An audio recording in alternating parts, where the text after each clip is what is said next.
Բարի առավոտ բոլորին, ողջունում ենք ձեզ քաղաքացիների ձայնը եւ գործողությունները Հայաստանի խոշորացված համայնքներում ծրագրի եզրափակիչ համաժողովին, որի ընթացքում ի թիվս այլ հետաքրքիր թեմաների կխոսենք ծրագրի ձեռքբերումների, արդյունքների եւ ծրագրի ընթացքում մեզ հանդիպած խնդիրների մասին։ Ծրագիրն իրականացվել է Հայաստանի 52 խոշորացված համայնքներում, եթե ծրագրի նպատակը փորձենք ձևակերպել հակիրճ ու ավելի պարզ, ապա դա կնչի հետեւյալ կերպ. խթանել տեղական զարգացումը զբոսաշրջության միջոցով։ Ընդ որում ծրագիրն իրականացվել է 3 մակարդակներում՝ համայնքային, միջհամայնքային եւ մարզային։ Ծրագիրը ֆինանսավորում է Եվրոպական միությունը, իսկ ծրագիրն իրականացնում է 3 կազմակերպություններից բաղկացած կոնսորցիումը։ Համայնքների ֆինանսիստների միավորումը, Հայաստանի համայնքների միությունը եւ մեր միջազգային գործընկեր տեղական ժողովրդավարական գործակալությունների ասոցիացիան։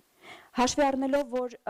ծրագրի մասին դեռ երկար կխոսենք, ես չեմ ուզում չարաշահել ձեր համբերությունը եւ անմիջապես կանցնեմ օրակարգի ներկայացմանը։ Սակայն նախքան օրակարգին անցնելը նշեմ, որ այսօր մեր համաժողովը տեղի է ունենում 2 ձևաչափով զուգահեռաբար՝ առցանց եւ արկա։ Մեր գործընկերների, փորձագետների եւ միջազգային մեր գործընկերների որոշ մասը մեզ միացել են առցանց հաշվի առնելով համաճարակային իրավիճակով թելադրված պայմանները։ Անցնենք օրակարգին, ուրեմն հանդիսավոր բացումից հետո կխոսենք Հայաստանում զբոսաշրջության զարգացման հնարավորությունների եւ մարտահրավերների մասին հետհամաճարակային պայմաններում։ Իսկ հետո մեր միջազգային գործընկերները կկեսվեն մեզ հետ արևելյան գործընկերության երկրներում զբոսաշրջության զարգացման իրենց փորձի մասին։ Դրանից հետո էլ տեղի կունենա պանելային քննարկում Հայաստանի նոր իրականությունում զբոսաշրջության զարգացման մասին։ Այնուհետև կմիանանք մեր վրացի գործընկերներին, որոնք մեզ հետ կկիսեն զբոսաշրջության զարգացման ոլորտում վրացական լավագույն փորձով։ Իսկ համաժողովի երկրորդ հատվածում Ռոֆի Հովանիսյանի հետ կբացահայտենք Հայաստանի համն ու հոտը, որից հետո կխոսենք Հայաստանում նորարարական զբոսաշրջության զարգացման մասին, իսկ համաժողովը կեզրափակենք տեղական մակարդակում լավագույն փորձի ներկայացմամբ։ Հիմա ես խոսքը փոխանցում եմ իմ գործընկեր Ալեքսանդրո Կոյկային, որից հետո էլ նա խոսքը կփոխանցի պանելիստներին։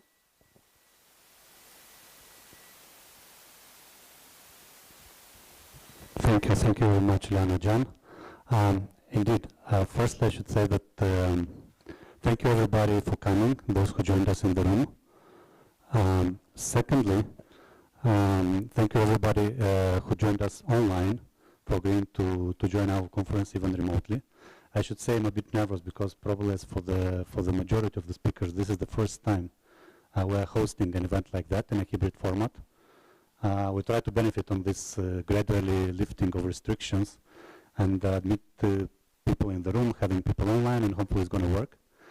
If there will be some technical things, some technical issues, something will not going to work, please be patient with us. Please show some flexibility and understanding. As I said, this is the first time for us as well.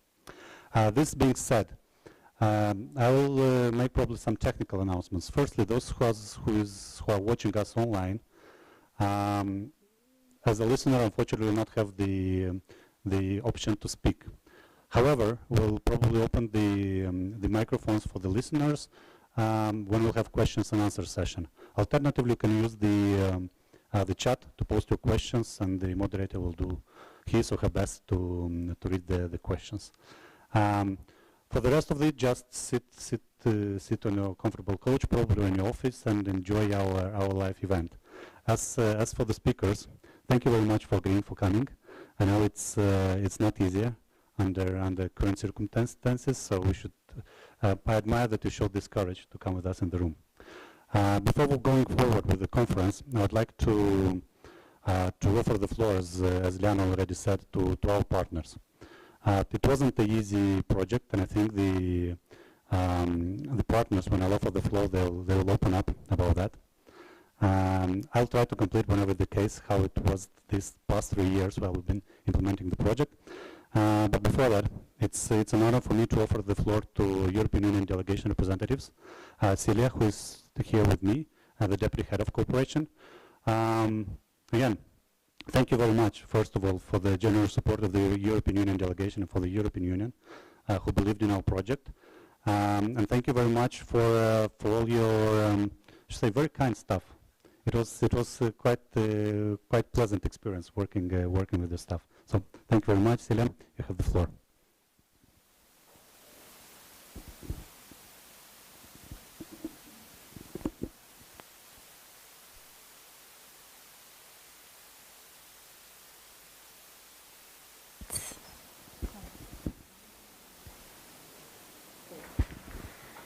Thank you so much. It's actually a huge pleasure, actually, to be here today to discuss this fostering development through tourism, and also to close this project, Citizens' Voice and Action in Consolidated Communities of Armenia. Convey this thanks to our project manager, Tatevik, who is here with us today as well. Actually, I would like to say that EU as such is attaching a great importance to the regional and local development, and especially the development of the remote areas and the territorial cooperation is also among one of the priorities of our comprehensive and enhanced partnership agreement, which we have signed between the EU and Armenia, and which just entered into the force in March. And EU as such has been supporting the local authorities in Armenia through a number of regional thematic programs over the past years. I can just name, for instance, several local authorities across Armenia, like Vanadzor, Gümri, Dilijan, Yerevan, Sevan, have received funding through this local, through these regional development initiatives. And you know, there are a lot of initiatives, for instance, for the local authorities, like a Partnership for Sustainable Cities thematic program, Mayors of Economic Growth Initiative, Governance of Mayors for Climate and Energy. So I just named few where are some opportunities. And I'm also to see the growing interest of Armenian local authorities to participate in these thematic programs. And I would like to say that all these thematic programs, they are regional, and it shows as well that the proposals put forward by Armenian local communities are competitive, they are innovative, and the quality of actions is really amazing. So I would really see more this kind of actions, and that they go on. Tourism sector development also has been prioritized in EU as an important instrument for regional development, what I have also said. For instance, there is an innovative Tourism for Armenia project which was launched last year, that focus on the development of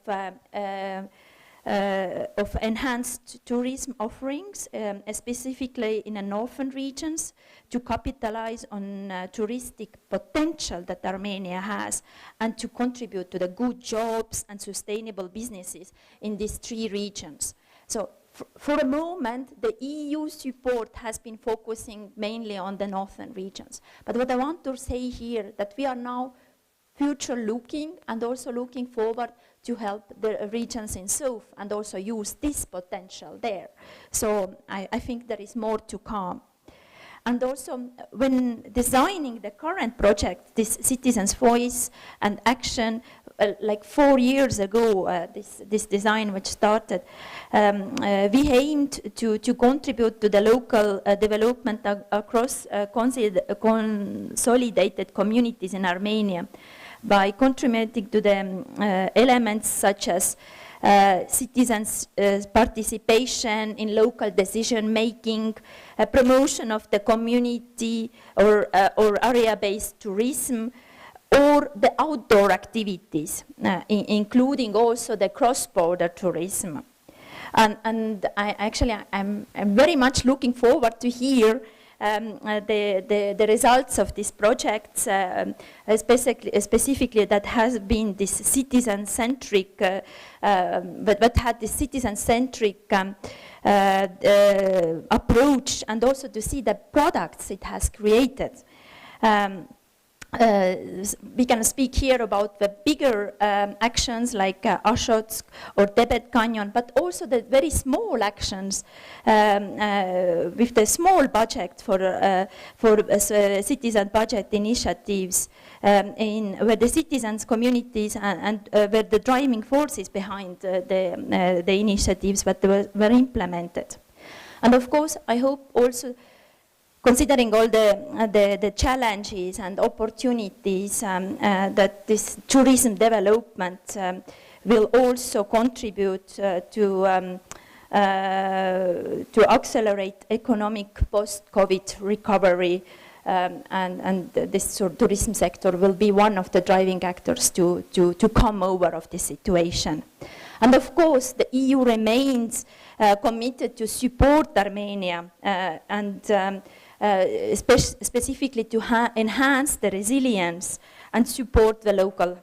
communities and local development, specifically via tourism. So I wish you a very nice conference through these 2 days, and I would be also really great to hear, or it would be also very great for me to hear more about what happened during this project. Thank you. Thank you very much, Celia.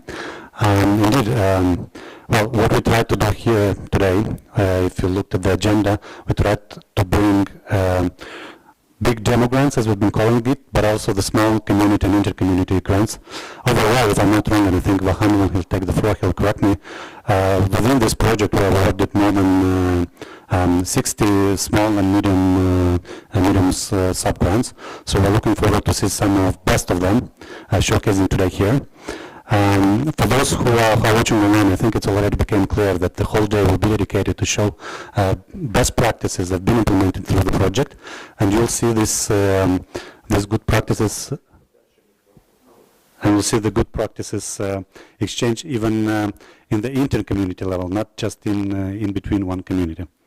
Well, this being said, I think I'll pass the floor to one of the happiest people in this room, because of the successful end of the project, because I think Vahan was the one facing the most challenges as the president of the lead partner. So Vahan Jan from the Communities Finance Officers Association of the Armenia, who are the lead partner in our consortium, please take the floor, and we'll be thrilled to hear your experience within this project. Բարև ձեզ, և զալում և դահլիճում ողջուններ և ողջուններ նաև մեր գործընկերներին, որոնք օնլայն տարբերակով են մեզ նայում, հատկապես անտանելային մեր վաղեմի բարեկամին ողջուն այստեղից։ Ասեմ ձեզ, որ ծրագիրը երբ որ սկսվեց, մենք երբեք չենք կարող մտածել, որ կարող է լինի համաճարակային իրավիճակ, որի պայմաններում հնարավոր չէր ուղղակի հանդիպումներ կազմակերպել, գնալ, տեսնել, առավել ևս չենք պատկերացնում, որ Հայաստանը կարող է ներկայացվի մի մեծ պատերազմի մեջ, չենք պատկերացնում նաև, որ որոշակի լուրջ կադրային փոփոխություններ տեղի կունենան, ինչպես համայնքներում, մարզերում, կառավարությունում, բոլոր տեղերում, այս բոլորը խառնվեց,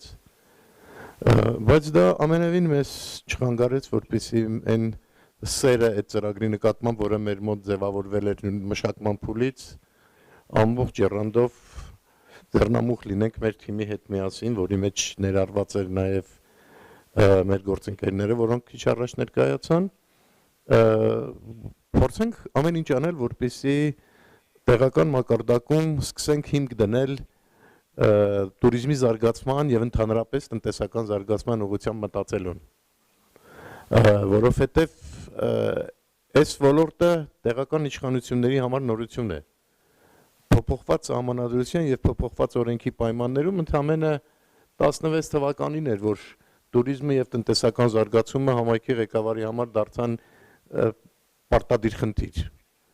Միջև դա ոնց որ թե համայնքը ընդհանրապես գործ չուներ։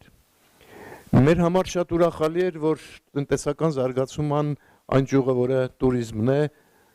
ամենակարևորն է համայնքում, որովհետև դա այն եզակի ուղղություններից է, որի ենթակառուցվածքների մի զգալի մասը համայնքային սեփականությունն է։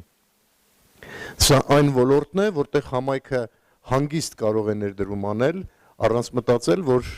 հանրային միջոցները կարող են գնալ ինչ-որ բիզնեսի անձնական սեփականության։ Սա վերաբերում է բարեկարգմանը, սա վերաբերում է ճանապարհներին, լուսավորությանը, ցուցանակներին, հանրային վայրերի բարեկարգումներին, կայանատեղերի ստեղծմանը, հուշարձանների վերանորոգմանը, եւ ասենց երկար կարող ենք անընդհատ թվարկել։ Եվ ես ուրախ եմ, որ մենք առաջի քայլերը սկսելով համապատասխան արձագանք ստացանք համայնքներից, այս դեպքում Հայաստանի 52 խոշորացած համայնքներից, որոնք նոր ձևաչափով ձևավորված համայնքներ էին եւ միանգամից մենք իրանց հետ սկսեցինք աշխատել նաեւ մասնակցային գործիքներով, իրանք հասկացան, որ կարևորագույնը ստեղ միայն այն դրամաշնորհային մասը չի, որ իրանց հատկացվում է, այլ կարևորագույնը այն մտածելակերպն է, որը պետք է փոխել իրանց մոտ, եւ իրանք պետք է հասկանան, որ առանց հանրային մասնակցության, առանց բնակիչների հետ համագործակցելու, առանց ընդհանուր կարծիք ձևավորելու եւ ընդհանուր շահին ձգտելու ոչ մի զարգացում լինել չի կարող։ Այս ուղղությամբ ես ուզում եմ խորին շնորհակալություն հայտնել Եվրոմիության գրասենյակին մեզ աջակցելու համար։ Ճիշտ է, մենք առիթ ունեցանք աշխատել տարբեր ղեկավարների ժամանակ, բայց բոլորին այստեղ ուզում եմ հատուկ շնորհակալություն հայտնել, հատուկ շնորհակալություն Տաթևին, որը վերջի этаպում, երբ որ անհրաժեշտ կար այդ մաս եղած, հավաքել, կպցնել, ստանալ մեկ ընդհանուր արդյունք, լուրջ ջանքեր գործադրեց եւ ըստ էության մեր հետ հավասար չարչարվում եւ աշխատում էր։ Ես ուզում եմ նաև խոսեմ մի քիչ տեղական իշխանությունների հետ կապված խնդրի մասով, որովհետև մեր մոտ տպավորություն է, որ տնտեսական զարգացումը դա միայն բիզնեսի գործն է։ Իհարկե բիզնեսը մեծ գործ ունի տնտեսական զարգացման մեջ, շատ մեծ գործ։ Հյուրանոցներ, տուրիստական ենթակառուցվածքներ, որոնք կարող են լինել մասնավոր, բայց ասեմ, սա առաջի դեպքն էր, երբ որ մենք լուրջ շեշտադրում արեցինք համայնքին որպես տեղական իշխանություն վերցնելու ինչ-որ պատասխանատվություն իր վրա եւ փորձել այդ տնտեսական զարգացումը առաջ տանել։ Ընդգրկել բնակիչներին, քննարկումներ կազմակերպել, դրամաշնորհային մրցույթ հայտարարել, փորձել այդ մրցույթներից ընտրել լավագույնին, մասնակից դառնալ դրա իրականացմանը։ Ծրագիրը նաեւ այնքանով էր լավ, որ չսահմանափակվեց փոքրիկ մի համայնքի շրջանակում, այլ եղան նաև միջհամայնքային համագործակցության բավականին լուրջ դեպքեր, ինչպես նաև այն գլոբալ ծրագրային ներարկումները, որոնք մենք անվանում ենք դեմոնստրացիոն կամ ցուցադրական մեծ դրամաշնորհներ։ Հեշտ չէր այդ դրամաշնորհները իրականացնելը։ Ես ուզում եմ մենք հնարավորություն կունենանք դեռ բազմիցս խոսելու այդ մասին, բայց ուզում եմ մի դեպք պատմել, երբ դեկտեմբերի 25-ին Աշոտկում -30 աստիճան ջերմաստիճանում խրամատի մեջ ջուր էինք անցկացնում այդ սենդվիչներով պատրաստված դահուկավազքի կենտրոնում։ Դուք պատկերացնում եք -30 աստիճան եւ ջուր անցկացնել, որտեղ մենք խնդիր ունեինք նոր տարուն ցույց տալ, որ մենք հետ չենք ընկնում եւ անելու ենք, եւ դա արեցինք։ Եվ նմանատիպ բազմաթիվ դժվարություններ ենք ունեցել, բայց բոլորը հաղթահարել ենք ի շնորհիվ այն ուրախության, որ մեր մեջ կար, այն ցանկության ու հպարտության, որ մենք լավ գործ ենք անում, եւ մեր գործընկերների։ Ես կարծում եմ, որ եթե շարունակեմ sense խոսել, շատ երկար կխոսեմ, բայց հիմա ոնց որ դրա ժամանակը չի, ուզում եմ եւս մեկ անգամ բոլորիդ շնորհակալություն հայտնել ձեր ուշադրության, ձեր չարչարանքի համար եւ ասեմ, որ մենք պատրաստ ենք շարունակել համայնքների հետ աշխատանքը, որտեղ դա մեր կոչումն է եւ մենք պատրաստ ենք ամենալավ, ամենադժվար Եվրոմիության ծրագրերը օգնել կյանքի կոչելու։ Շնորհակալություն։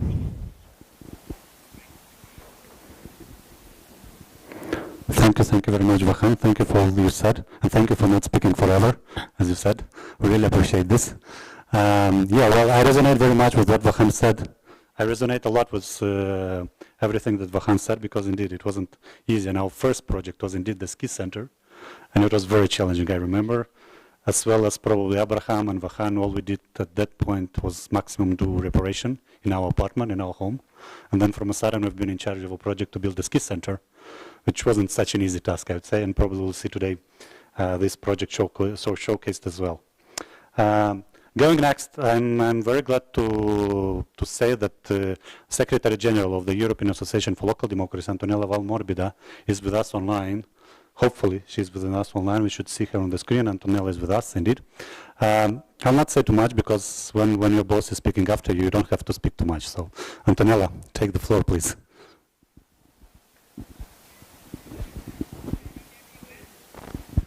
Just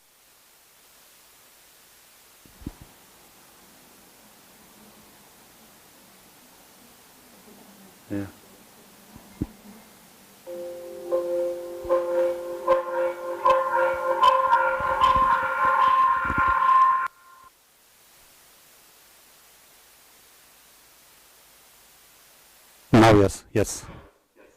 Okay. Very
Thank you, Antonella. Thank you for being with us online. Just to show you how much we also missed you. We have your name tag here. Hope you can see it on the camera. So you are here with us online. Thank you very much, and I hope you'll stay with us till the end of the conference. I'm looking at the time, and the technical team is still texting me that we have the next speakers already online. So I'll not make too long introduction anymore. I'll just offer directly floor to Emin, who is also a partner within our implementation consortium. And Emin, I think it's going to be interesting for us to hear your experience, the CIA experience in the implementation. Շնորհակալություն։ Ես որպեսզի ժամանակացույցի մեջ էլ տեղավորվենք, փորձեմ ավելի համառոտ, բայց մի քանի կարևոր նկատառումներ կուզեի ասել։ Առաջին ես ուզում եմ շնորհակալություն հայտնել մեր ամբողջ թիմին, գործընկերներին այս դժվարին շրջանում ծրագիրը իրականացնելու համար, դա իսկապես մարտահրավեր էր։ Երկրորդը ուզում եմ բարձր գնահատեմ Եվրոմիության աջակցությունը տեղական իշխանություններին, թե այս ծրագրի շրջանակներում, թե այլ, որովհետև հենց այս ծրագրի նաև իմաստներից մեկը կամ թիրախներից մեկն է, որ տեղական իշխանությունները նաև եվրոպական աջակցության հասցեատեր պիտի լինեն եւ տեղական իշխանությունները կարող են ավելի մեծ հանձնառություններ իրենց վերցնեն, քան այսօր ունեն։ Այսինքն ծրագրի ամբողջ տրամաբանությունը նրանում էր նաև, որ իր արդյունքներով մենք պիտի տեսնենք այն ապագան, այն տեղական իշխանությունները, որոնք մենք ուզում ենք տեսնենք, ինչպիսին պիտի լինեն այդ տեղական իշխանությունները, նախաձեռնող, բնակիչների նախաձեռնությունների վրա հիմնվող, հայացք դեպի նրանց ուղղած եւ տեղական տնտեսությունը որպես զարգացման ուղղություն հանձնառություն ստանձնած տեղական իշխանություններ եւ սա փոփոխությունների մասին է խոսքը եւ այս փոփոխությունները ծրագիրը իր փոքր գրանտների շրջանակներում փոքր բայց ընդհանուր պատկեր ստեղծող շարժում ստեղծող արդյունքով մեզ տալիս է հենց այդ տեսլականը առաջին հերթին իհարկե օրենսդրությամբ իրենց գործիքակազմով տեղական իշխանությունները դեռ իրենց համար շոշափելի չէ թե իրենց գործունեությունը տեղական տնտեսության մեջ զբոսաշրջության ինչ հետադարձ կապ կարող է ստեղծել իրենց բյուջեի հետ զարգացման հետ բայց մենք այս ամենի հիմքում նաև դնելով ապագայում ինստիտուցիոնալ փոփոխությունները պիտի այդ նոր տեսլականին փորձենք հասնենք եւ ամենակարևոր եզրակացությունը նա պիտի լինի, որ տեղական իշխանությունները գտնվում են խաչմերուկում բիզնեսի, բնակչության, նախաձեռնող խմբերի, դոնորների եւ տեղական իշխանությունները այդ ստրատեգիական դիրքը գրավելով կարող են դառնալ ակտիվ մոդերատորներ իրենց համայնքների զարգացման հարցում, այսինքն այս բոլորին հենց պիտի կոնսոլիդացնի իր նպատակներին ծառայեցնի տեղական իշխանությունները եւ ահա ծրագրի ես ամենակարևոր արդյունքը համարում եմ դա որ այդ տեսլականը բոլոր դերակատարների առաջ կարողացանք նկարագրել շնորհակալություն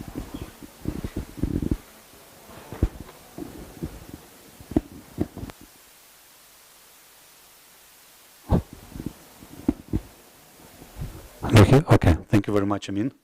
And thank you everybody for joining this panel.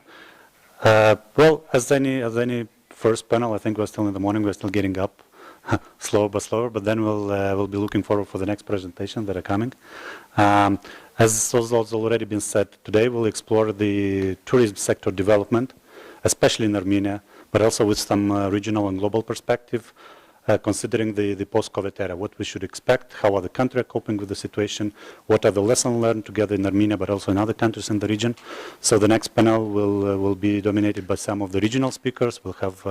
Tamuna from Georgia, we'll have Doina joining us from Moldova, so we'll look forward to hear how this sector is developing also in the region, not in Armenia. But first speaker is of course coming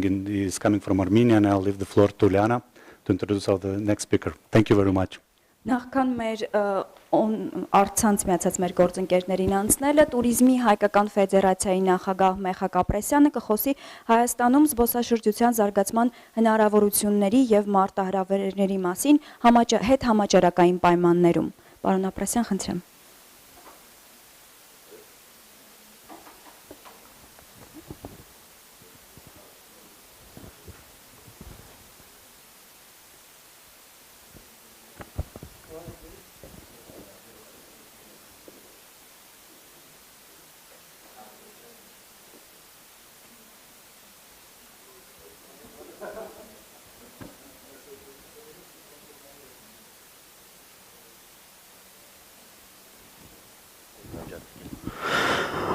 Բարև ձեզ, հարգելի գործընկերներ, թույլ տվեք նախ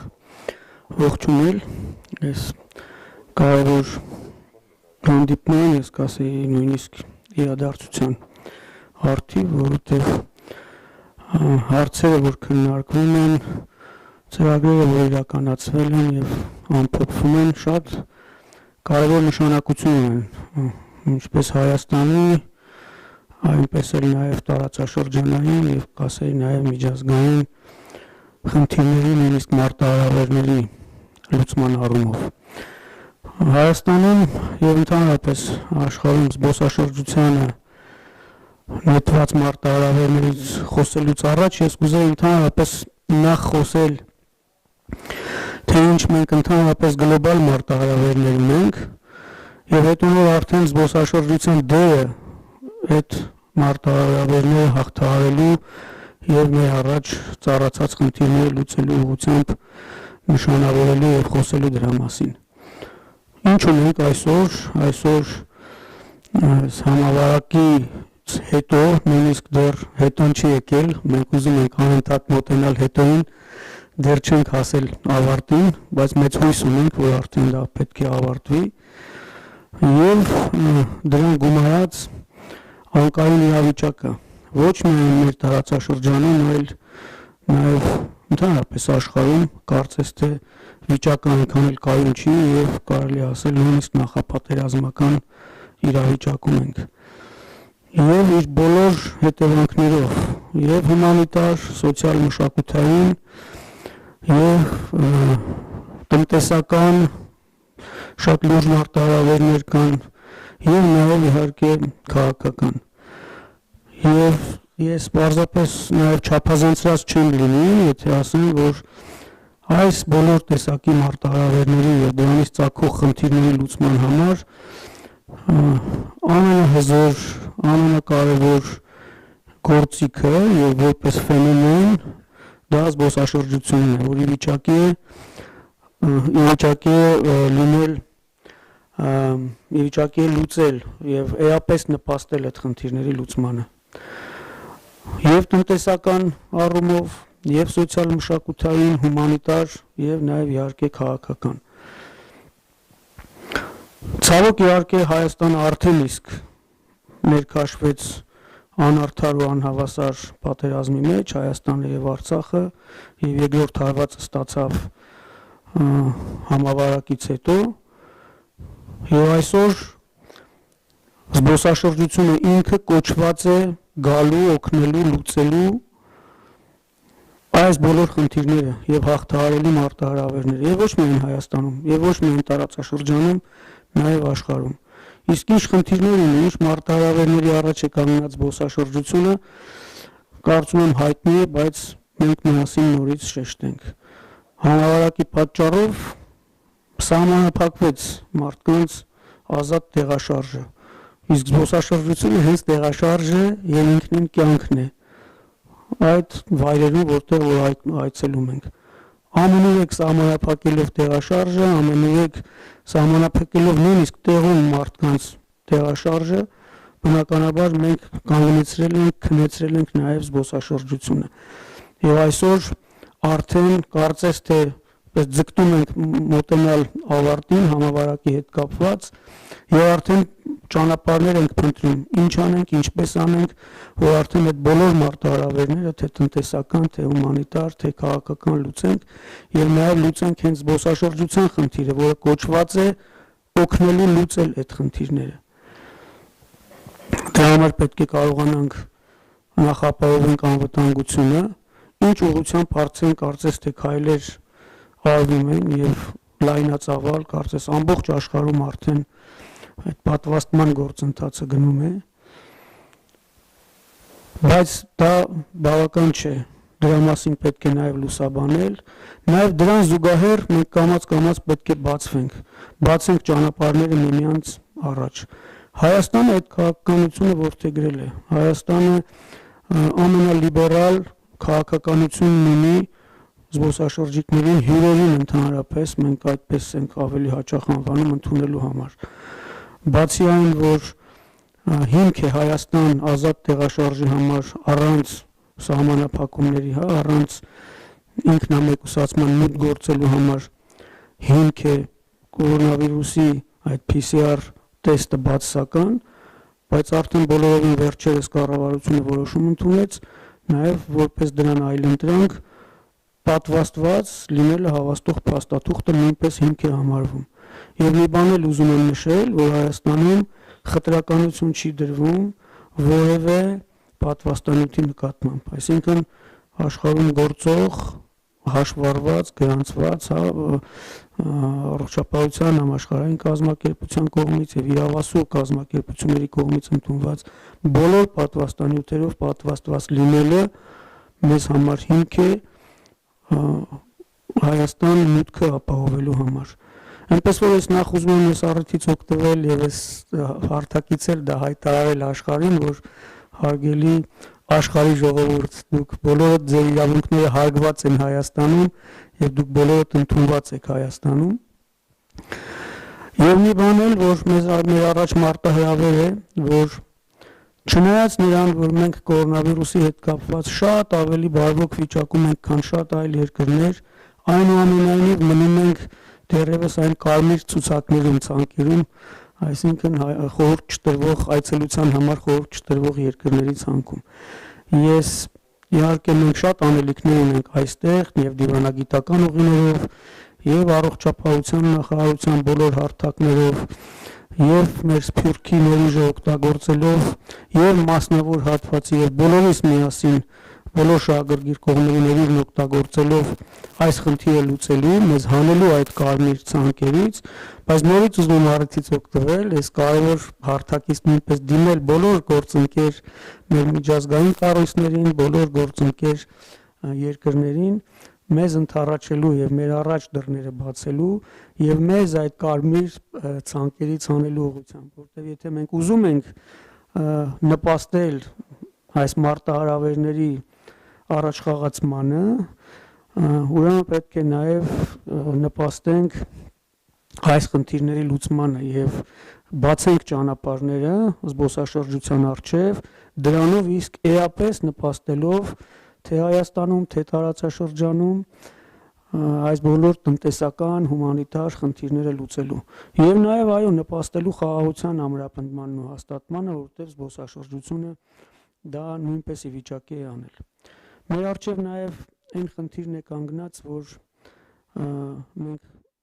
բացի այն, որ պետք է աշխարհին կարողանանք ճիշտ տեղեկատվություն հասցնել, որ մենք անվտանգ ենք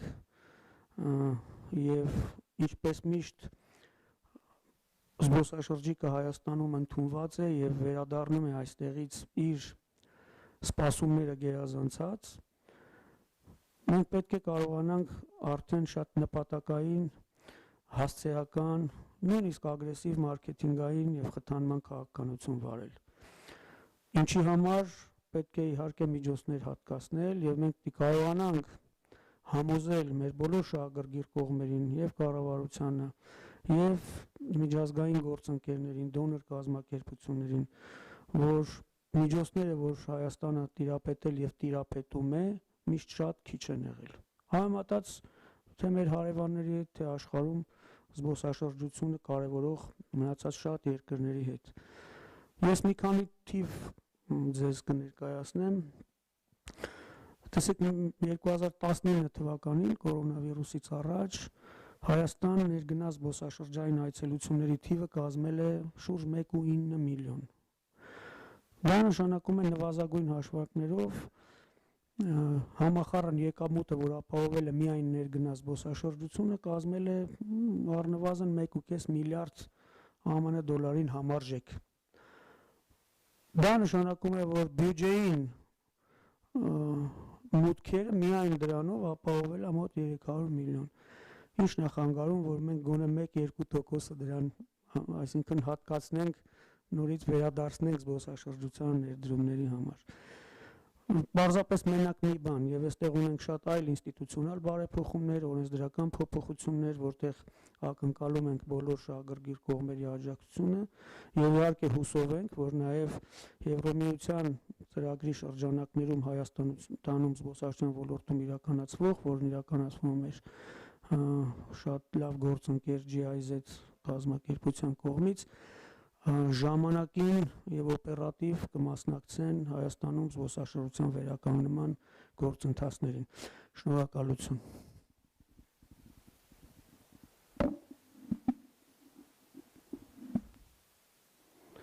Thank you very much. I'll kindly ask you to not go too far away because we'll have two presentations with us online and then we'll open the panel discussion. So the next speaker, I'm very glad to introduce a person who I well know for a while, Doina Nistor from Moldova. Doina is the chief of party of a quite large competitive project in Moldova implemented for the past several years. One of the key objectives of this project was to develop tourism sector. Living for the last 3 years in Moldova, I could witness how this tourism industry basically exploded, especially incoming tourism, but also the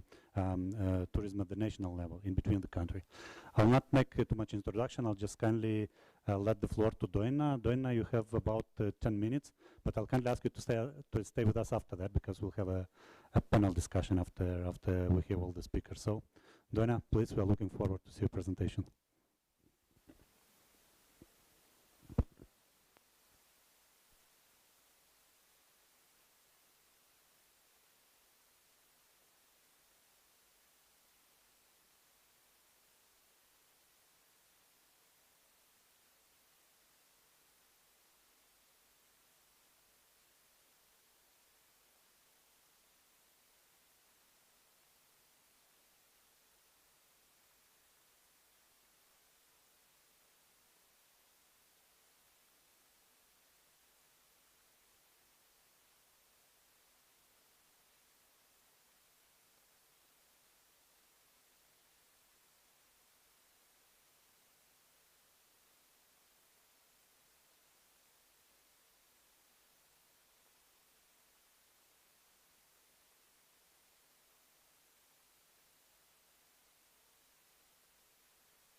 Doina, if you hear me, it looks like we have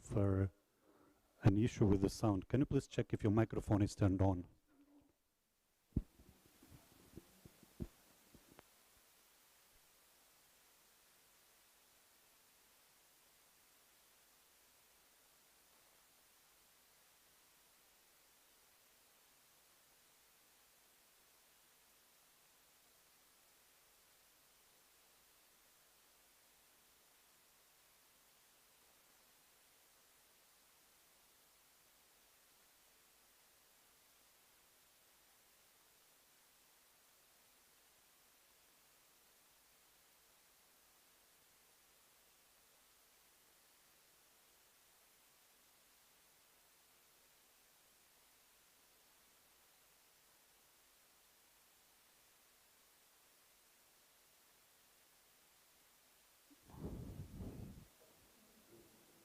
Okay, Doina, we still have these issues. Maybe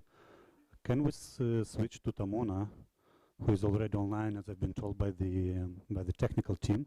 Meanwhile, hopefully we'll be able to solve the microphone issue with you. Tamona, in case you hear us,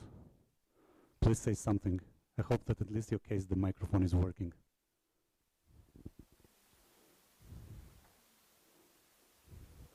Tamona, are you with us?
Okay, Doina, let's see, maybe we can hear you this time. Can you say something?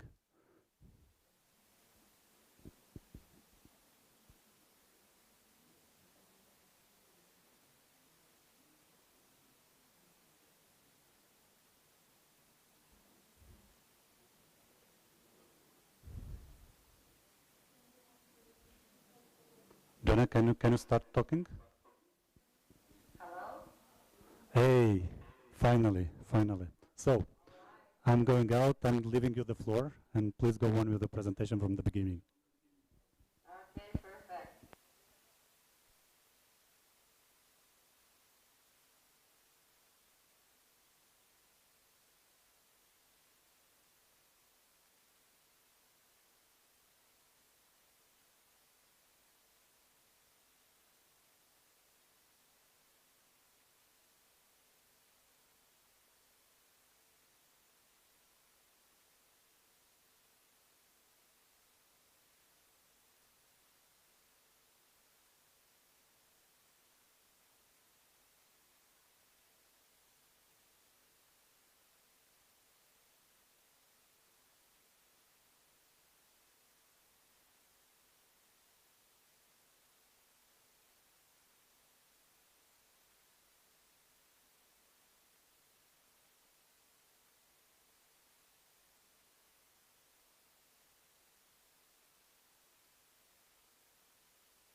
Thank you very much, Doina.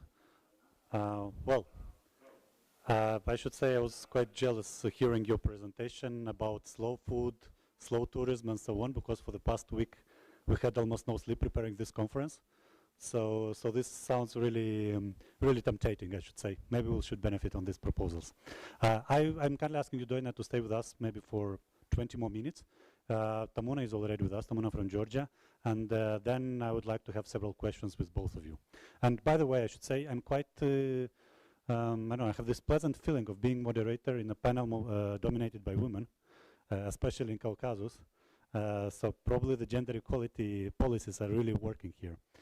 So this being said, Tamuna, you have the floor. We had what happened in Moldova in tourism sector for the past years, and we are very interested to see what happened in Georgia in the tourism field and what kind of lessons can be learned and what kind of good experience can be taken by our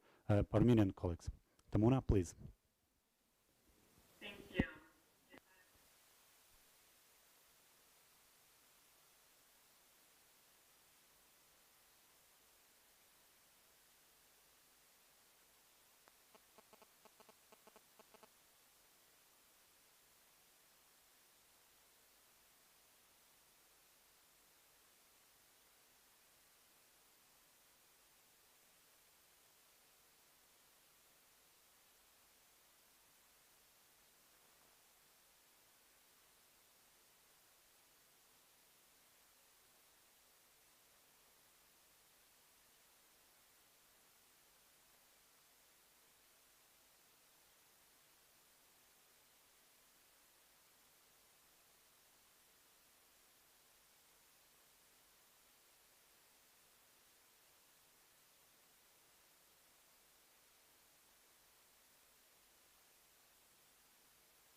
Thank you very much, Tamuna. I hope you still have about 10 minutes to stay with me and with Doina. Is Doina back?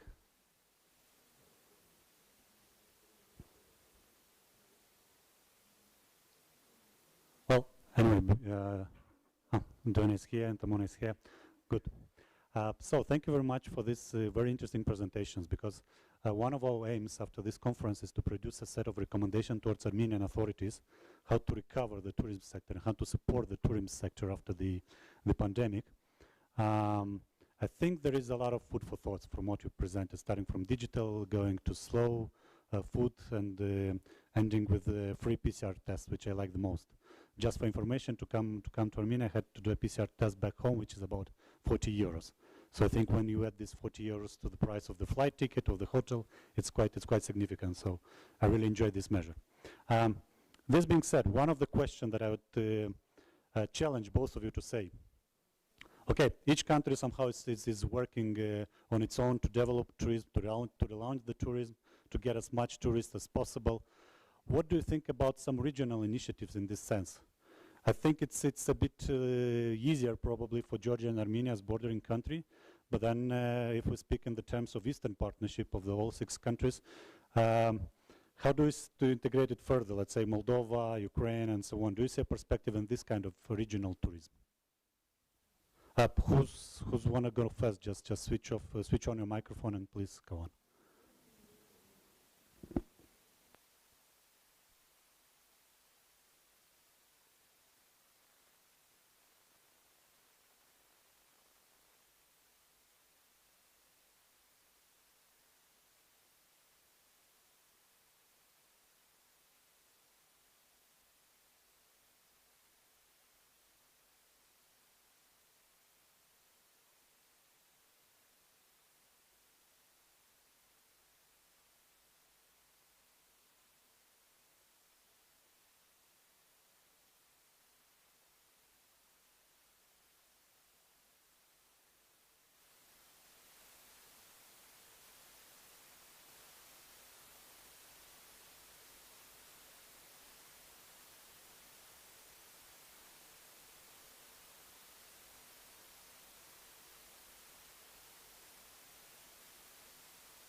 Would you like to add anything?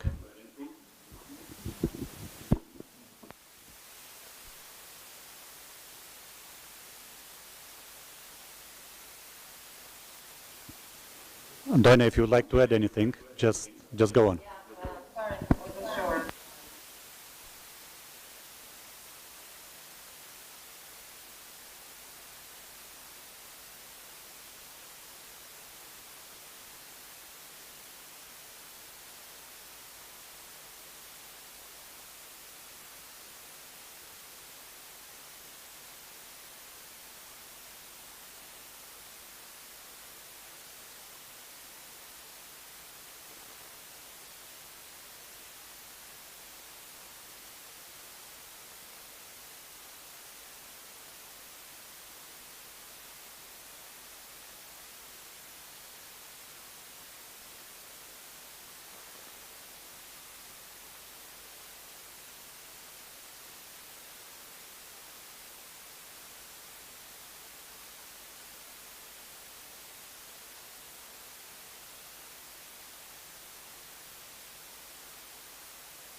Thank you very much for this. Hopefully next time for the next regional conference we'll be able to bring Ukraine with us as well. and then it should work a bit easier at the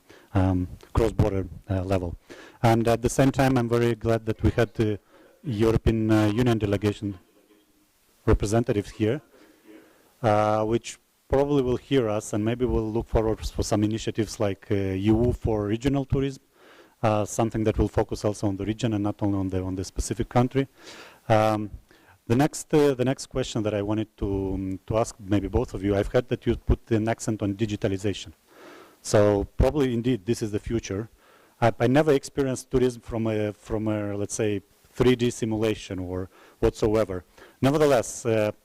if you can make an assessment so far, how well is it going? I mean, are people like really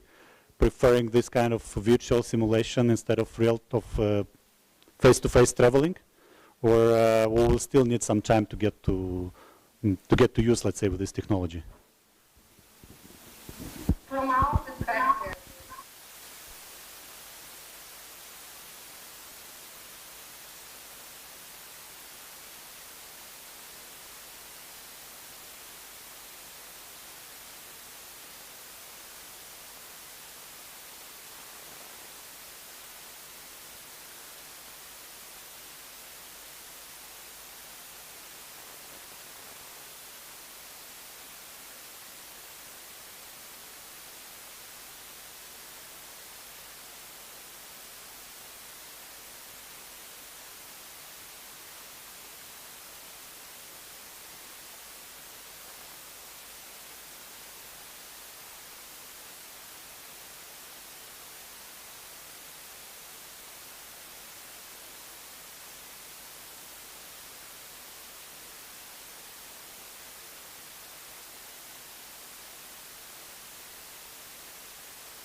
Tamana, would you like to add to this?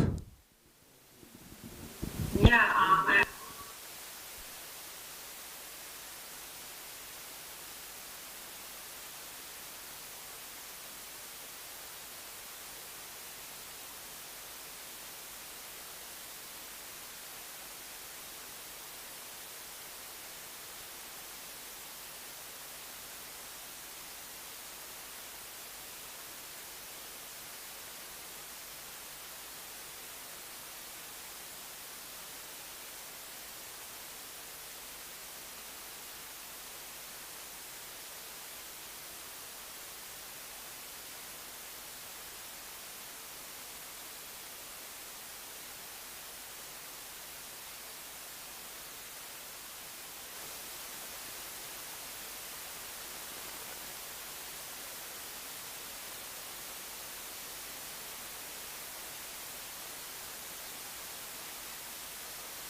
Okay, and my last question,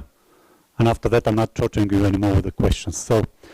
your objective or subjective assessment, when do you think we'll be back to the figures, pre-pandemic figures in terms of tourism, in terms of contribution to GDP, in terms of number of tourists, in terms of incomes generated by the industry, in terms of, flights and so on? When do you think we can get back to the pre-pandemic level?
Well, thank you very much.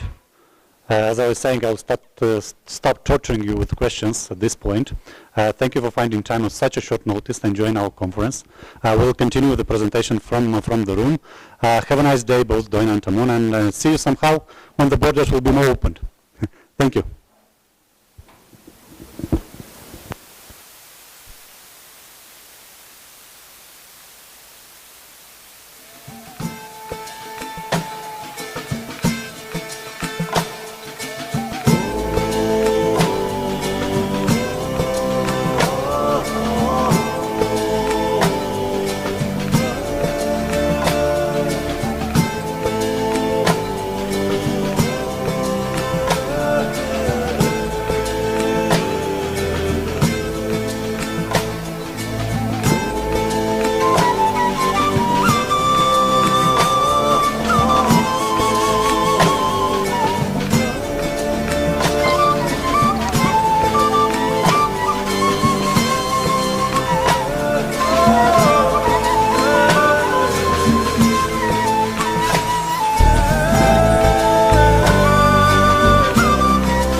Շնորհակալություն Ալեքսանդրու նախորդ սեսիան վարելու համար, մոդերացնելու համար, շնորհակալություն եմ հայտնում մեր գործընկերներին, ովքեր մեզ միացան Մոլդովայից, Վրաստանից, ներկայացնելու թե ինչ իրավիճակ է տիրում եւ ինչ ռազմավարություններ կան туриզմի ոլորտում եւ ինչպես են կարողանալու մենք հաղթահարենք եւ ինչպես ենք համագործակցության միջոցով հաղթահարելու։ Այսօրվա մեր երևի թե կարևոր մեսիջներից մեկը թե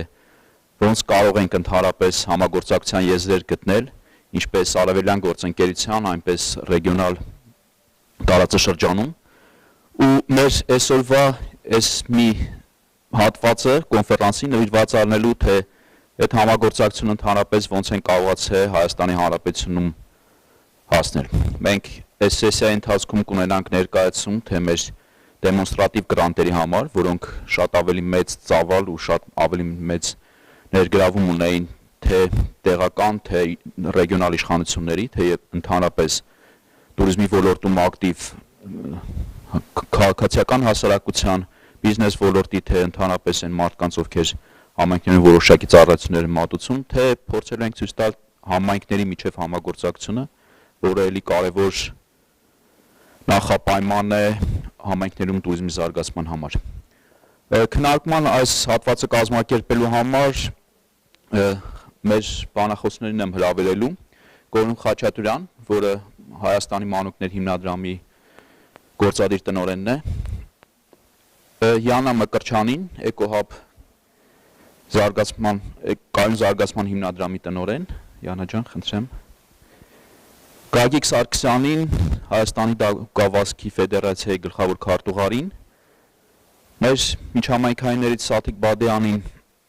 և Համլետ Ղազարյանին, Բիոսոֆիայից և տարածաշրջանային զարգացման հետազոտական կենտրոն։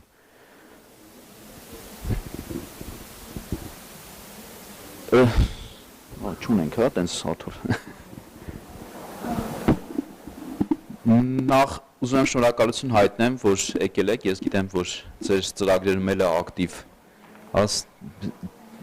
շրջան, բոլորս փորձում ենք հասցնել անել այն ինչ որ պատերազմի ու համավարակի ժամանակ չեն կարողացել հասցնենք, դրա համար հատուկ շնորհակալություն, երևի թե հատուկ շնորհակալություն Գագիկին, ով պատմել, որ այսօր իր մասնագիտական գործունեությունից դուրս զբաղվածություն ուներ ու այսօր եկել է հեռու մարզից, այսօր ներկա գտնվելու շնորհակալություն։ Միանգամից անցնելով երևի թե ներկայացումներին խոսքը փոխանցենք Գորյունին, խնդրենք ներկայացնի թե ինչ հաջողություններ, ինչ խնդիրներ, ինչ հետագա գաղափարներ ունենք Դեբետում, Դսեղում, Թումանյանի տարածաշրջանում, ընդհանրապես Հայաստանում զարգացնելու համար туриզմը։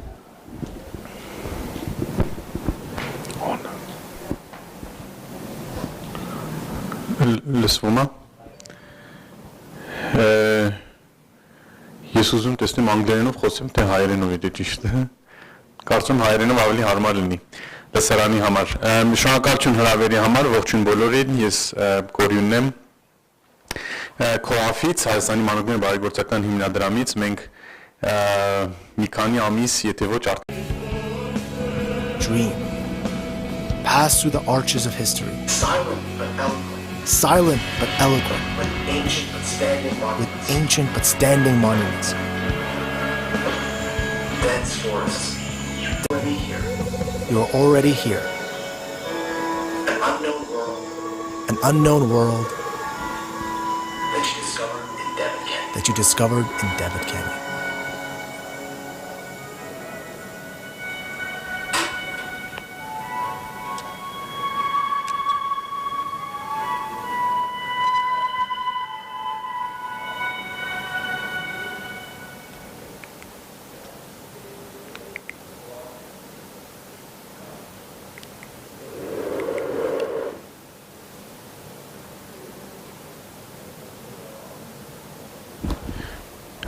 Շատ լավ, շնորհակալություն։ Վիդեոն բավականին ինքնին խոսուն է, կարծում եմ,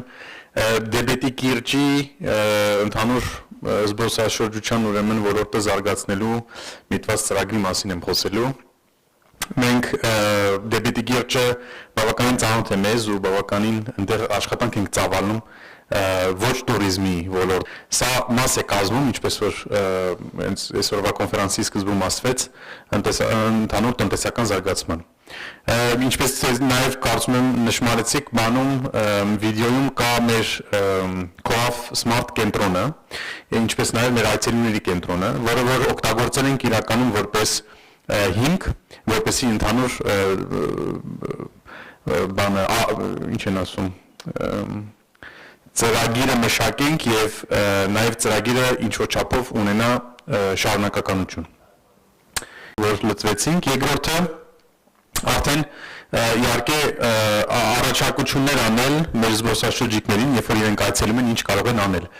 Լորին հայտնի է լեռներով, սարերով եւ հոյակապ ու գեղեցիկ բնություն։ Արդեն իսկ կային որոշակի ուրեմն արահետներ, բայց մենք ցանկացանք նաև այս ուրեմն գրանտի ու ծրագրի շրջանակներում ընդլայնել արահետների ցանցը եւ ստեղծեցինք եւս երկու արահետներ։ Երկու արահետները գտնվում են հենց Դեբետ գյուղի մոտ, Դեբետ գյուղն ու Դեբետ կիրճը, Դեբետի կիրճը երկու տարբեր տարածքներ են։ Հեշտ սկսում ենք Սմարթից ու հասնում ենք գյուղ, այլ ճանապարհով, ոչ թե հիմնական ճանապարհով։ Երկրորդը մի փոքր ավելի երկար եւ միջին կամ նույնիսկ կարելի ասել դժվար բարդությամբ 5.3 կիլոմետր Դեբետ գյուղից մինչև Երեքնուտ գյուղ։ Այդ երկու գյուղերը իհարկե ճանապարհներ ունեն իրար կապող, բայց մենք լրիվ այլընտրանքային եւ կնին չքնաղ տեսարանների ենք հանդիպելու։ Այդ երկու ուրեմն արահետները արդեն իսկ կան։ Ուրախություն մեզ բոլորին կարող ասել, որ նույնիսկ մենք թիմով գնացինք եւ արահետը փորձարկեցինք, դա շատ կարեւոր է, որ զգանք մեր աշխատանքի արդյունքը եւ նաեւ անդրադարձանք, թե արահետների մշակման մեջ բավականին խնդիրներ կան նաեւ, այսինքն այդտեղ հետադարձ կապով մենք նաեւ մեր գործընկերներին խնդրեցինք, որ եւս մի քիչ ավելի մշակեն ու ավելի հստակեցնեն այդ ամբողջը։ Արահետներից բացի բնականաբար, երբ որ խոսում ենք ինչ-որ մի վայրի զարգացման մասին, ինչ խոսք պետք է ունենալ եւ նշվեց նաեւ ամբողջ կոնֆերանսի ժամանակ մարդկանց, ներուժի զարգացում, մենք այստեղ ապահովեցինք մի քանի ուրեմն արահետների գայդերի մարքեթինգային բանով ուղղությամբ նաև թե on-line marketing, թե offline marketing։ Այստեղ on-line marketing-ի մասին խոսելով ասեմ իհարկե, որ եթե ուզում ենք տեսանելի դարձնել ինչ-որ միտեղ, ու նաև խոսվեց թե մեր Վրաստանի, թե Մոլդովայի մեր գործընկերների միջոցով, որ online հարթակները շատ կարևոր են, մենք ոչ միայն բրենդը արեցինք, բրենդավորումը նաև տարավ դեպի կայք, ու այսօր ունենք շատ լավ հարուստ ու գործող բնականաբար կայքեջ visitdebetkenyan.com դա առաջին աշխատանքն է, երկրորդը բնականաբար սոցցանցերում ներկայություն ապահովելն էր, Facebook, Instagram, Twitter եւ YouTube ալիքներ ու պրոֆիլներ ենք բացել, ու ոչ միայն բացել ենք, այլ մինչև հիմա, ու դա է հենց շարունակականության ամբողջ նպատակը, հենց co-op-ը արդեն որպես կազմակերպություն հանձն է առել եւ շարունակում ենք ստեղծել բովանդակություն, կոնտենտ, ֆոտոներ, վիդեոներ, պատմություններ, բլոգեր եւ այլն։ Բնականաբար օֆլայն մարքեթինգային նաև ուրեմն ծրագրերից մի քանիսն էին տպագրության բրոշուրներ եւ ինչ որ ավելի բուկլետներ, ավելի թեթև։ Այդ ամբողջն էլ արվեց, նպատակ կար, որ մեր հարևան երկրները, ոչ միայն շատ մեծ երկրներ ու հարուստ երկրներ, որտեղից զբոսաշրջիկները շատ են, Ռուսաստանը, Ամերիկան, Ֆրանսիան եւ այլն, այլ նաև մեր հարևան երկրների լեզվով կարողանանք խոսել, մենք ինչքան էլ որ նեղ վիճակում գտնվենք, մանավանդ հիմա, կարծում եմ, որ գոնե Վրաստանը եւ Պարսկաստանը պետք է անպայման նկատի ունենալ զբոսաշրջության առումով, մանավանդ Վրաստանը այս պարագայում, որովհետեւ լորի մասին ենք խոսում եւ հենց դեբետի կիրճը սկսում է Վրաստանից ու հասնում է մինչև Վանաձոր։ Հետևաբար բրոշուրները պարսկերեն լեզվով եւ վրացերեն լեզվով ամբողջովին մշակվեցին հենց մեր այցելուների կենտրոնում։ Պատմություն պետք է պատմեինք, պետք է նաև ցույց տայինք, թե ոչ միայն ինչ կա անելու, բայց ինչպես են կարող այդ ամենին ծանոթանալ վլոգերները, բլոգերները եւ ընդհանրապես տարբեր ավելի sense պրոմո մատերիալների մասին նաև մտածեցինք ու ստեղծեցինք այդ ամբողջը եւ իհարկե կողմնորոշվելու համար կարևոր է նաև քարտեզ։ Այդ քարտեզը իմիջիայլոց մենք բերել ենք, ովքեր որ հետաքրքրված են, հանգիստ կարող ենք ձեզ տրամադրել, բավականին շատ քանակով քարտեզներ ենք տպել։ Այստեղ ցույց եմ տալիս մի կողմը անգլերենով, մյուս կողմը հայերենով, դա ճողվող քարտեզ է կոչվում, այսինքն ջարշավ, ձիավարություն, բայց այդ ամբողջը պետք է ցույց տալ, թե ուր են գտնվում, ինչքան արժեն եւ այլն։ Դրա համար ստեղծման գործընթացը շատ կարեւոր է։ Այստեղ սոցցանցերի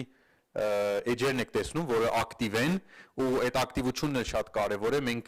չենք ուզում պրոյեկտով սահմանափակվել եւ ստեղծել ինչ-որ հարթակներ, որտեղ հետո կամաց-կամաց էսենց մեռնող են ու չաշխատող են, շատ կարևոր է, որ մանավանդ սոցցանցերում եւ առցանց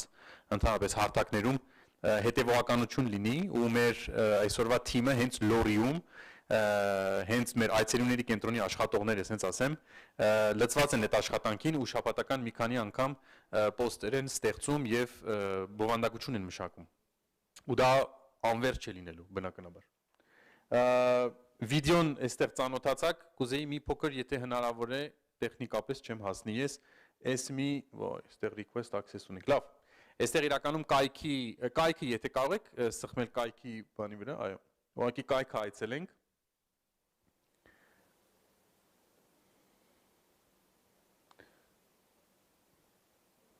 Գլխավոր էջը զուտ մի հատ գնայինք իրար հետ ու մի փոքր էլ կպատմեմ կայքի մասին, թե ինչ հնարավորություն ենք ստեղծել կայքի միջոցով, եթե load լինի։ Ահա։ Կայքը երկլեզու է, հայերեն եւ անգլերեն, նպատակ ունենք նաեւ այլ լեզուներով էլ ունենալ, ռուսերեն մանավանդ։ Այստեղ տեսնում եք, թե դեբետի կիրճում ինչեր կարող եք անել, որտեղ կարող եք մնալ եւ ընդհանրապես լիքը կոնտակտային տվյալներ, որը նորից եմ ասում, հասանելի են, մեռած չեն, բոլոր լինքերը կան ու մենք գնում ենք պրոյեկտից շատ ավելին։ Այստեղ տեսնում եք, որ հիմնական ուղղվածությունը զբոսաշրջիկի համար դա ակտիվ տուրիզմն է։ Ուրեմն հեծանիվներ, արահետներ, ռաֆտինգ, քեմփինգ եւ այլն։ Մենք հիմնականում այդ ինֆորմացիան, հասանելի դարձնելու վրա ենք աշխատել ու այստեղ ինչպես տեսնում եք նաև կան տարբեր վայրեր կամ տարբեր համայնքներ, ներքևում ավելին կա, Դրանց ամբողջ նաև բովանդակության մշակման վրա ենք մենք աշխատել։ Սա մեր CoSmart կենտրոնն է, որը բավականին յուրահատուկ է ամբողջ տարածաշրջանի համար, եւ մի հատ կուզեի վերևը սխմեիք rental-ի վրա, որովհետեւ դա ամենակարևոր կոմպոնենտներից մեկն է մեր ընդհանուր ծրագրի եւ կայքի։ Տուրիստը ոչ միայն ուզում է իմանալ, թե ուր ենք, ինչ ենք եւ այլն, բայց նաեւ ուզում է ինչ որ մի բաներ անել, ժամանակը ծախսել։ Ու դրանից մենք լավ գիտակից ենք, որովհետև հենց CoSmart կենտրոնում գործում է հյուրանոց, կոնցեպտ հյուրանոցը, որ մեր սոցիալական ձեռներեցության մաս է կազմում եւ հաճախ գալիս են, մնում են, ասում են շատ չքնաղ է, շատ հանգիստ ենք, բայց ինչ կարող ենք անել։ Ինչ կարող ենք անելու համար ու ակտիվ туриզմի մանավանդ կարող եք աղագին ման գալ, պատտել, տարածքը հայտնաբերել ու դրա համար բնականաբար ձեզ պետք են լինելու որոշակի ուրեմն սարքավորումներ կամ ինչ են ասում պարագաներ, այո։ Ու այդ ամբողջը նույնպես մենք կայքի միջոցով դրել ենք, այստեղ booking-ի հնարավորություն է տրված, կարող եք հանգիստ ամրագրել քանակով, օրով, նույնիսկ ժամով եւ հասնել այցելուների կենտրոն ու արդեն սկսել ձեր արշավը կամ ընդհանուր պտույտը։ Այստեղ լրիվ տեսնում եք։ Սա կարևոր կոմպոնենտներից մեկն էր կայքի, որը իրականում կզարգանա, որովհետև հենց հիմա ձեզ կասեմ, թե ինչ ենք անելու։ Հաջորդ, եթե սլայդին վերադառնանք, ահա մեր այցելուների կենտրոնը կարևոր մասնիկն է այս ամբողջի, որովհետև ընդեղ ենք կենտրոնացնում մեր քարտեզը, մեր պարագաներն ու սարքավորումները վարձու, մեր ընդհանուր տեղեկատվական, հա, կոնտակտային հեռախոսը, կայքը եւ այլն, բոլորը այստեղ է իրականում մշակվում, պահվում եւ ստեղծվում։ Սա իրականում միտված է ընդլայնվելու, շատ ավելի մեծ մենք այցելուների կենտրոն ենք պատկերացնում ու շուտով շինարարական աշխատանքները կմեկնարկենք, կլինեն կաֆե եւ այլ ինչ որ տեղեր, որպեսզի զբոսաշրջիկ իրեն լավ զգա եւ լավ հյուրասիրվի։ Հաջորդ քայլը ու այդտեղով իրականում կվերջացնեմ, դա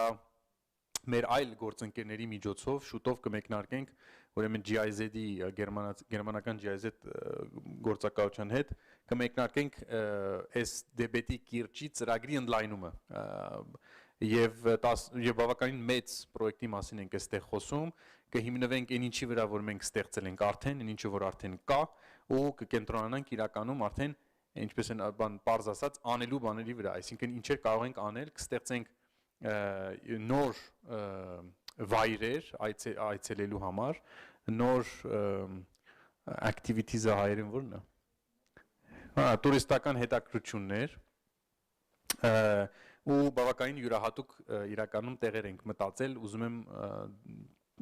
դեռ գաղտնիք պահել, բայց դեբետի կիրճի իրականում Հայաստանում շատ հետաքրքիր եւ յուրահատուկ տեղ կդառնա այս նոր արդեն ծրագրի միջոցով։ Ընդհանուր բնականաբար կարողությունների զարգացման վրա ենք նաև աշխատելու, ինչպես որ արդեն արել էինք Ալդայի միջոցով եւ բնականաբար մարքեթինգն ու մարքեթինգային թե օֆլայն թե օնլայն ծրագրերներ կշատանան։ Մի քանի նկարներ, որպեսզի ձեզ երազել տամ, եթե ծանոթ չեք Լորիի եւ Դեբետի կիրճին։ Կիրճը բնականաբար գետի հետ կապ ունի, դրա համար Դեբետ դյով են գրում, ի տարբերություն գյուղին, որը տյով է, պաշտոնապես, ունի բնականաբար ամբողջ գետի հատվածը եւ ունի իր ամբողջ այդ սարահարթ կամ այդ պլատո ասվածները, որը բավականին գեղեցիկ են։ Այդքան, շնորհակալություն ձեզ։ Ես էլ եմ շնորհակալ Կորին ջան։ Մեր համագործակցությունը, ինչպես նշեցիք, մի տարի առաջ է սկսվել, բայց երևի թե համոզվեցիք ինչ մեծ հնարավորություններ կարողացանք ստեղծել ու շատ ուրախ եմ, որ անցած անգամ նույնիսկ երևի թե մի շաբաթ առաջ էր հենց մենք էինք այցելել Դեբետ ու Կորինն հենց կազմակերպել կոաֆներ մեզ հյուրընկալում туриզմի զարգացման հնարավորությունները քննարկելու համար։ Շատ հաճելի է, որ փոխադարձ այցելինը, շատ հաճելի է, որ համագործակցությունը կա ու կարծում եմ, որ կարողանանք շարունակել։ Երկրորդ մեր ծրագիրը, որը նվիրված էր դեմոնստրատիվ գրանտերին, իրականացրել ենք Էկոհաբի հետ։ Յանա ջան, կխնդրեմ դվել ներկայացնես ծրագիրը, ինչ արդյունքներ ունենք, ինչ ենք անելու հետո։ Բարև ձեզ։ Հնարավոր է էկրանին տեսնել բանը ներկայացումը, թե չէ, էս էկրանին, բայց չեմ տեսնում, լավ։ Լավ։ Շնորհակալ եմ հրավերի համար, ողջունում եմ բոլորին եւ շնորհակալ եմ այս ծրագիրը մեր հիմնադրամին վստահելու համար։ Չնայած դժվարին ժամանակաշրջաններին մենք մեր համագործակից կառույցների եւ ընկերների հետ կարողացանք իրականացնել ծրագիրը այնուամենայնիվ։ Այսօրվա ներկայացման անունը եւ առհասարակ այսպես ասած մեր տեսլականը կառուցել մեր այլընտրանքը Հայաստանի համար։ Այսօր փոքր կներկայացնեմ Էկոհաբ հիմնադրամի մասին, շատ կարճ, ինչով ենք մենք զբաղվում առհասարակ, այնուհետև արդեն այս ծրագրի արդյունքների մասին կներկայացնեմ ու հետո արդեն մեր ակնկալիքների մասին եմ ներկայացնելու։ Ուրեմն, ինչպես եւ Կոավ Smart կենտրոնը դեպետում, այնպես էլ Էկոհաբ հիմնադրամը մեր ավելի մեծ ուղղվածությունը կրթական ոլորտն է, կրթական ոլորտը կարողությունների զարգացումը եւ մեզ համար կարեւոր է, որպեսզի մենք կառուցենք կենսակայուն մասնակցային Հայաստան, որտեղ որ երիտասարդները իրենց կարեւոր դերն են խաղում։ 3 ակտիվ գործունեություն ենք ծավալում, առաջինը կարողությունների զարգացումն է երիտասարդների համար, 18-ից 25 տարեկան երիտասարդների համար, ամեն տարի 2012 թվականից աշխատում են կայուն զարգացման եւ ակտիվ քաղաքացիության ոլորտում եւ կրթում երիտասարդներին, որպեսզի նրանք իրենց համայնքներն ավելի բարելավեն կենսականության ոլորտում եւ իրականացնեն տարբեր համայնքային ծրագրեր։ Մյուս մեր կարևորագույն ծրագիրը մեր կրթական կենտրոնն է, Բուայլ ընտրանքային տունը, որը ստեղծել ենք բազմաթիվ համագործակից կառույցների աջակցությամբ։ Այն գտնվում է Վանաձորում, իրենից ներկայացնում է կայուն կրթական կենտրոն, կենսակայունության սկզբունքների հիման վրա կառուցված եւ ծառայում է երիտասարդների համար իրականացնելու իրենց գաղափարները, ինչպես նաեւ մեզ համար իրականացնելու մեր ծրագրերը, շատ կարևոր սոցիալական ձեռնարկատիրության մոդել է այն մեզ համար հանդիսանում։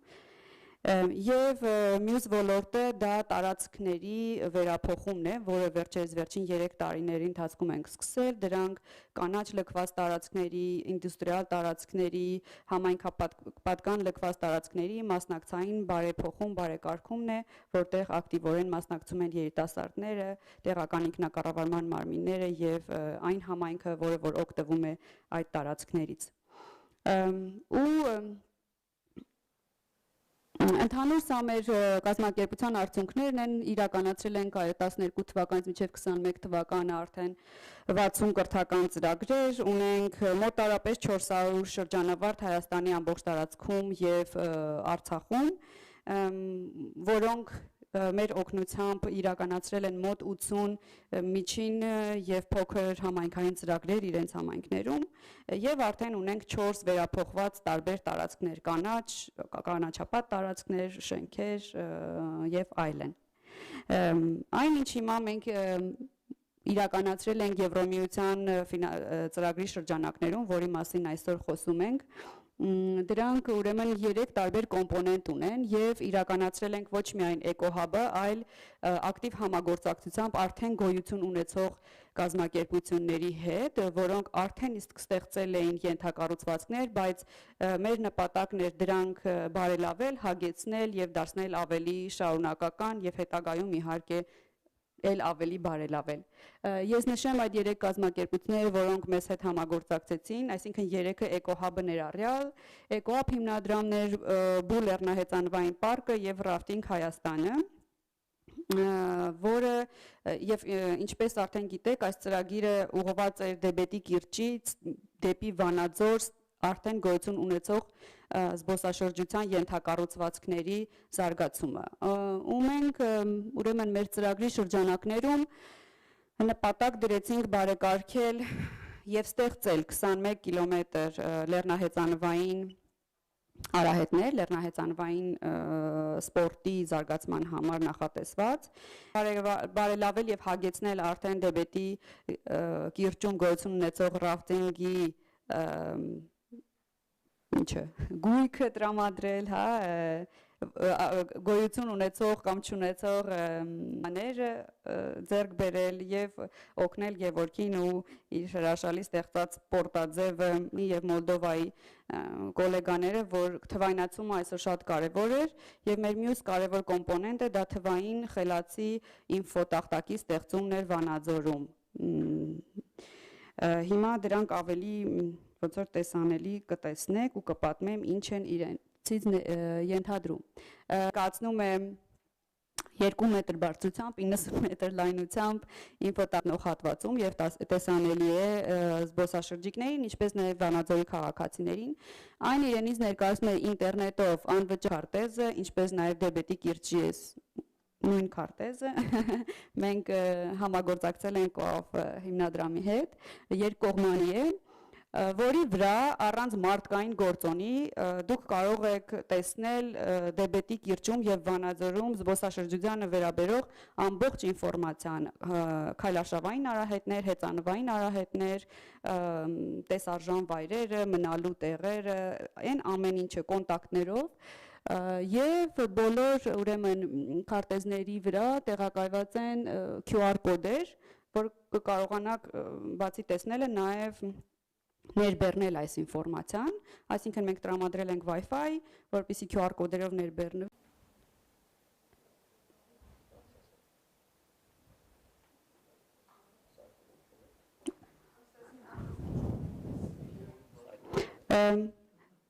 Կարող ենք ինչ-որ կայքով այցելել, Գևորգ, շատ արագ։ Լավ, հիմա Գևորգը, քանի որ ներկայացուցիչն է Rafting Հայաստանի եւ ստեղծողը, մեզ փոքր 1 րոպեանոց տեսահոլովակ կցուցադրի իրենց գործողության մասին։ Ես ասեմ, որ տարածաշրջանում արդեն շատ հայտնի է rafting-ը ու այցելուների թիվը բավականին rafting-ի շնորհիվ աճել է այս կիրճում։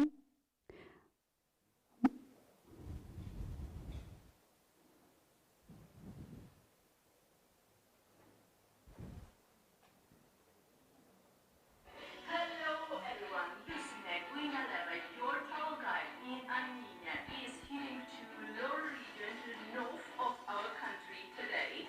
And guess what? I'm going to Tibet River, one of the biggest rivers we have in Armenia, and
So now you know more how to spend a day in Armenia.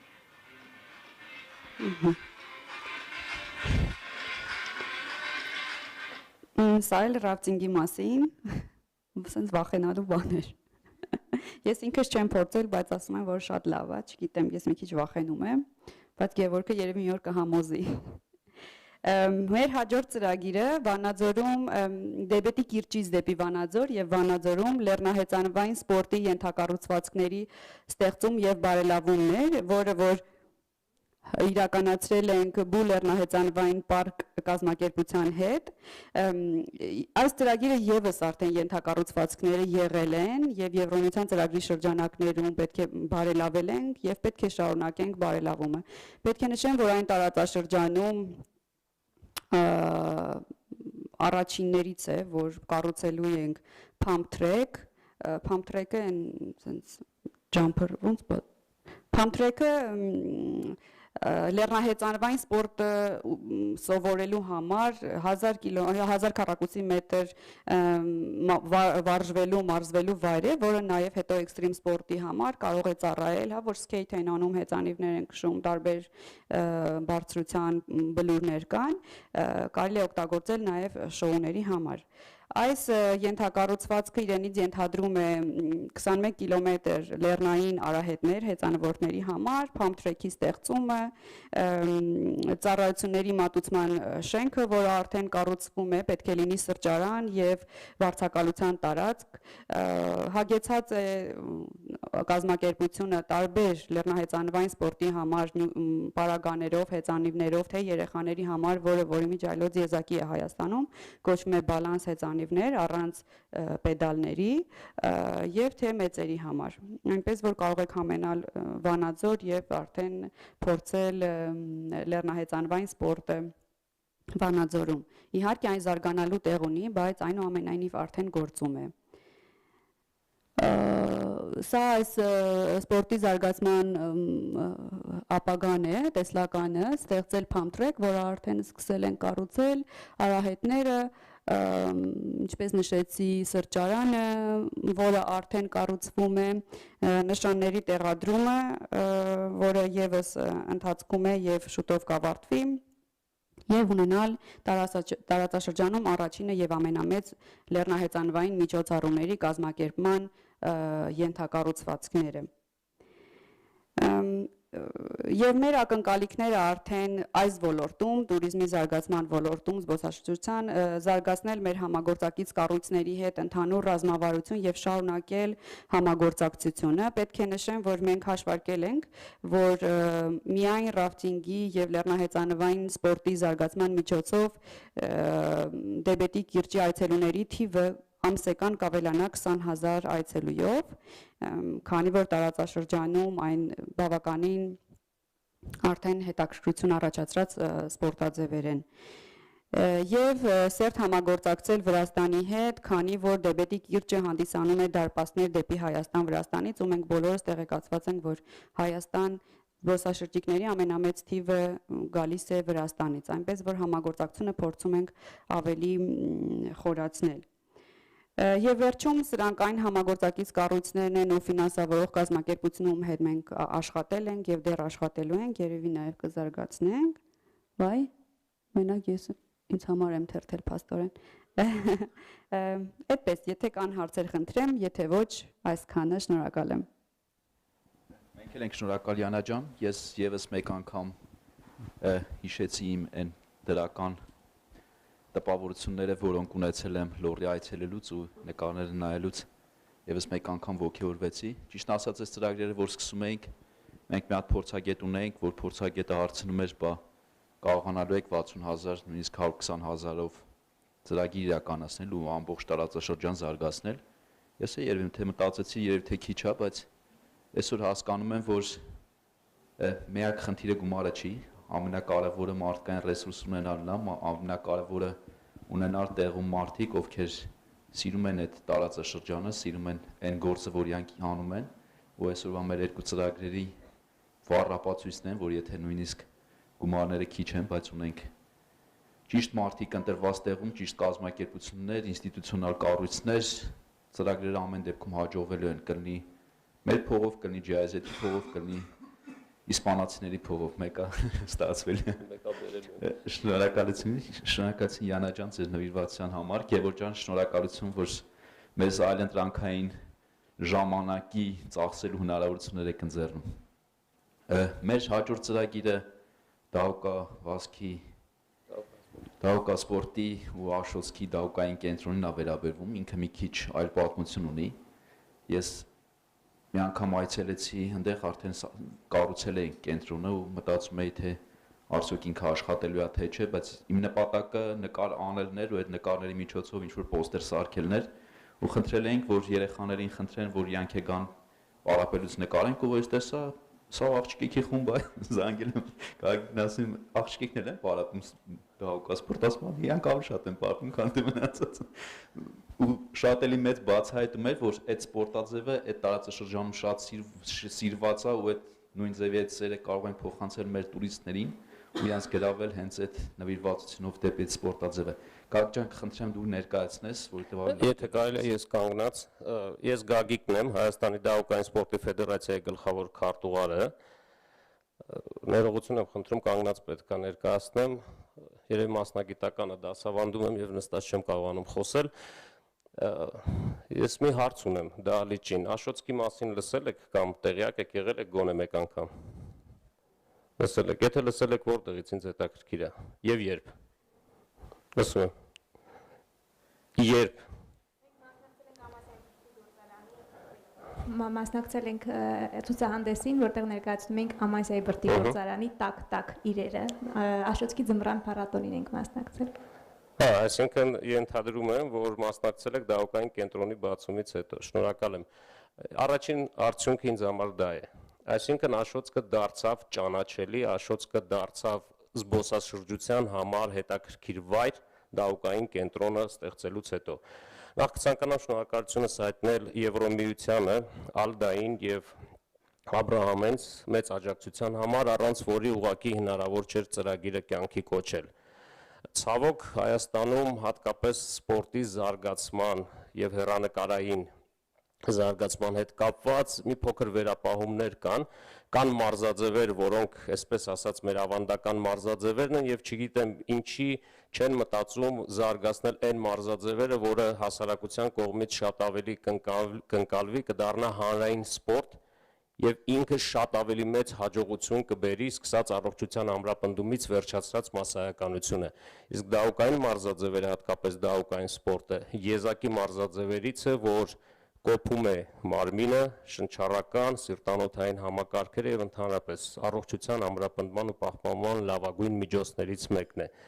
Հիմա Աշոտսկի դահուկային կենտրոնի մասին։ Ինչի հենց Աշոտսկը։ Աշխարհագրական դիրք, բնակլիմայական պայմաններ, դահուկային ավանդույթներ, պրոֆեսիոնալ կադրեր, մարզական հաջողություններ։ Աբրամը քիչ առաջ խոսեց կադրերի մասին։ Այսինքն այն ռեսուրսը մարդկային, որը պետք է հաջողության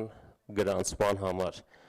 Աշոտսկում 4-ից 5 ամիս ձմեռ է։ Աշոտսկը համարվում է ցավոք համարվում է մեր երկրի ամենաաղքատ բնակչությունն ունեցող տարածաշրջաններից մեկը։ Աշոտսկը գտնվում է ծովի մակերևույթից 2000 մետր բարձրության վրա։ Ես քիչ հետո կխոսեմ այդ առավելության մասին, 2000 մետր, ինչի 2000 մետր եւ բարձր։ Եվ պատկերացրեք, Աշոտսկը Հայաստանում ամենահարուստ դահուկային ավանդույթներն ունեցող տարածաշրջաններից մեկն է, եթե ոչ առաջինը։ Պատկերացրեք, Աշոտսկում սերունդներ կան, որոնք դահուկային սերունդներ են։ Այսինքն մի քանի սերունդ իրենք դահուկային սպորտով են զբաղվել։ Եվ Աշոտսկը չզարգացնել, ուղղակի մեծ բաց թողում կլիներ Հայաստանում դահուկային սպորտի զարգացման եւ ընդհանրապես ապագայի հետ կապված։ Աշոտսկում ունենք պրոֆեսիոնալ կադրեր, ամուսիններ են, Արթուր եւ Ալա Միքայելյանները, Արթուր Միքայելյանը Հայաստանի դահուկավազքի հավաքական թիմի գլխավոր մարզիչն է, աշխարհում արդեն ճանաչված մարզիչներից մեկը եւ երբեմնի մեր ունեցած դահուկային հաջողությունները հենց կապում ենք Արթուր եւ Ալա Միքայելյանների հետ, իրենց ավագ որդին Սերգեյ Միքայելյան համաշխարհային ուսանողական խաղերի 3-րդ մրցանակակիր էր, փոքր եղբայրը արդեն շարունակում է եղբոր հաջողությունները գերազանցել եւ աշխարհի մինչեւ 23 տարեկանների մեջ 8-րդ արդյունքը ցույց տվեց։ Եթե համեմատենք աշխարհի առաջատար պետությունները, նման արդյունքի հասնելու համար մարդիկ միլիոնավոր եվրոներ են ծախսում։ Բայց մենք մեր համեստ եւ նվիրված թիմով համեստ հնարավորություններով փորձում ենք մրցակցել աշխարհի առաջատար պետությունների հետ, այնպիսի պետություններ ինչպես Նորվեգիա, Շվեդիա, Ռուսաստան եւ այլն։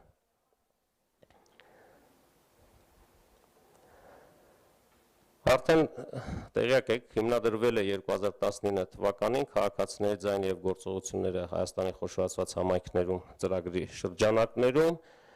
ինչ ունենք մենք այսօր Աշոտսկում։ Քիչ հետո ես այդ նկարը ցույց կտամ, եթե դուք տարիներ առաջ կանգնեիք այս կենտրոնի տեղում, դուք կտեսնեիք անծայրածիր տարածք, լեռներ, ուրիշ ոչինչ։ Կենտրոնը ունի 14 հոգու համար նախատեսված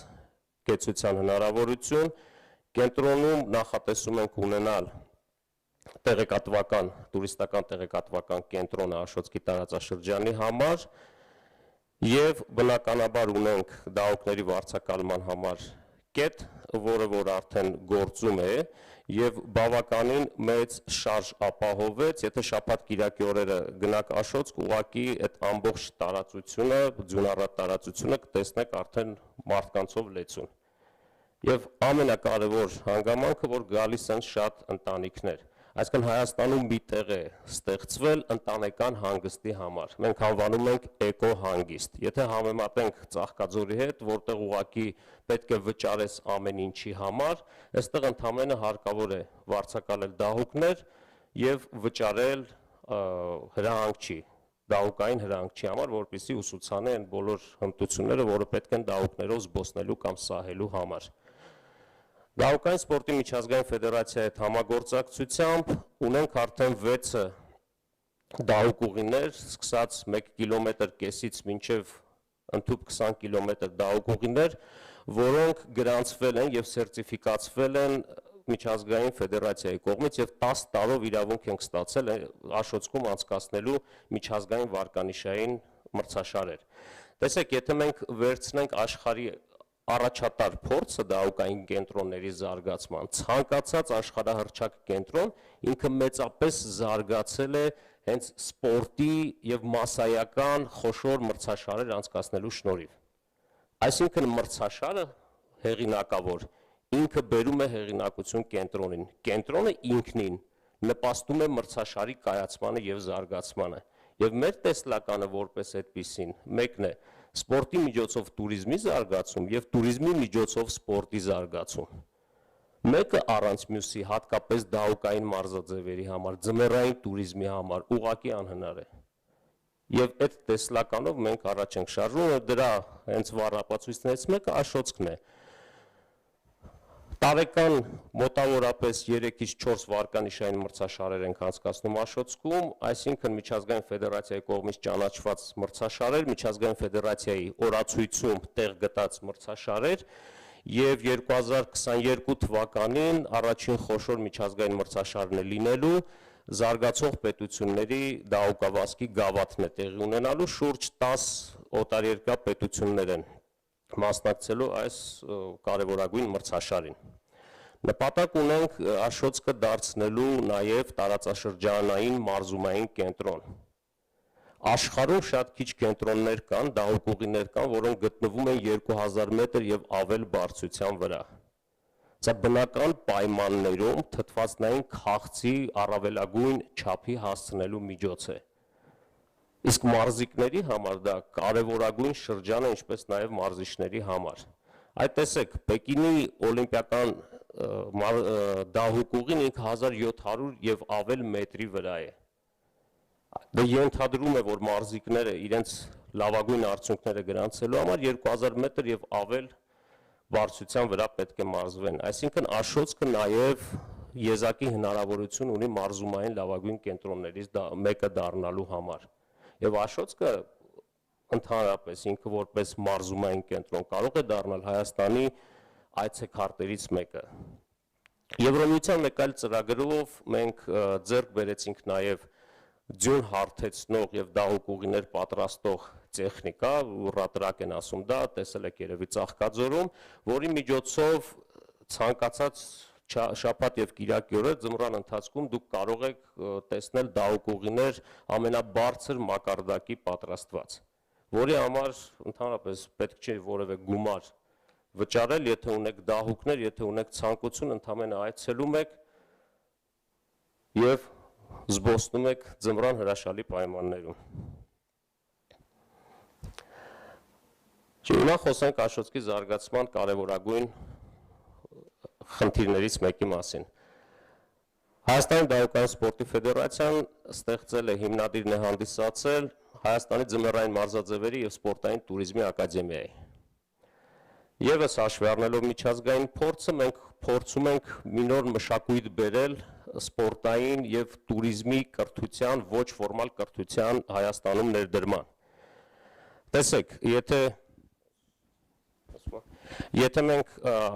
այցելենք Ծաղկաձոր, մենք ունենք հրահանգիչներ։ Եթե հրահանգիչներին հարցնեք իրենց որակավորման մասին, հավատացեք, ձեզ ոչինչ չեն պատասխանի։ Իսկ դա բավականին լուրջ մասնագիտություն է։ Բավականին լուրջ։ Այսինքն մարդ, որը ունի տեսական, գործնական կարողություններ եւ հմտություններ դահուկային ուսուցում իրականացնելու։ Իսկ այնտեղ հավատացեք կհանդիպեք մարդկանց, որոնց ուղղակի նույնիսկ արտաքինը կարող է ձեր մոտ որոշակի, չգիտեմ, մտավախություն կամ կասկած առաջացնի։ Եվ արդեն հունվար ամսից ունենալու ենք լեռնադահուկային դահուկավազքի եւ սնոուբորդի հրահանգիչների եւ մարզիչների պատրաստման առաջին դասընթացը։ Համագործակցում ենք հրահանգիչների պատրաստման միջազգային ասոցիացիայի հետ եւ վերջնական արդյունքում 3 տարվա դասընթացներից հետո մեր հրահանգիչները կունենան արդեն միջազգային կարգի հրահանգչի որակավորում։ Եվ Աշոտքի դահուկային կենտրոնը հանդիսանալու է այն բազային կենտրոնը, որտեղ մենք անցկացնելու ենք այդ բոլոր դասընթացներն ու միջոցառումները։ Նախատեսում ենք Աշոտքում ունենալ նաև լեռնադահուկային սահուղիներ, որովհետև դասընթացներն անցկացնելու համար լեռնադահուկային եւ սնոուբորդի սահուղիները ուղղակի պարտադիր են։ Եվ այդ նույն լեռնադահուկային եւ սնոուբորդի սահուղիները արդեն ծառայելու են туриզմի զարգացման համար։ Այսինքն բացի դահուկավազքը Աշոտքը նաև գրավիչ է դառնալու լեռնադահուկային եւ սնոուբորդի սիրահարների համար։ Մենք խոսում ենք ձմռան մասին, բայց ծրագրեր ունենք նաև ամառային սպորտային եւ էքստրեմալ туриզմի զարգացման հետ կապված։ Ծրագրերից մեկը հեծանվային ուղիներ ունենալ Աշոտքից դեպի Արփալիչ։ Այսինքն մենք փորձելու ենք թե ամռանը, թե ձմռանը կապել մեկ տարածաշրջանի երկու տարբեր կարևորագույն կետեր եւ ունենալ հետաքրքիր տուրեր։ Մարտ ամսին ունենալու ենք Աշոտքի դահուկային մարաթոնը, կիսամարաթոնը։ Մենք գրանցել ենք արդեն միջազգային մարաթոնների ցանկում եւ մարտի սկզբին ունենալու ենք 5, 10 եւ 20 կիլոմետրանոց մարաթոններ, իսկ մարաթոնի ուղին լինելու է Աշոտքից մինչեւ Արփա եւ հակառակ ուղղությամբ։ Այսինքն ունենալու ենք նաեւ ամառային հեծանվային տուրեր, ուղղակի տուրեր եւ նաեւ թիավարության հնարավորություն կա թե գետում, թե նաեւ Բավրայի անցակետի մոտ լճում։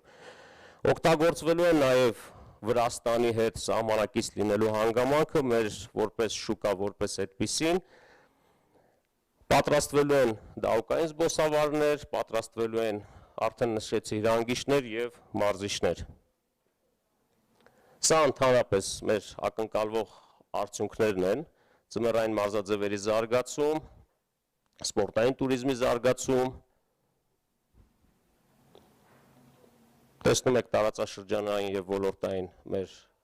մակարդակները։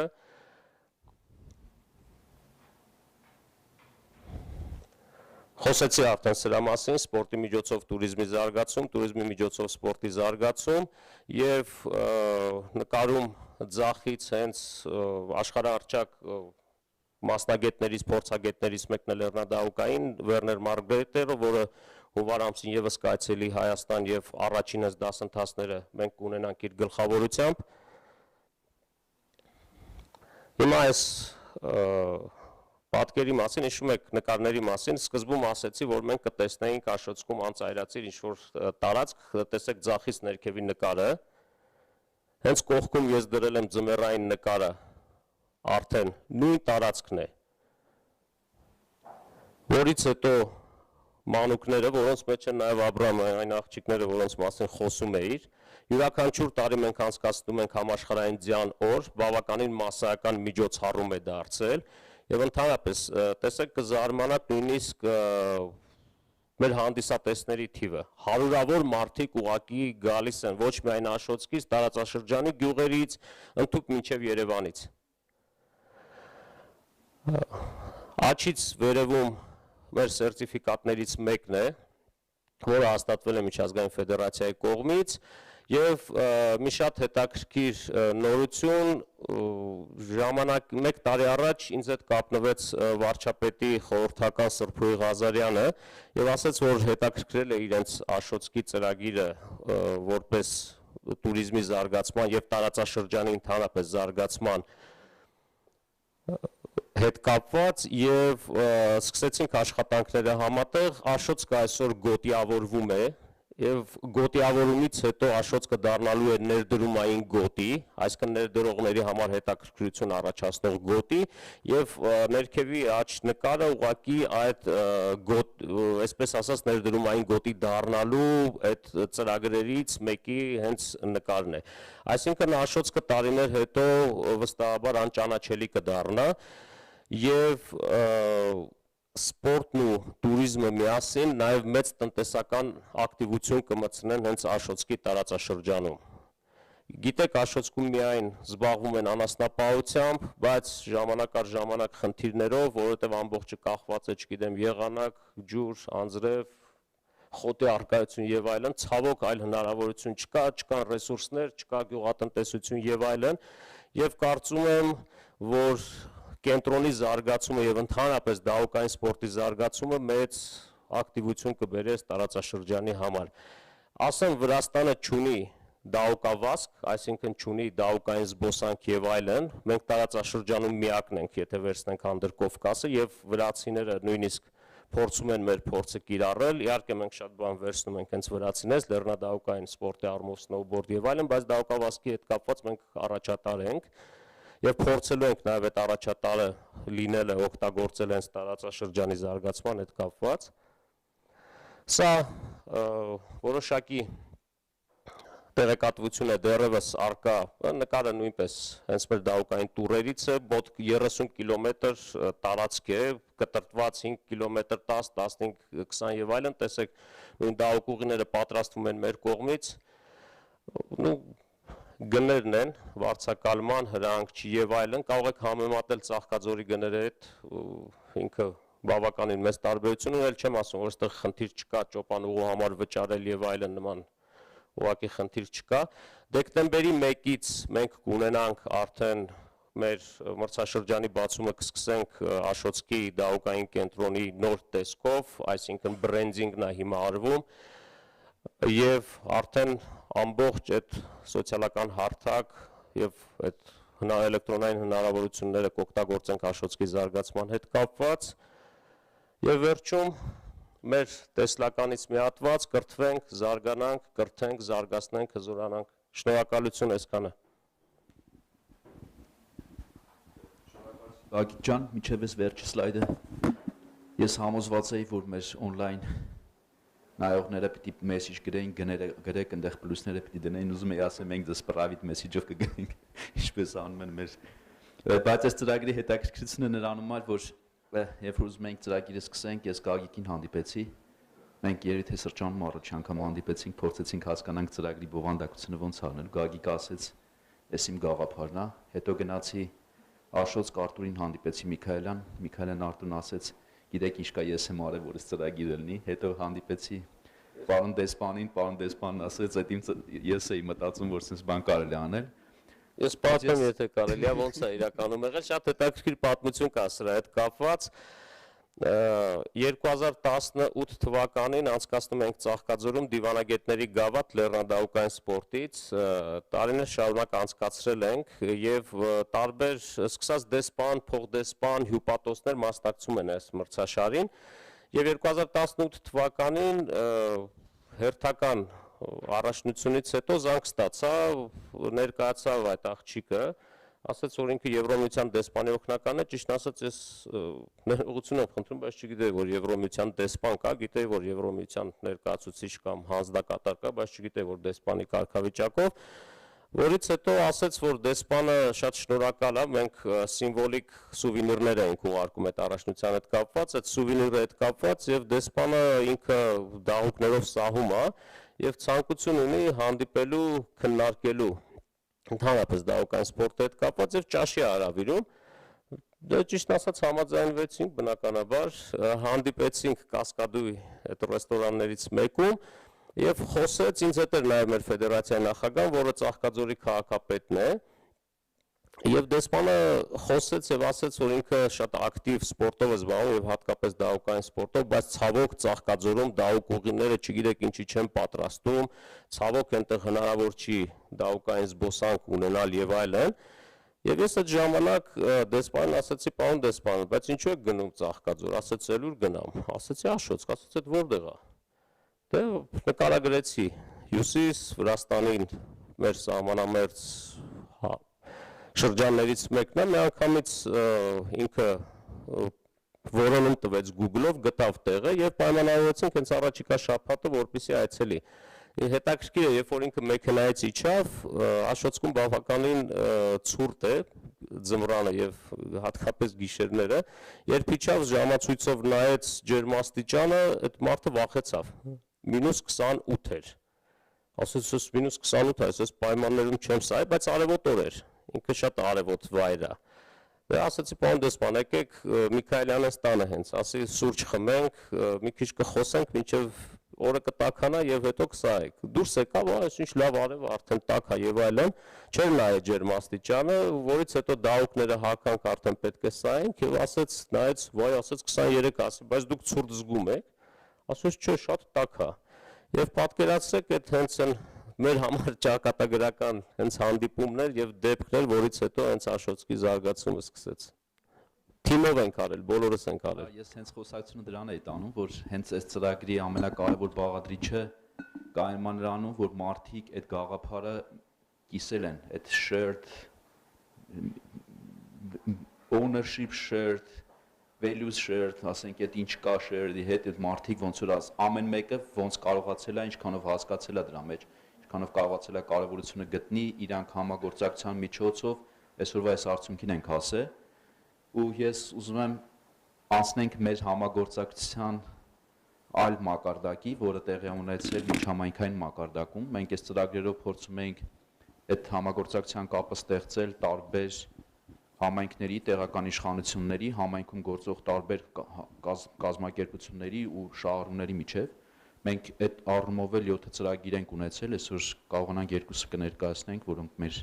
երևի հաջողված փորձերից է։ Սաթիկ ջան, կխնդրեմ մեր Գեղարքունիքի մարզի Սևանի տարածաշրջանի ծրագիրը ներկայացնես։ Շնորհակալություն Աբրահամ։ Շնորհակալ եմ ընդհանրապես այս հնարավորության համար ու այս ծրագրի համար, այս դրամաշնորհի համար, որովհետև ինքը մեր 20-ամյա հասարակական կազմակերպության ոլորտում ունեցած գործունեության մեջ լրիվ առանձնանում է, ինքը լրիվ նոր որակեր ու նոր տիպի ծրագիր։ Ես ներկայացնում եմ տարածքային զարգացման եւ հետազոտությունների կենտրոն հասարակական կազմակերպությունը այսօր, այն ստեղծվել է 2002 թվականին, ստեղծման հիմքում ՀԿ-ի ընկած էր երկու խոշոր պրոբլեմ։ Սևանա լճի էկոլոգիապես կաթվածահար վիճակը հատկապես այդ տարիներին եւ Գեղարքունիքի մարզում Սևանի ափամերձ համայնքներում բնակչության աղքատության բարձր մակարդակը։ Տեղյակ մարդկանց համար հասկանալի է, որ այս երկու պրոբլեմը խիստ փոխկապակցված են այդ մարզում մեկը մյուսով ու պայմանավորված են իրարով, որովհետև Սևանը հանդիսանում է բնակչության եկամտի հիմնական աղբյուրը ու որքան վատ է Սևանի վիճակը, այնքան խորանում է աղքատությունը, որքան աղքատությունը խորանում է, այնքան ավելանում է հարձակումը լճի վրա, ինչը իր հերթին ավելի վատթարացնում է լճի էկոլոգիական վիճակը։ Եվ այսպես մենք մեր առաջ նպատակ դրեցինք փորձել լուծել այս երկու խնդիրները զուգահեռաբար։ Տարիների ընթացքում հասկացանք, որ շահերի պաշտպանության քարոզարշավները եւ բնակչության իրազեկությունը բարձրացնելը այդքան էլ արդյունավետ չեն, շատ ավելի կարեւոր է մարդկանց համար եկամտի այլընտրանքային հնարավորությունների ստեղծումը եւ մենք այսպես քայլ կատարեցինք դեպի սոցիալական ձեռնարկատիրության ոլորտ ու սկսեցինք տարբեր համայնքներում ստեղծել, փորձարկել սոցիալական ձեռնարկատիրության տարբեր մոդելներ եւ հաջողված օրինակները արդեն տարածել այլ համայնքներում եւ կիրառել եւ նաեւ 2015 թվականին մեր կազմակերպությունը այն նախաձեռնողներից էր ու հիմնադիրներից էր, որ ստեղծեց Հայաստանի սոցիալական ձեռնարկությունների ասոցիացիան։ Սևան ՆԱՓ-ի մեջ ծրագիրը, ինչպես մեր բոլոր մյուս ծրագրերը, մենք իրականացրել ենք ոչ միայն նա, այլ իրականացրել ենք մեր գործընկեր կազմակերպությունների հետ, ընտրել ենք այն գործընկերներին, որոնց մտածել ենք, որոնց համար եւս կարեւոր է այն խնդիրը, որ դրել ենք մեր առաջ այս ծրագրով։ Դա Բլեջան, բնապահպանական, սոցիալական եւ բիզնեսի աջակցության հասարակական կազմակերպություններ Գավառից, Աստղավարդ Հաշմանդամ երեխաների ծնողների հասարակական կազմակերպությունը Վարդենիս խոշորացված համայնքից, Արեգունի սոցիալական զարգացման ՀԿ ճամբարակ խոշորացված համայնքից եւ Արտանիշի հայկական ճամբար հասարակական կազմակերպությունը։ Ընդհանրապես մարզի զարգացման կարևոր ուղղություններից է զբոսաշրջությունը, որը մեծ ներուժ ունի Գեղարքունիքի մարզում եւ ինչպես գիտեք, եթե դուք ինքներդ էլ փորձեք, զբոսաշրջիկները երբ ուզում են Հայաստան այցելել ու Հայաստանի մասին ինֆորմացիա են փնտրում ինտերնետում, առաջին բանը, որ գալիս է նրանց էկրաններին, հայտնվում է դա Սևանա լիճն է, որպես աշխարհի բարձր լեռնային քաղցրահամ խոշորագույն լճերից մեկը։ Եվ մարդիկ գալիս են Սևան, երբ ընտրում են, այդ ուղին ու գալիս են Սևան, իրենք գալիս են տեսնելու այդ բարձր լեռնային լիճ իրականում։ Սակայն հասնելով Սևան, զբոսաշրջային կազմակերպությունները նրանց ուղղորդում են միայն Սևանի թերակղզի, որտեղ խաթարված են բարձր լեռնային լճի հետ կապված բոլոր այդ զգացողությունները եւ անմիջապես մարզից դուրս են տանում, որտեղ այլ ենթակառուցվածքներ չկան հետաքրքիր ներկայացնելու։ Մյուս կողմից ներգնա տուրիստների համար, հայաստանցիների համար զբոսաշրջությունը Սևանում, Գեղարքունիքի մարզում առնչվում է միայն ասոցացվում է միայն ափամերձ հանգստի հետ։ Մարդիկ գալիս են ափին լողանալու, հետ գնալու, ինչն էլ վերջին տարիներին էկոլոգիական վիճակի հետ կապված, գլոբալ տաքացմամբ եւ այլ խնդիրներով պայմանավորված, որոշակի շրջանում մի քանի օր բերում է լճի ծաղկման գործընթացի, ինչը ամբողջությամբ խաթարում է նորից այդ Եվ այսպես մենք որոշեցինք այս ծրագրով, առաջարկվող ծրագրով զարգացնել մարզում արշավային զբոսաշրջությունը եւ դրա միջոցով նպաստել Գեղարքունիքի մարզի խոշորացած 4 համայնքների կազմի մեջ մտնող նվազագույնը 8 բնակավայրերի սոցիալ-տնտեսական զարգացմանը եւ բնապահպանությանը։ Այսինքն մենք մեր առաջ նպատակ դրեցինք, որ կոտրել են կարծրատիպը, որ Սևանում հանգիստը միայն ամռանն է եւ կոտրել են կարծրատիպը, որ Սևանում հանգիստը միայն լճափին է, այլ հնարավորություն տանք զբոսաշրջիկներին լեռներից բարձր դիրքերից տեսնել ու հիանալ Գեղարքունիքի մարզի ամբողջ հմայքն ու գրավչությունը եւ նաեւ տարբեր սեզոնների մարդկանց հրավիրել Գեղարքունիք։ Մեր արչեւ խնդիր ենք դրել պատրաստել նվազագույնը 8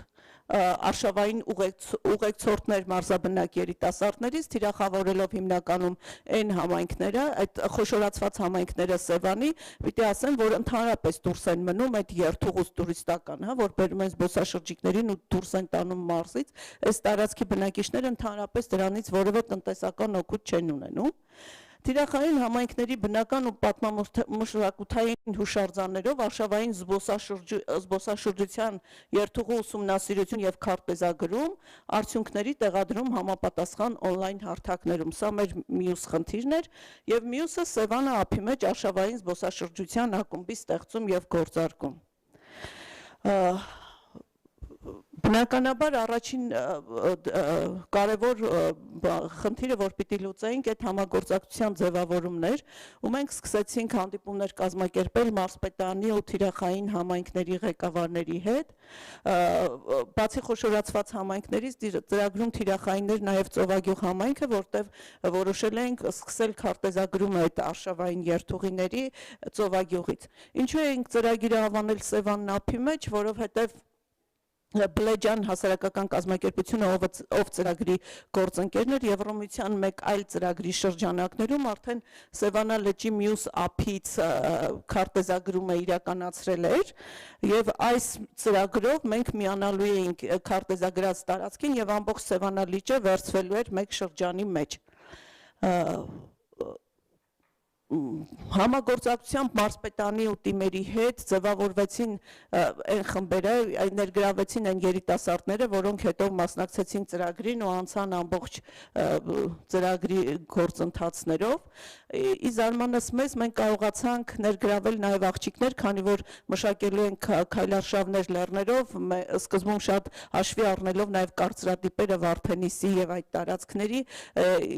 շատ մտահոգված էի, որ հնարավոր է աղջիկներ չկարողանանք ներգրավել, բայց կարողացանք ապահովել հավասար քանակով տղաների ու աղջիկների մասնակցություն, ինչը շատ ուրախալի էր մեզ համար, եւ սկսեցինք 10-օրյա դասընթաց էկոճամբարի ձևաչափով։ Նաեւ երիտասարդների մեջ կային հաշմանդամություն ունեցող տղաներ, որը եւս ծրագրի կարևոր ձեռքբերումներից էր։ 10-օրյա դասընթացի ընթացքում մենք անցանք շատ խորացված բոլոր այն հմտությունները, որոնք անհրաժեշտ են արշավային ուղեկցորդների համար։ Էկոտուրիզմ, ուղեկցորդություն, արշավային անվտանգություն, քարտեզագրում ժամանակակից մատչելի մեթոդներով հեռահար եւ տեղային։ Անցանք նաև շատ խորը բնապահպանության դասընթաց, որովհետև մենք մեր առաջ խնդիր էինք դրել, որ այդ եւ ծրագրի ընթացքում այդ փորձնական երթուղիները քարտեզագրելիս եւ հետագայում զբոսաշրջային փաթեթներ կազմելիս եւ առաջարկելիս պիտի կարևոր տեղ տանք բնապահպանական հիմնախնդիրներին ու այդ ճանապարհին զբոսաշրջիկները եւս պիտի ինչ որ բնապահպանական խնդիրներ լուծեն նաեւ։ Տուրիզմի վերաբերյալ անգլերեն լեզվով հաղորդակցման հմտությունների դասընթաց ենք ունեցել, ու այդ դասընթացը ոչ միայն այդ 10 օրերի ընթացքում է եղել, այլև հետագա 1 ամսվա, երբ որ այս երիտասարդները անցնում էին եւ փորձարկում էին այդ ամբողջ երթուղին։ Ունեցել ենք շատ խորը առաջին բուժօգնության հիմունքներ դասընթացը, որը վարել է Հանրապետության լավագույն մասնագետներից մեկը Սպարտակ Հովհաննիսյանը։ Ես վերջերս լսեցի բժիշկներից մեկին, ով որ զարմացած խոսում էր Սպարտակի վարած դասընթացների մասին, ու այստեղ ամենակարևորը այն է, որ ինքը բացի հմտություններից նաև սովորեցնում է ինչպես վարվել, երբ ձեռքի տակ եղած ցանկացած իր ոնց կարելի է օգտագործել առաջին բուժօգնություն ցուցաբերելու համար։ Եվ իրականացրել ենք նաև սոցիալական ձեռնարկատիրության դասընթաց, քանի որ մեր ներկայացուցիչները, երիտասարդները տարբեր համայնքներից էին եւ զույգերով էին, այստեղ դուք տեսնում եք, որ իրենք զույգերով աշխատում են իրենց համայնքի խնդիրները վերհանելու ու այդ խնդիրների լուծմանն ուղղված բիզնես գաղափարների գեներացիայի վրա, մոտ 20 տարբեր բիզնես գաղափարներ են սոցիալական ձեռնարկատիրության գեներացվել, որոնք առնչվում էին զբոսաշրջության ոլորտին ու նաև առաջին բուժօգնությանը, որովհետև դասընթացի ընթացքում պարզվել էր, որ առաջին բուժօգնության մեջ օգտագործվող տարբեր պետքական իրեր եւ առարկաներ Հայաստանում ընդհանրապես չկա ու չի արտադրվում, իրենք մտածեցին, որ կարող են արտադրել այդպիսի բաներ։ Ճամբարի յուրաքանչյուր օրը սկսվել է ընդհանուր ֆիզիկական մարզումներով, մենք նախորդ իրենց բոլորին խիստ պատրաստել ենք, որպեսզի կարողանան հետո այդ 1 ամիսը անցնել լեռնելով ու քարտեզագրել այդ երթուղիները։ Դասընթացի շրջանակներում մեր առաջի երթուղին սկսվեց Շորժագյուղի տարածքից, այս փորձնական ոնց որ քայլարշավներ, բայց ստացվեց, որ ամենադժվարներից մեկն էինք ընտրել, անցավ Արտանիշ լեռան գագաթով 2460 մետր եւ շարունակվեց մինչեւ Արտանիշ գյուղի տակ գտնվող հայկական ճամբարի տարածք։ Պիտի ասեմ, որ աննկարագրելի են զգացողությունները, երբ որ շատ դժվարությամբ, շատ իրականում դժվար հաղթահարելի է Արտանիշ լեռը շորժայի կողմից, երբ որ բարձրանում ես, բայց երբ որ հասնում ես գագաթին ու այն հիասքանչ տեսարանը բացվում է քո առաջ, այս միակ տեղն է, որտեղից երևում է փոքր եւ մեծ սևանների միացումը եւ ամբողջ Սևանալիճը իր ամբողջ շքեղությամբ քո աչքի առաջ է ծայրից ծայր, իրականում մտածում էր, որ արժեր իրականում այդ տանջանքը այդ լեռը հաղթահարելու։ Դրանից հետո մեկ շաբաթ արձակուրդ ենք տվել, մեր հանգիստի ենք ուղարկել ոնց որ մեր երիտասարդներին, որից հետո շարունակել ենք քարտեզագրել երթուղիներ։ Արտանիշի հայկական ճամբարում երկրորդ օրը ոնց որ իրենք այցելել են հարևանությամբ գտնվող Այաս ջրային հետազոտությունների ակումբի տարածքում գտնվող Կիլիկյանավը, ծանոթացել են նավի պատմությանը եւ այս մասը եւս ներառվել է քարտեզների մեջ զբոսաշրջային Արտանիշի հայկական ճամբարի հետ համագործակցությամբ այստեղ նոր դասընթաց են անցել, բնապահպանության դասընթացը այս տարածքում շարունակվել է, բնապահպանության եւ ջրային փոխադրամիջոցներից օգտվելու ջրային մարզաձևերի դասընթաց են անցել, սովորում են այստեղ հողից եւ ջրից անալիզ վերցնել, ուսումնասիրել, որը մտածում ենք, որ հետագայում օգտագործելու ենք լեռնային այդ ճանապարհով անցնելիս լեռների գետերի ջրերից հողից անալիզ վերցնել, այստեղ տեսնում եք, որ լճից ցանցերն են հանում, ջրի տակ մնացած ցանցերը, ձմռանը քամիները ոնց որ հավաքում են իրար վրա, կուտակում են ու ինքը էկոլոգիական լուրջ վնաս է հետո լճի համար, որովհետև ձկները ընկնում են այդ ցանցերի մեջ, սատկում են ու հատակին նեղման process է սկսվում։ Հիմա տեսնում եք, այստեղ երիտասարդները այդ ցանցերից մաքրում են լիճը։ Հետո երբ որ շարունակեցին երթուղին, կարևորագույն երթուղիներից մեկն էր ծրագրի շրջանակներում, որ քարտեզագրել ենք, Ծովագյուղ Կալավան երթուղին։ Այն 26 կիլոմետր երթուղի էր մեր քարտեզագրած, իրականում ավելի կարճ ճանապարհ կա Ծովագյուղից դեպի Կալավան, բայց մենք ընտրեցինք այն ճանապարհը, որը ավելի հարմար կլինի զբոսաշրջիկներին անցնելու համար եւ ավելի գեղեցիկ է։ Այս ճանապարհի առաջին ամբողջ 13 կիլոմետրը անցնում է Լեռան Սապատի վրայով Սևան եւ Դիլիջան ազգային պարկերի եզրագծով եւ ամբողջ ճանապարհին մի կողմից երևում է Սևանալիճը իր ամբողջ շքեղությամբ ու հրաշքով, մյուս կողմից երևում է Դիլիջանի անտառները, էլի տեն շատ հետաքրքիր տեսարաններով անտառային։ Այստեղ մենք գիշերակաց ենք ունեցել Սառնուտ լեռան գագաթից մի քիչ ներքև, հետաքրքիր մի տարածքում, որը Ծովագյուղի եւ Ճամբարակի համայնքների ոնց որ մեջտեղում է գտնվում։ Տարածքը ավելի շատ Ճամբարակի տարածքում է եւ երկու համայնքապետերը իրար հետ բանակցելով եկել են այն համոզման, որ Ճամբարակի համայնքապետարանը համայնքը կտրամադրի տարածքը, իսկ Ծովագյուղի համայնքապետարանը կանի անհրաժեշտ ներդրումներ եւ մենք այդտեղ կունենանք գիշերակացի ոնց որ ենթակառուցվածք վրանային գիշերակացի համար եւ հաջորդ օրը նորից 13 կիլոմետր այնպես ստացվեց, որ հենց մեջտեղում էր, 26 կիլոմետրի մեջտեղում էր այդ գիշերակացի հատվածը, հաջորդ 13 կիլոմետրը արդեն անտառների միջով անպատմելի գեղեցիկ ճանապարհով իջել ենք դեպի Կալավան, շատ կարևոր էր Կալավան գնալը, իդեպ երբ որ խոսում էինք սկզբից, բոլորն ասում էին Կալավանը զարգացած համայնք է, ինչի եք ներառում այդ երթուղիների մեջ։ Նախ կարևոր փորձառություն էր,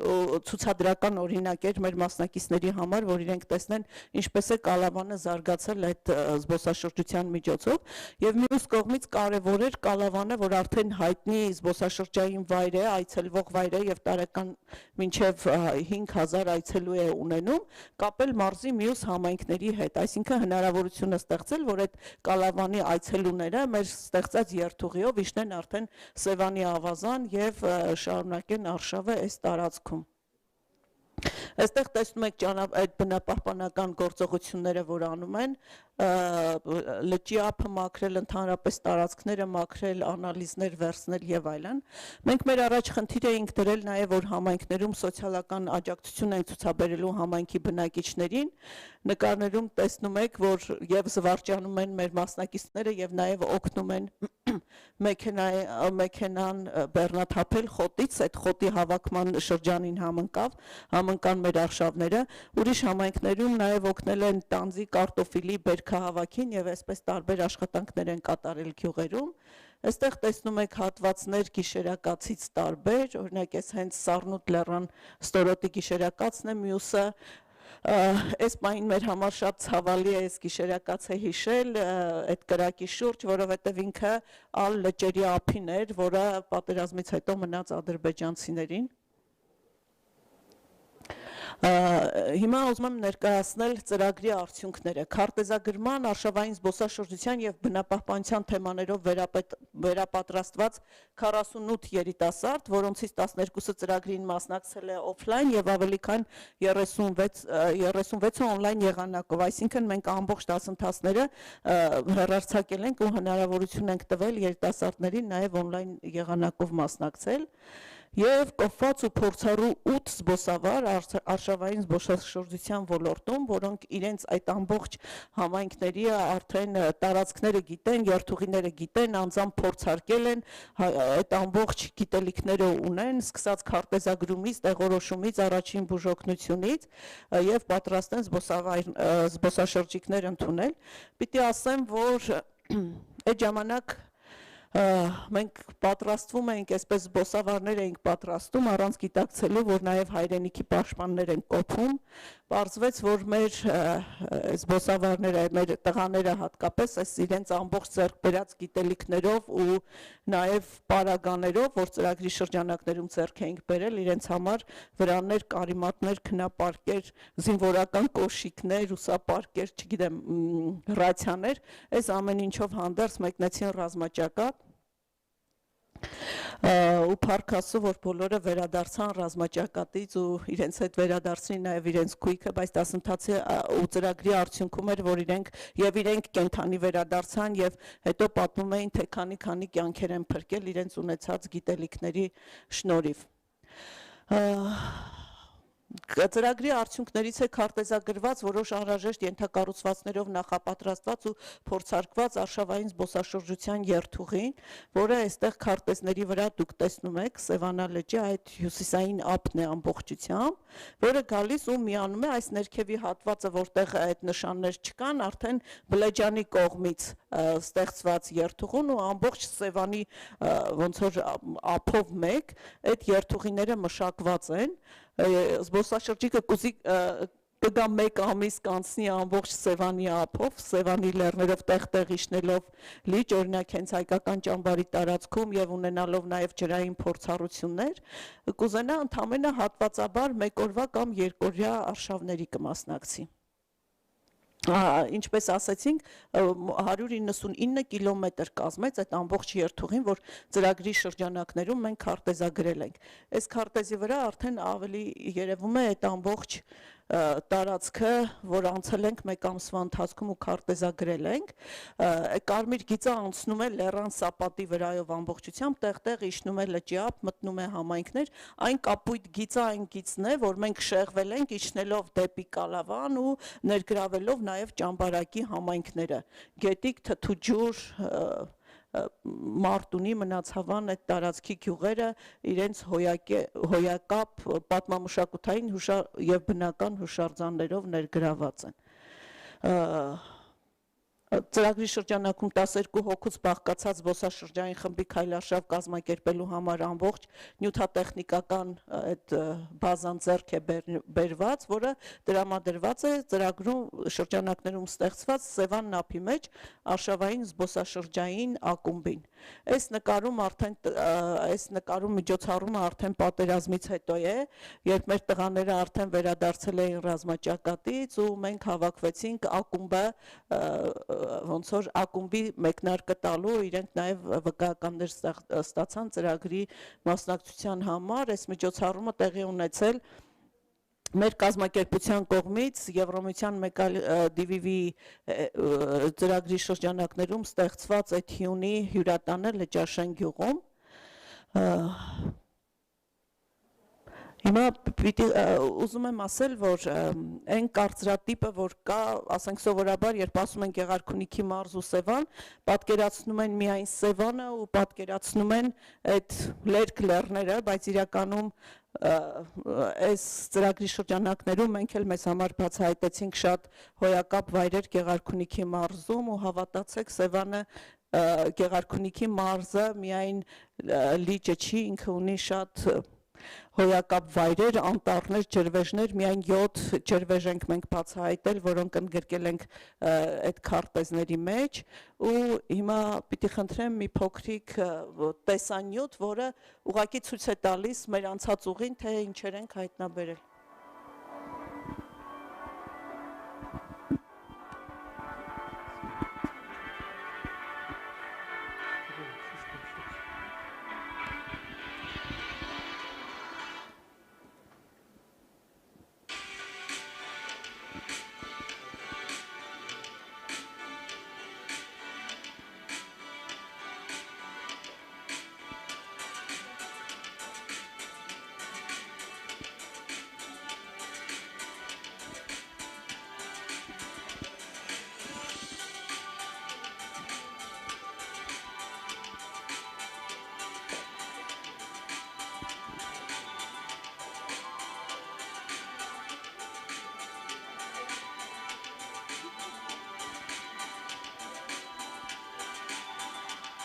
Քանի որ մենք ժամանակի մեջ սահմանափակ ենք, մինչև դիտում եք, հա,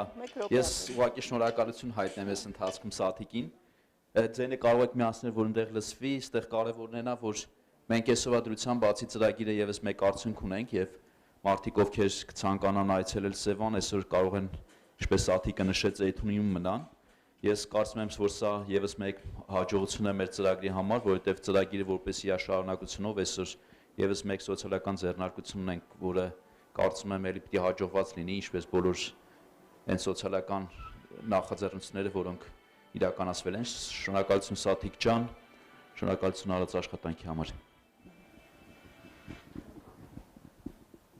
Հաջորդ խոսքը փոխանցենք Համլետ Ղազարյանին։ Մենք ծրագիրը իրականացրել ենք Աշոտսկ եւ Սարապատ համայնքների համար։ Խնդիրը Ինչպես Գագիկը նշեց նախորդ Աշոտսկի ծրագրում խնդիր ունենք ակտիվացնելու նաև туриզմը ամառային տաք ժամանակի համար, փորձել ենք նաև գտնել այն ռեսուրսները, որոնք այդ համայնքներն ունեն։ Իշնորհիվ Համլետին իրականացված ծրագրի այնտեղ էլ հաջողություններ ունենք։ Համլետ ջան, խոսքը ձեզ։ Կարելի է կանգնեմ, հա։ Նախ շնորհակալություն եմ ուզում հայտնել բոլորին, ով առնչություն է ունեցել այս ծրագրի հետ, որովհետև Շիրակի մարզը туриզմի տեսակետից եթե նայենք մի քիչ ավելի քիչ զարգացած է, նոր թափ է առնում, հա,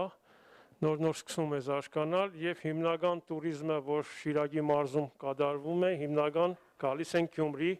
այցելում են մի երկու օր Գյումրիի պատմական միջուկը տեսնում են եւ գնում են։ Այսինքն համայնքները տեղերում բնակավայրերը ավելի քիչ են տուրիստական տեսակետից ուսումնասիրված եւ մենք ուզեցինք, որ նաեւ համայնքները զարգանան, մեր գյուղական համայնքները եւ փորձեցինք երկու համայնք վերցնել, հյուսիսային համայնքները Աշոտսկը եւ Սարապատը, որոնք իրար հարևան համայնքներ են, 15 բնակավայր գտնվում է Սարապատի մեջ եւ 11 բնակավայր Աշոտսկի մեջ։ Մենք այցելել ենք բոլոր բնակավայրեր,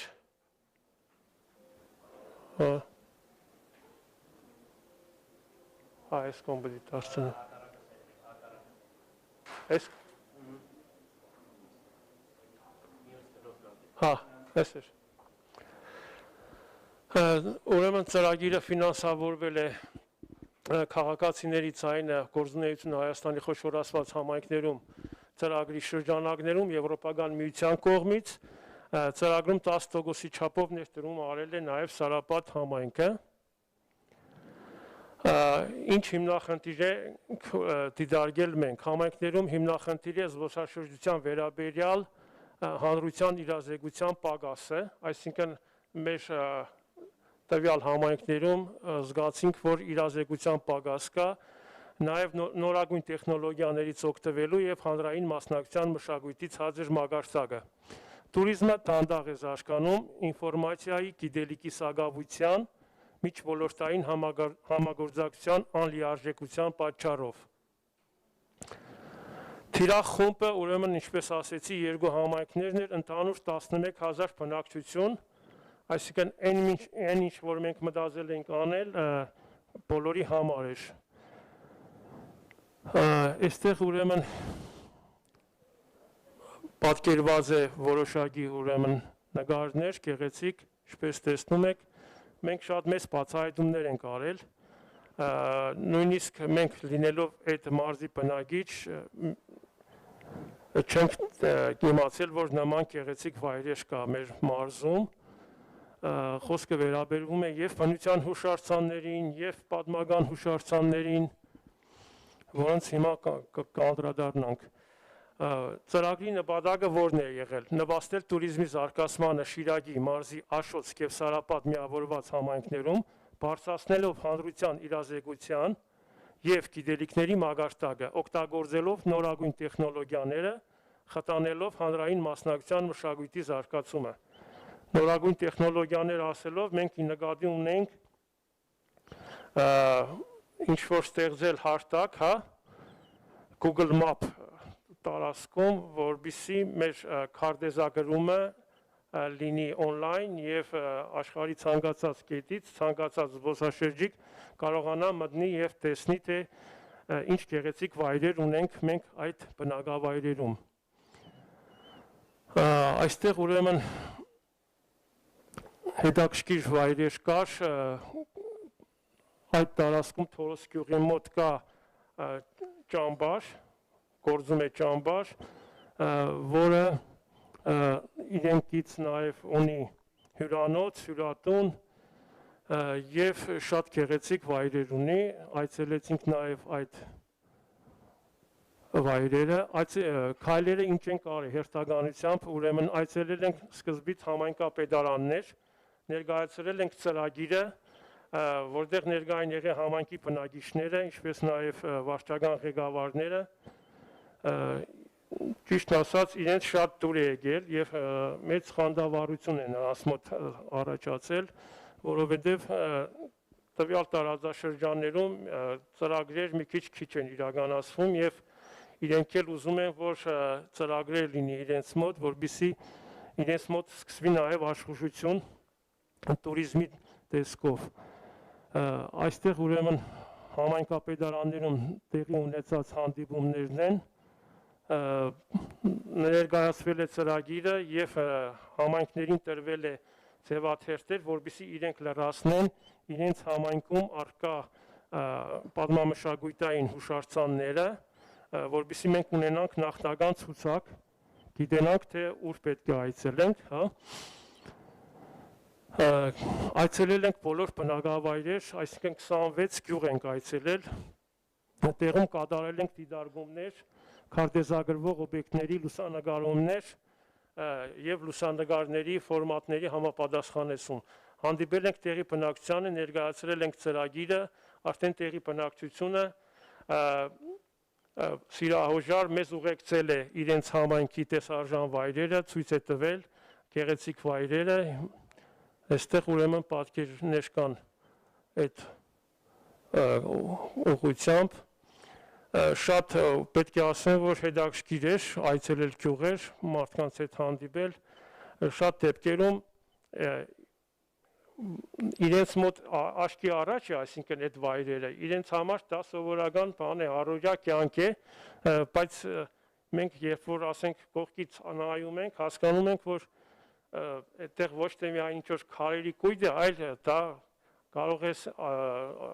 ուսումնասիրություններով պարզվեց, որ դա կիկլոպյան ամրոցի հետքեր են, Այսինքն դա նաև զբոսաշրջիկ գրավելու լավ վայր է, բայց տեղի բնակիչների համար ուղղակի քարերի կույտ է եւ ծրագրի արդյունքներից ուրեմն ասենք մշակվել է Սարապատ եւ Աշոտսկ միավորված համայնքների տուրիստական էլեկտրոնային քարտեզ Google Map ուրեմն հարթակում Շիրակի մարզում նման հարթակ առաջին անգամ է պատրաստվել, չգիտեմ մյուս մարզերում ունեն թե չունեն, որտեղ նշվել է բոլոր հանգստավայրերը, պատմաճարտարապետական բնական հուշարձանները, սննդի սպասարկման օբյեկտները, բուժկետերը եւ այլն։ Հաղումը տարածվել է մարզպետարանի ուրեմն կայքում, ինչպես նաև տվյալ համայնքների կայքերում, սոցիալական ուրեմն ցանցերում, Facebook-ում։ Սա ուրեմն վերցրած է նկարը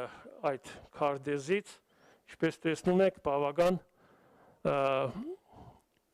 հետաքրքիր տեսանելի վայրերը շատ են այստեղ, նաև որոշակի երթուղիներ ենք մենք գծել այդ քարտեզի վրա, որ կարողանան զբոսաշրջիկները ցանկության դեպքում այդ երթուղիներով պտտվեն, վերևի աջ կողմում նաև այդ երթուղիներից մեկը հատվում է Արփի լիճ ազգային պարկի տարածքի հետ, նաև մոտ է տարածքը, բազմաթիվ լճեր ենք փոքրիկ հայտնաբերել այդ տարածքներում, բազմաթիվ, եւ հայտնի է, որ Շիրակի մարզը անդառներ շատ չունի, ի զարմանս մեզ հատկապես ծորի գյուղեր կոչվող հատվածում ամբողջ սարերը անդառներ էին։ Մենք նույնիսկ զարմանում ենք, թե մենք չգիտենք, որ այսքան անդառ կա Շիրակի մարզում։ Ծրագրի արդյունքներից ուրեմն Աշոտսկ Սարապատ միավորված համայնքների թիմ աշխատակիցների զբոսաշրջության ոլորտում շահագրգիռ կառույցների եւ քաղաքացիների կարողությունները բարձրացնելու եւ զբոսաշրջության զարգացման հարակից թեմաներով տուրիզմի խթանման 8 սեմինարներ են անցկացվել, ամեն համայնքում 4-ական սեմինար, 120 մասնակցի համար։ Մենք նախատեսել էինք 120 մասնակից, սակայն վերջում երբ հաշվեցինք, մոտ 150 մասնակից ենք ունեցել, այսինքն մի բան էլ ավել է։ Այստեղ ուրեմն այդ մեր սեմինարների նկարներն եք տեսնում, սա Թորոս գյուղ կենտրոնում էր, Սարապատ համայնքի երիտասարդներն են, ինչպես նաև բնակիչները, որոնք հետաքրքրված էին տուրիզմի զարգացմամբ իրենց համայնքներում, այստեղ արդեն Աշոտսկի ուրեմն տարածաշրջանի սեմինարների նկարներն եք տեսնում։ Սեմինարների թեմաներն էր համայնքի տերի բարձրացումը զբոսաշրջության մեջ, տեղական ծառայություններ, լեզու, սնունդ, հյուրատներ, տրանսպորտ, տուրիստական ուղեցույցներ, ուղեկցորդի ծառայություններ եւ այլն, մատչելիություն եւ որակ։ Երկրորդ թեման էր օրգանական սնունդը էկոտուրիզմում, ագրո զբոսաշրջություն, խոհարարական զբոսաշրջություն։ Երրորդ թեման զբոսաշրջության մեջ պահպանվող տարածքների բնության եւ պատմաճարտարապետական հուշարձանների ինտեգրումը։ Չորրորդ թեման ներդրումների ներգրավումը տուրիզմի ոլորտում փոքր նախաձեռնություններում համայնքային տուրիզմի զարգացման ուղղված ծրագրերի մշակում։ Այսինքն օրինակով նաեւ նրանց ցույց ենք տվել, թե ինչպես կարող են իրենք ծրագրեր մշակել, ներկայացնել։ Շատ հետաքրքիր ուրեմն հանդիպումներ ենք ունեցել տեղի բնակչության հետ, ովքեր գիտեին իրենց տարածքը, ովքեր կարող էին ցույց տալ եւ մեծ ցանկություն կար ընդունել տուրիստների, հա, ուղղակի տեղում հյուրատներ շատ քիչ էին, մենք նկատեցինք, որ ընդամենը 2-3 հյուրատներ կային, բայց մեր այս դասընթացներից հետո նրանցից շատերը ցանկություն հայտնեցին իրենց տան մի հատվածը դարձնել հյուրատուն, ընդունել հյուրեր, որպեսզի իրենց մոդել կան տուրիստներ, իրենք տանեն, ցույց տան իրենց տուրիստներին, այսինքն նաև գիդի տեր տանեն, հա, իրենց տարածքում։ Հաջորդ ծրագրային արդյունքն է մշակել ենք ուրեմն բուկլետներ տուրիստական, որը տվյալ տարածքներում ընդհանրապես տուրիստական բուկլետներ չեն ունեցել երբևէ։ 1000 օրինակ տվել ենք այդ բուկլետներից եւ տարածել ենք շահագրգիռ կառույցներում։ Այստեղ մուտքի մոտ ես այդ բուկլետներից բերել եմ, կարող եք եթե հետաքրքիր է վերցնել, նայել, որտեղ նաեւ այդ էլեկտրոնային քարտեզը կա։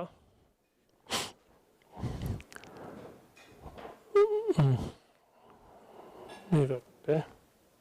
այստեղ այդ բուկլետի տեսքն է, պատկերված, նաեւ նշված է առավել հետաքրքրություն ներկայացնող ուրեմն օբյեկտները, որոնք կարող են այցելել զբոսաշրջիկները։ Ինչպես մեզ հետաքրքիր է պարզվեց, Աշոտսկի տարածաշրջանում շատ կար խոյակարեր, կոչվում են խոյակարեր, դրանք հատուկ մշակույթ են, հատուկ արվեստի գործեր են, տարածքը այդ կողմով շատ հարուստ էր։ Էլեկտրոնային երկլեզու քարտեզը ուրեմն կարող երկար տարիներ ծառայել իր նպատակին, այսինքն այդ քարտեզը մենք կարող ենք ժամանակ առ ժամանակ թարմացնել, այսինքն ինքը անընդհատ թարմացման փուլում է, ցանկացած նոր օբյեկտ, նոր տեղ, որ եթե լինի, մենք կավելացնենք այդ մեր ուժերով, հետագայում եթե համայնքները կուզենան, նաև իրենք էլ կարող են ավելացնել։ Այստեղ այդ նկարում պատկերված խոյակարից մեկն է, Սալուտ գյուղում է, հետաքրքիր է նաև Հարտաշենի, ուրեմն Հարտաշենի շատ հետաքրքիր բնության վայրեր ենք հայտնաբերել այնտեղ, ուրեմն հիմնականում կարելի ասել, որ ջրաստեղծ տարածքներ են, աղբյուրներ են ամենտեղ, սառնորակ, մաքուր ջրեր,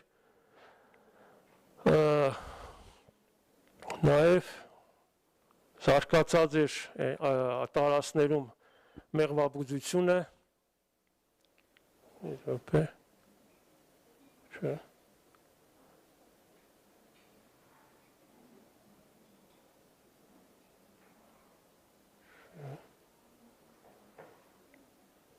Չի փոխում։ Ահա փոխեց։ Շահառուների ձեռք բերած գիտելիքները կարող են փոխանցվել նաև իրենց հայրենագիցներին, համագյուղացիներին եւ տուրիստների ծառայություններ առայժմ չեն մատուցում։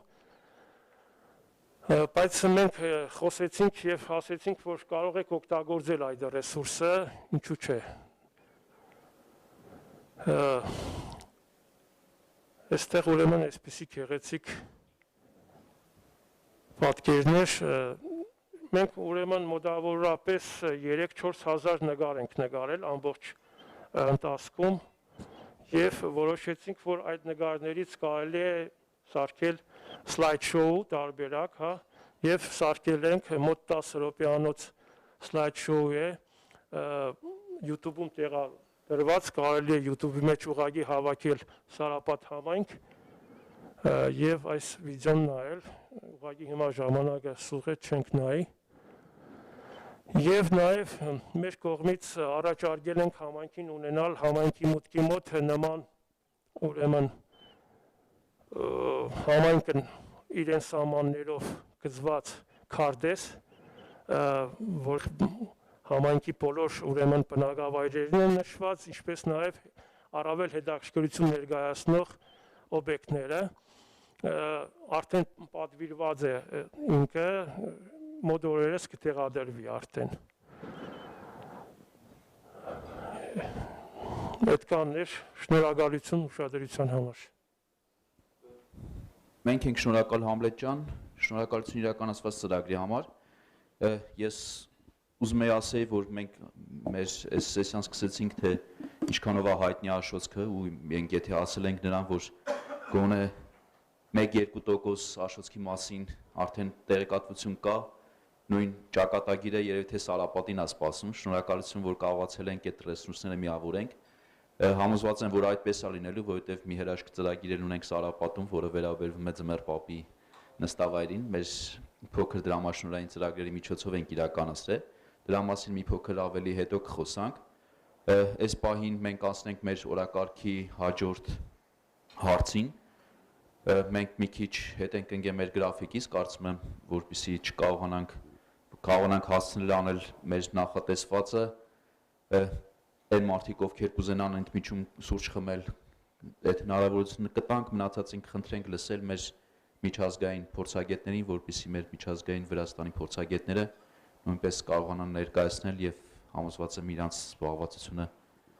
թույլ կտա չչարաշահել, որպեսզի իրանք էլ միանան։ Thank you, Abraham. Thank you, Abraham Jan, for these wonderful stories. I think it was a nice parallel to watch between the international experience, the international trends in the policy and legislation in terms of tourism, and how it's actually working at the local level in Armenia. You rightly said about the break. I think everybody needs a break, but it's good that we have our viewers actually home watching us online. So I think they can take a break whenever they like. Just go quickly to your fridge, take some coffee and come back. Take some food and come back. In our case, we'll continue here online because our next panel is again with some of the speakers from abroad. We'll have 3 speakers coming from Georgia. As I understood, we'll already have online Mari and Levan, and probably Teniko will join us soon. I would suggest we start with Mari, if we can have her connected on the platform. Mari, I hope you are with us.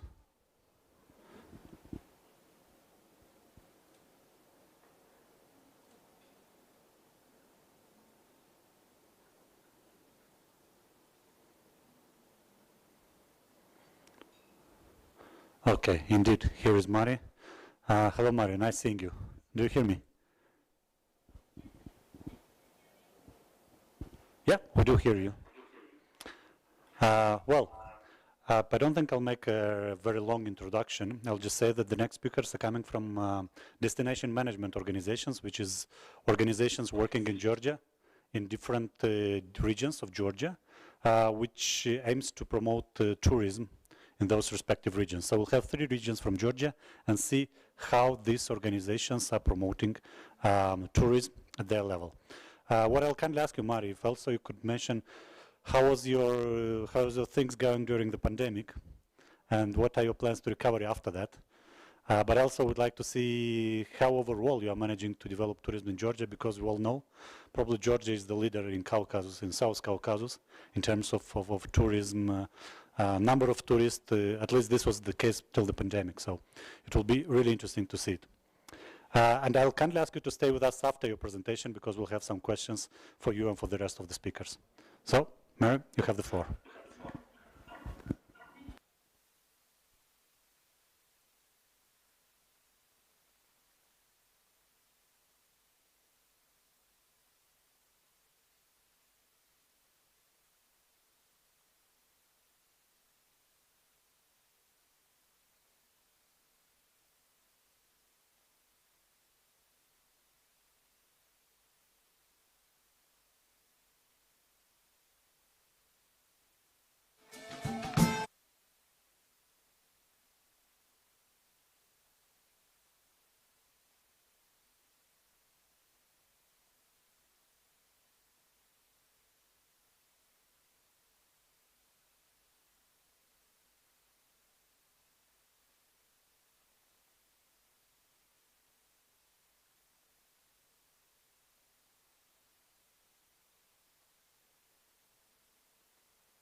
We do hear you, Mario. You can go on. Yeah.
Mari, I think you should. Yes, I can answer. Yeah, probably we'll try to play it after we have the panel,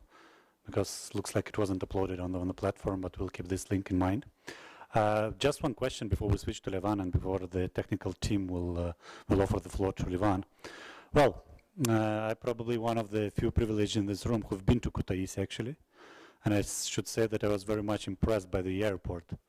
I think it's probably one of the biggest airports in the region after the Tbilisi, I mean in the country, after the Tbilisi airport. If you know, what is the secret? How you manage to attract this investment? How you manage to get such a big and important airport with so many both Europe and Central Asia destinations, in like 150 kilometers away from the capital? It wasn't easy, I think, but at the same time, I think it's a huge contribution to incoming tourists. So what was the secret? What should people here in the room, what should our colleagues from Armenia know in order to be able to open such a big airport in their provincial cities, let's say?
It seems fair to me. Thank you very much for this answer. I'm reminding you that we kindly ask you to stay online. We have still two more speakers from Georgia, and then I'll have some joint questions for all of you. Hopefully Levan is with us. If Levan is with us and you can connect Levan. We're not so far away from the Eurovision Song Contest. It was just this weekend, so I'm start feeling like at the Eurovision. So good evening, good afternoon, Georgia. Good afternoon, Levan. Are you with us?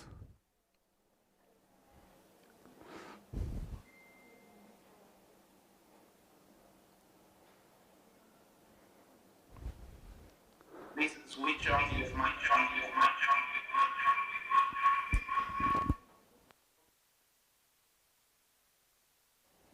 Yes, hello, Levan. We do hear you. So, as I've been saying, we've had already the experience of Kutaisi. It would very be interesting to hear your experience and how the tourism developed in your region for the past several years, and especially what are your plans to recover after the pandemic. And of course, after hearing this presentation, we'll have some joint questions for all of you coming from GMOs. So, Levan, you have the floor. I think I'll be switch off now, and you'll be alone with the presentation. Good luck.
Thank you very much, Levan.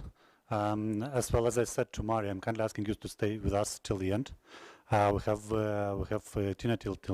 go on, and then I'll have some joint questions for all of you coming from Georgia and DMOs. Tina, it's your turn. We want to see what's your experience with your destination management organization during the pandemic, or your plans to recover after that. If there are some tricks that the Armenian colleagues can learn, or even your Georgian colleagues can learn from you. And again, maybe your expectations, when shall we get back to the pre-COVID normality, let's say?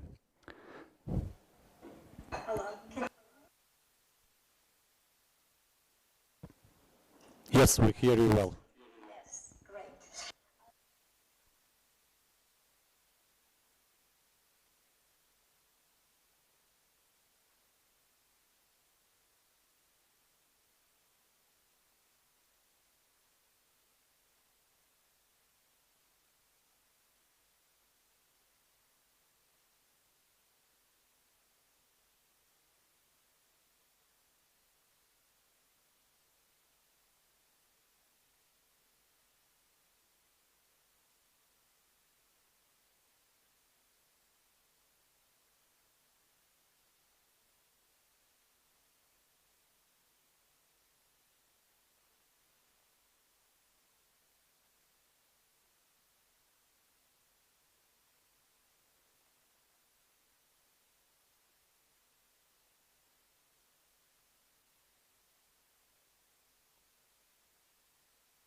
tourism, and so on. I don't know too much details about this, how it was established. Looks like it was support from international donors as well. If you know the information, what was the impact of the tourism sector? What was the impact on the tourism sector, the establishment of DMOs? Like, do you have any numbers? How many tourism and how was the tourism before DMOs? How it started to develop after? I mean, we would like to know how efficient are these instruments and how easy it would be to replicate these instruments in other countries.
Well, this is the exact answer I was expecting from the DMO representatives. Thank you very much for confirming that. We believe indeed that this is a good instrument of cooperation between civil society, between citizens, local authorities, and business community in the field of tourism. Another question that I would like to continue discussing with you, on the first session in the morning, maybe if you watched us online or you saw on the agenda, we had Ms. Tamuna from the Georgian National Tourism Agency, deputy head of the agency, and we explored a bit the idea of development of regional tourism. From your observation, because you're much closer to the tourist, you're much closer to the tourism sector at the local level, how much foreign or international incoming tourists are open for a regional travel? I mean, are they usually, from your observation, are they usually coming only to Georgia or only to your region, or they like to go around, explore, maybe not only Georgia, but also coming to the north of Armenia, let's say? What are your observations in this regard?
Mari, Levan, if you want to add, please feel free. Just start speaking.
Okay, thank you very much for this. And probably my last question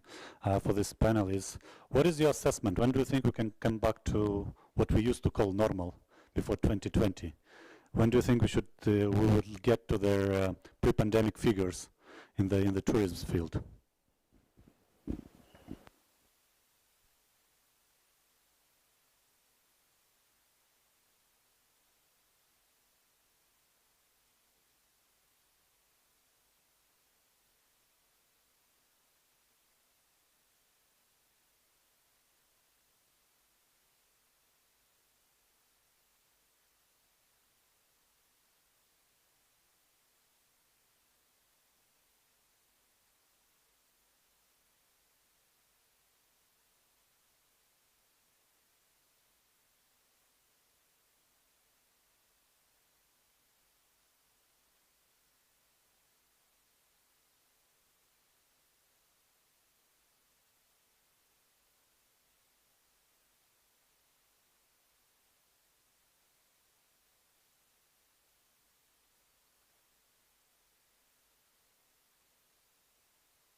Exactly. I would kindly ask you, the one of you who is not speaking, to mute the microphone.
Okay, thank you very much. It was really enriching to hear all of you and hear your perspective. Thank you very much for this, for sharing your perspectives. Thank you very much for explaining us quite well what does a destination management organization means and how it's contributing at the tourism development at the regional and local level. And maybe indeed it's one of the good recommendations that we can make at the policy level in Armenia here. I'm kindly thank you for being with us today, especially because it's a national day for Georgia. We appreciate your time, we appreciate your dedication on such a short notice. I'm not daring to keep you anymore with us, so please go on and celebrate, and have a nice afternoon. Thank you very much. Thank you. Thank you very much.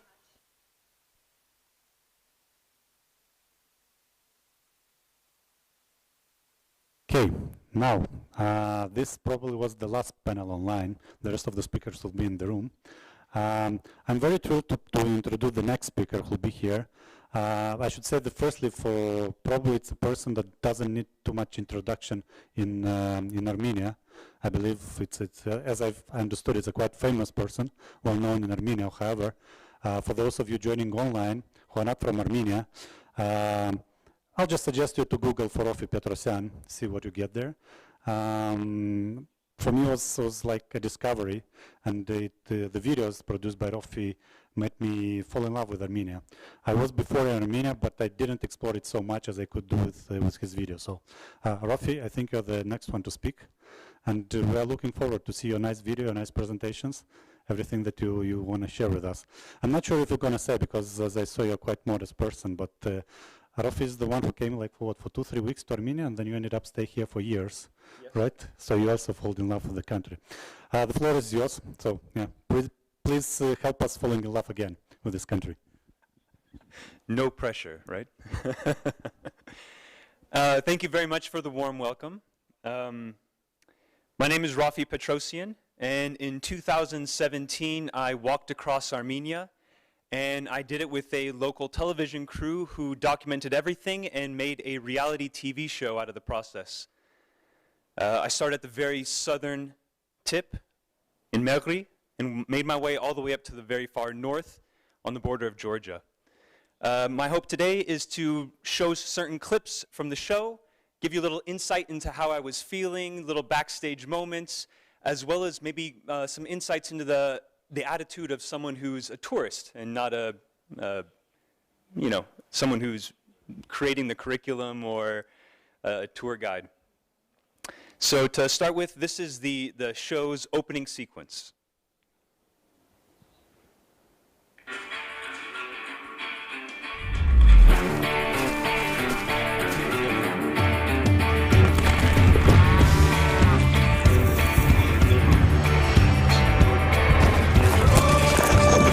Իմ անունը Ռաֆի Պետրոսյանն է։ Հիմա ես Հայաստանում եմ եւ որոշել եմ ոդկով անցնել ամենահարավային կետից մինչեւ ամենահյուսիսայինը։ Ես թողել եմ ամեն ինչ, որ գտնեմ իմ Հայաստանը, իմ աչքերով տեսնել նրա տարբեր գույները, զգալ նրա համն հոտը, զանոթանալ այստեղ ապրող մարդկանց հետ, հասկանամ, թե իրականում ինչ է նշանակում լինել հայ։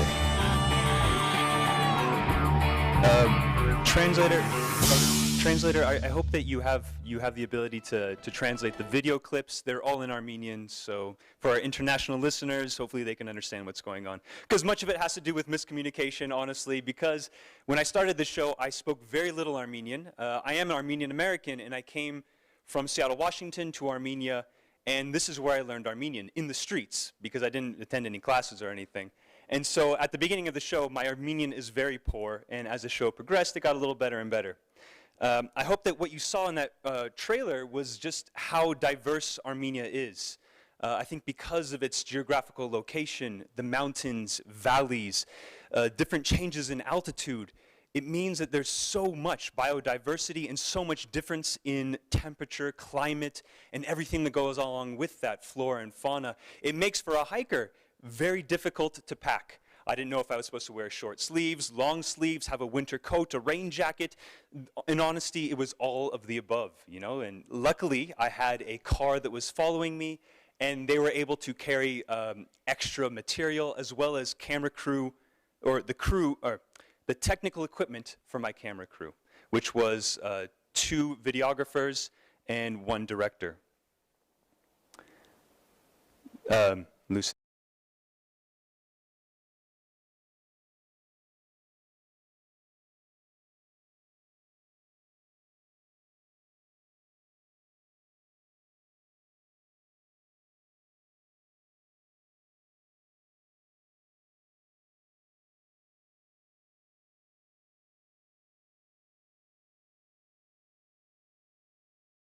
Snow-capped, came down the other side and there wasn't a cloud in the sky, sunny, and I had to take off all of my winter gear. There is just so different from day in, day out, and also from hour to hour sometimes here in Armenia. There was a lot of climbing up mountains, by the way.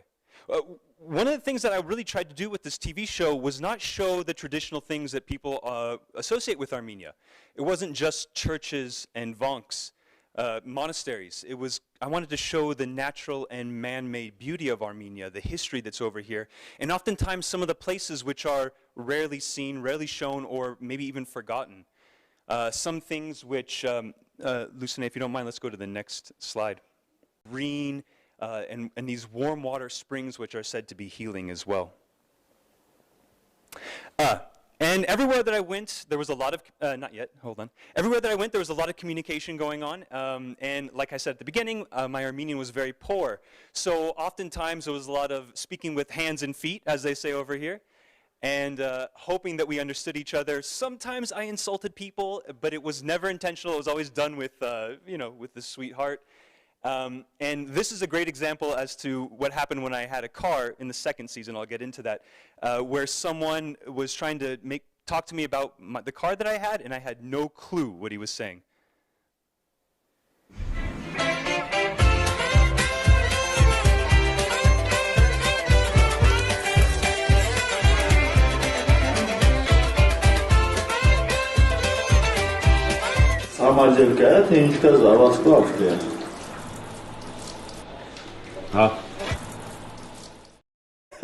So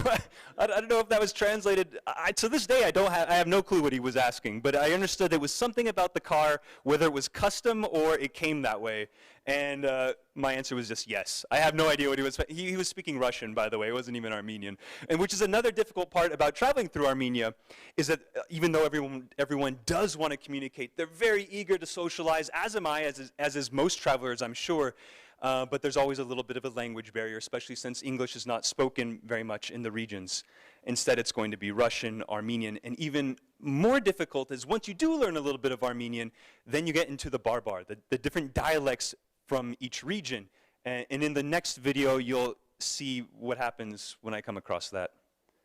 This is in the Syunik region.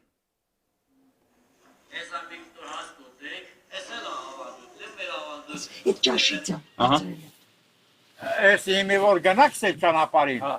բլձղամի աղբյուր են ասում, ես են դեղ հաց շուտես, ուրեմն քո ճանապարհի զուրա, պանիր հաց շուտես դեղ,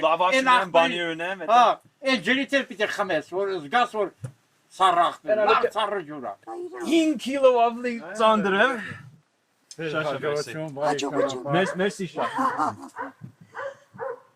շուտ ամուսնանաք, երեխաներ ունենաք, So in his dialect, the word for barbecue was mook, which is very similar to mook, which I'm saying the same word. For me, it's the same word, but it's very similar to the animal mouse. And so I thought he was telling me that he just barbecued a bunch of mice. And I was asking him, how many mice did you have to kill to get that much barbecue? Because there was quite a lot. But also, what I think that shows is that how hospitable people are in Armenia. And I think that's very unique to this country and also to the region in general, the Caucasus. I didn't know those guys. I just was hiking along, and I came across them as they were taking a break from working in the fields, and they invited me over to have khorovats and have drinks and many more drinks, which is an ongoing theme that I had throughout the trip. What is this? What is the next video? Yeah, so here's another clip of the hospitality. Marchevanից, արի միասին գլակվել տուն, արաղի հետ ոնց ես, Արաղ, օղի, լավ համբերություն, Հարաբերություն, լավ հարաբերություն։ Լավ, մոտիկ բարեկամ, մոտիկ բարեկամ ես։ Ցածր բայ որ գա։ Всё, եկա, հետնամ բա, давай։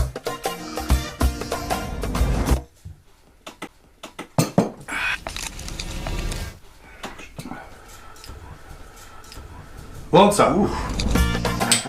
Закуски արա անպայման։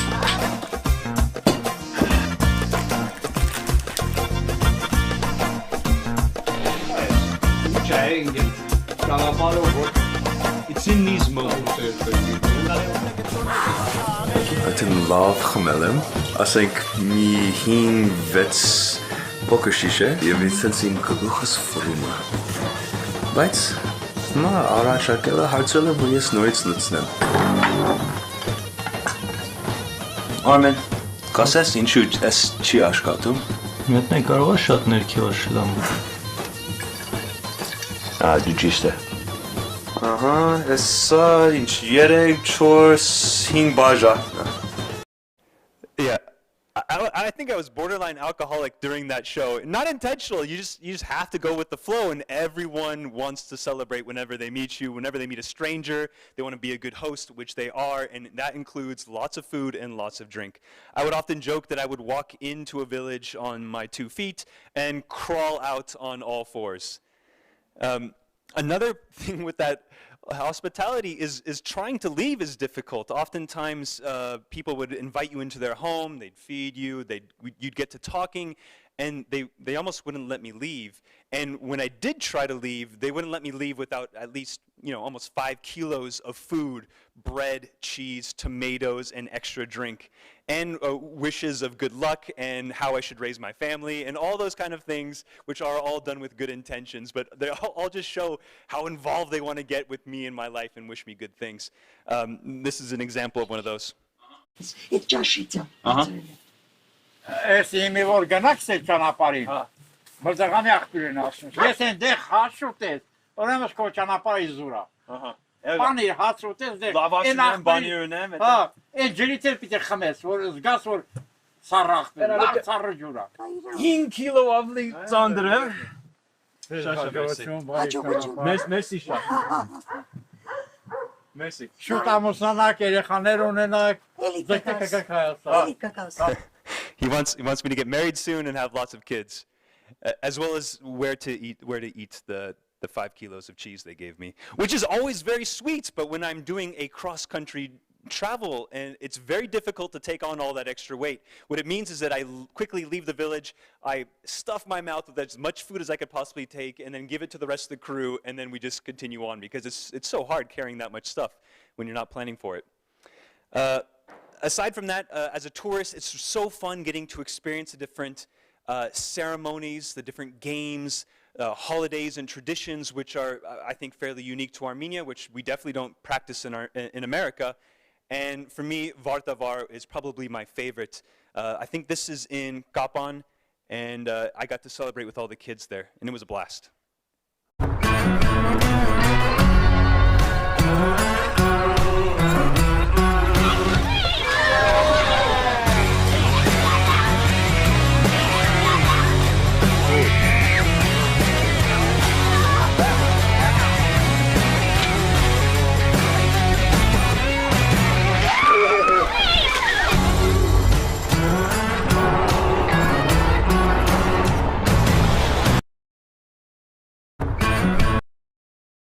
Exactly what it is, but it is a holiday that is about water, and I think it happens in spring. I'm imagining it has something to do with crops and harvest and new life and all those things that could be associated with water that Hollywood does very well, and so do they here in Armenia. And you can imagine that a tourist with long hair wearing bright orange, I was a huge target for every single one of those kids. They all took turns coming over and splashing big buckets of water on me. It's not only the special holidays which are fun to interact with, but even things like day-to-day life, which I think a lot of people who are local, who are living in the villages, in the regions, take for granted. And for me, that revolves around food. So even just making jam or fresh bread is one of those activities which is welcomed. And I think anyone who's visiting this area feels probably the same way, especially when you're eating fresh bread from a tonier, from the hole in the ground. It's like nothing else. And I got to participate that here in the Ararat Valley.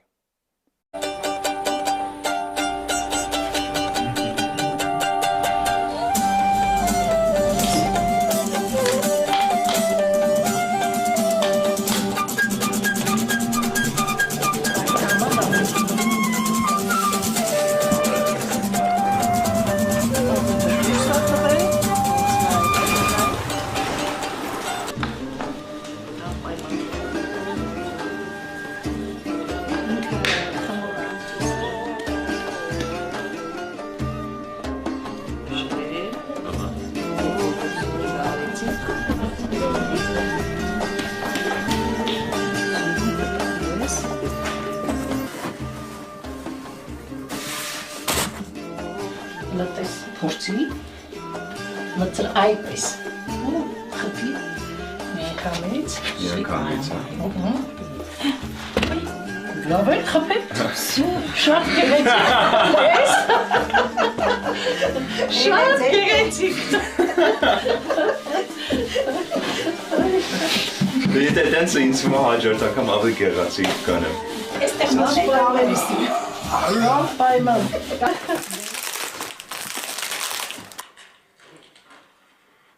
Yeah, little did she know that wasn't my first time making bread in a tonier.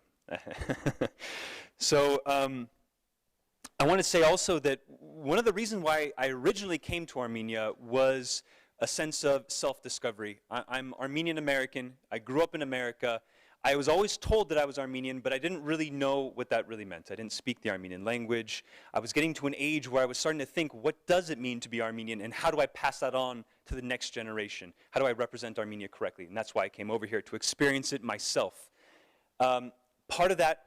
was getting to understand not just myself, my ancestors, but also because this is such an old part of the world, kind of understanding the cradle of civilization, as they say, you know, understanding human development. And I had the pleasure of getting to do that in a pair of trech shoes, which is a model of the oldest pair of single leather shoes found in the world in the Areni caves. A man in the Tatev village was making replicas of those shoes, and I wanted to walk as far as I could in the same way that our ancestors might have.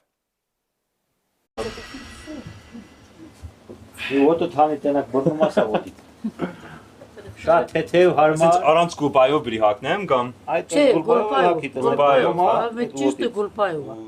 think it's a good stuff, and thank you for you continue this tradition for the country. Oh, չգիտեմ եթե ես կարող եմ թարգմանել։ Տեղ եւ ցակատվեցրու։ Իսկ լրիվ իսկական հայ եմ։ Այո։ Իմ քայլ ավելի դանդակ էր։ Պատկերացնում էի կյանք ոնց էր հին ժամանակ։ Ամեն ինչ ավելի հանգիստ, դանդակ։ Այդ կոշիկով ես փորձեցի մտնել իրանց աշխարհ։ Չարողներ ուզում։ Այս կոշիկներ, այս տրեկներ։ Ահա։ Թաթև գյուղից։ Կայֆ եմ, բայց այտենց դանդակ պիտի քայլեմ, այտենց սովորական կոշիկների նման չեն։ Yeah, and that brings me towards the end of the presentation. That was a once in a lifetime trip for me, and I loved every moment of it. I had no idea that it would be as successful as it was. There were people in Armenia who were enjoying it, discovering their own country for the very first time, or remembering places that they had forgotten, as well as members in the international community were getting to experience Armenia for the very first time. I would often get letters, the crew and I would get letters thanking us for the work that we had done. Some people had even moved to Armenia after seeing that show. And I would see them in the streets, and they'd tell me, because Armenia is a very small place, and I would say, I'm sorry. I'm sorry for having that influence on you. But ultimately, they were very happy about the move. I think that the crew and I, we made Armenia just a little bit more accessible to an audience that normally maybe have hesitated or wasn't sure about what was going on over there or over here in our own country. I will play one last clip, and it's the trailer for the second season, where after traveling through Armenia as a tourist, I then decide to stay, and I'm now a citizen of Armenia. One last thing I want to say before I finish, because we'll close with this, is that Armenia it's a place with lots of opportunity. There's many people who ask, why are you here? Especially people who have not seen the program. They ask which is better, America or Armenia. And I tell them it's a very difficult thing to answer. I think the two countries are very different. But I tell them it's been 8 years and I'm still in Armenia. There's a lot of opportunity here. And it's because life is kind of difficult, because it's not easy. And it means that we're always searching for a way to develop and do new things and progress. And I think that that's what myself and the people that I call friends, why we have chosen to make Armenia our home. Please play the video.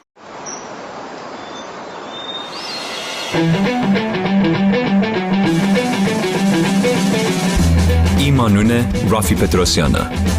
Անցած տարի ոտքով անցա ամբողջ Հայաստանը, հարավից հյուսիս։ Ես թողել էի ամեն ինչ, որ փնտրեի իմ արմատները։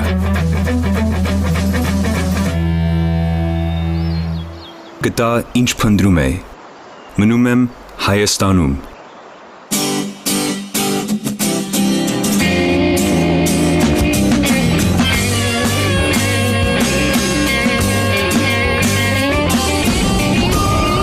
Ճանապարհը շարունակվում է, քանի որ ես սկսում եմ նոր կյանք։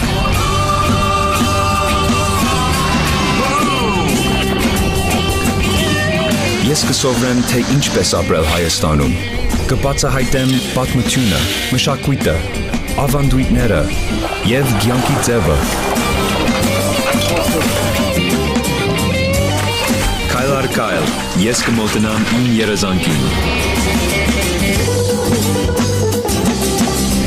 Սկսում եմ նորից, ոչ որպես օտար, այլ դեղացի, ով ուզում է սարքել Հայաստանը իր տունը։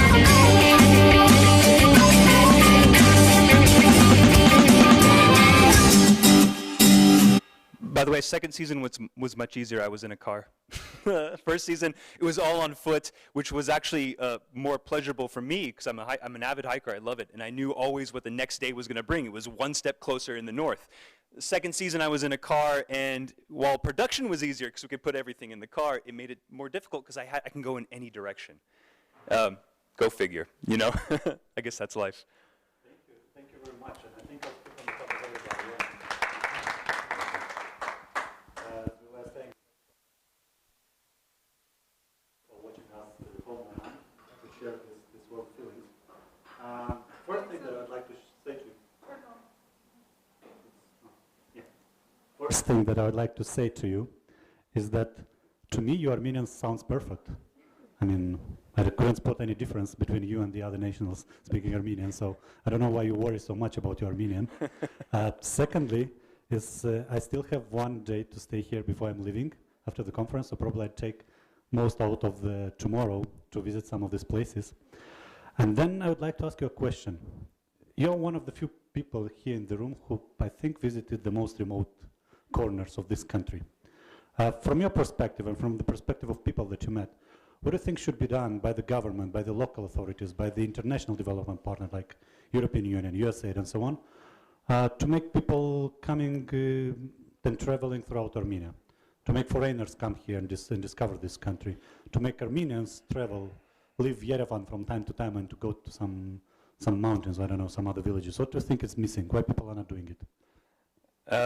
That's a great question. And it's not an easy one to answer. I know that as I live here without a car, I think that if there was anything that I could say would be how to access different places. Investing a little bit more in mass transportation probably, not just locally within the city, but also having more opportunities to get out. There are marshutkas, but even the marshutka process is quite an undertaking. And I know that even some embassies say, don't even take a marshutka, it's not safe. So if there was a little bit easier access to the different locations once you're inside the country. Also, once inside the country, if communication, maybe even signage, was more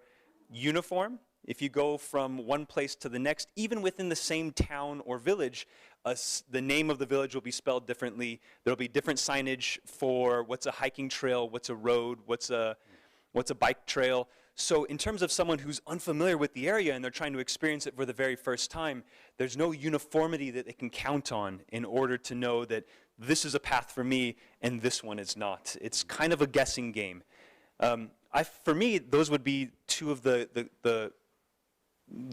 more realistic, quick things that could be changed. Yeah, that's really helpful. I think we'll include it in our final recommendation towards Armenian authorities. If we have maybe a question from the floor. 3, 2, 1. That's it. Thank you very much. Oh, there's one question. There is one. Oh, please, Yana. Can somebody help her with the microphone? Or I can repeat the question if. Okay. Yeah, come here. I have a question to him. Yeah, that's okay. Hi, thank you very much. It's always impressive to see what you have done and how interested are you. And I followed all the videos.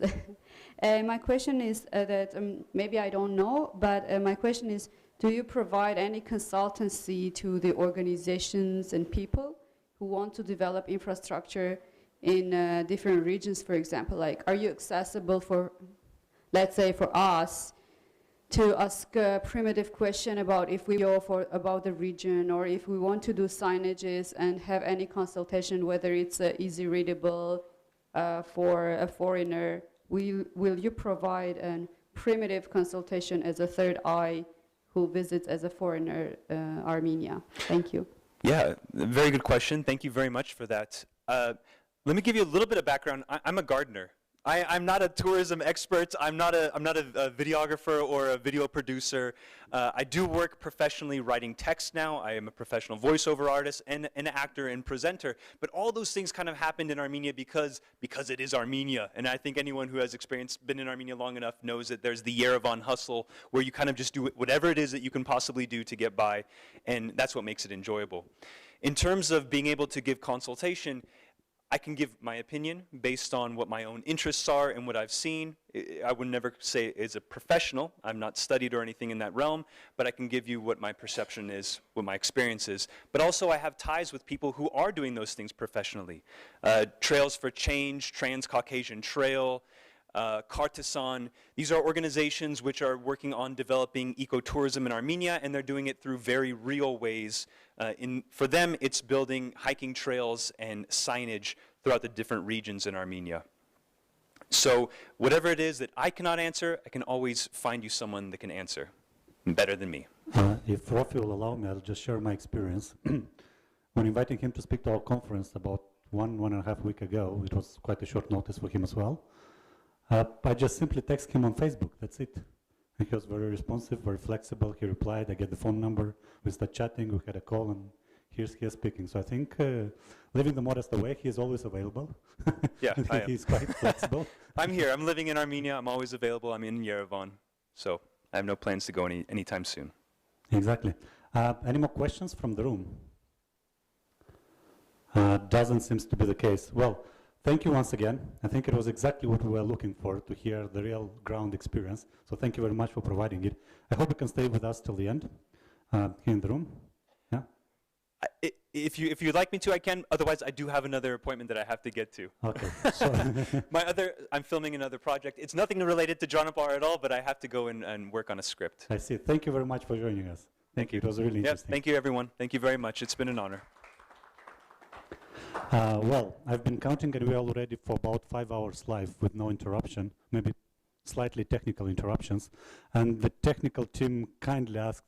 begged me to offer them like 2-3 minutes of break. So we'll take a break, very short break, 2-3 minutes. Please don't shut off your monitors. Keep the same link, keep it running. We'll just not showing anything for the next 2-3 minutes while they make a refresh of the page. And then we are back with the next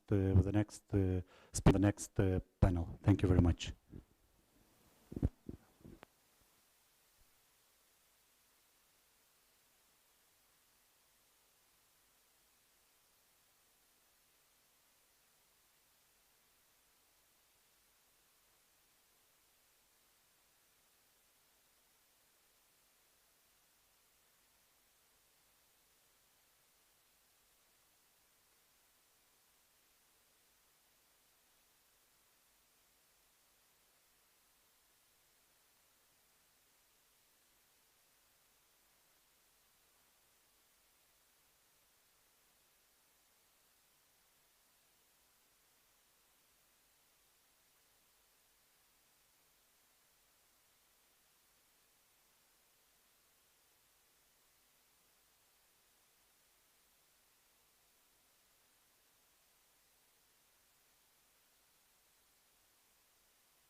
you have the microphone. Okay.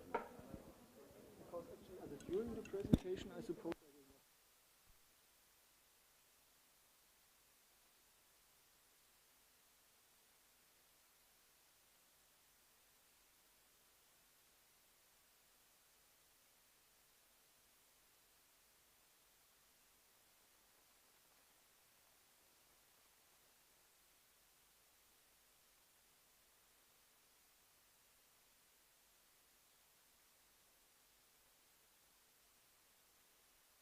Okay, good. Well, welcome back, everybody. As I said, hopefully you managed to take a short break to run quickly to your fridge, or if you're in the office, to run quickly to the coffee machine from your office. And now we are back here in Yerevan. The next session, I think, will be very, very useful for all our beneficiaries who are watching us now online, even for those who spoke before that. It's another project that will be described, which aims to develop the tourism in Armenia. And why I'm saying it's very interesting and useful, because I think the next speaker will share a bit of the upcoming grant program, if I'm not wrong. So I know very much that I know that organizations are looking very much towards granting, applying, and so on, but also looking forward to see what are the short, let's say, short, mid, and long-term policies of the government and on the policy makers in the country.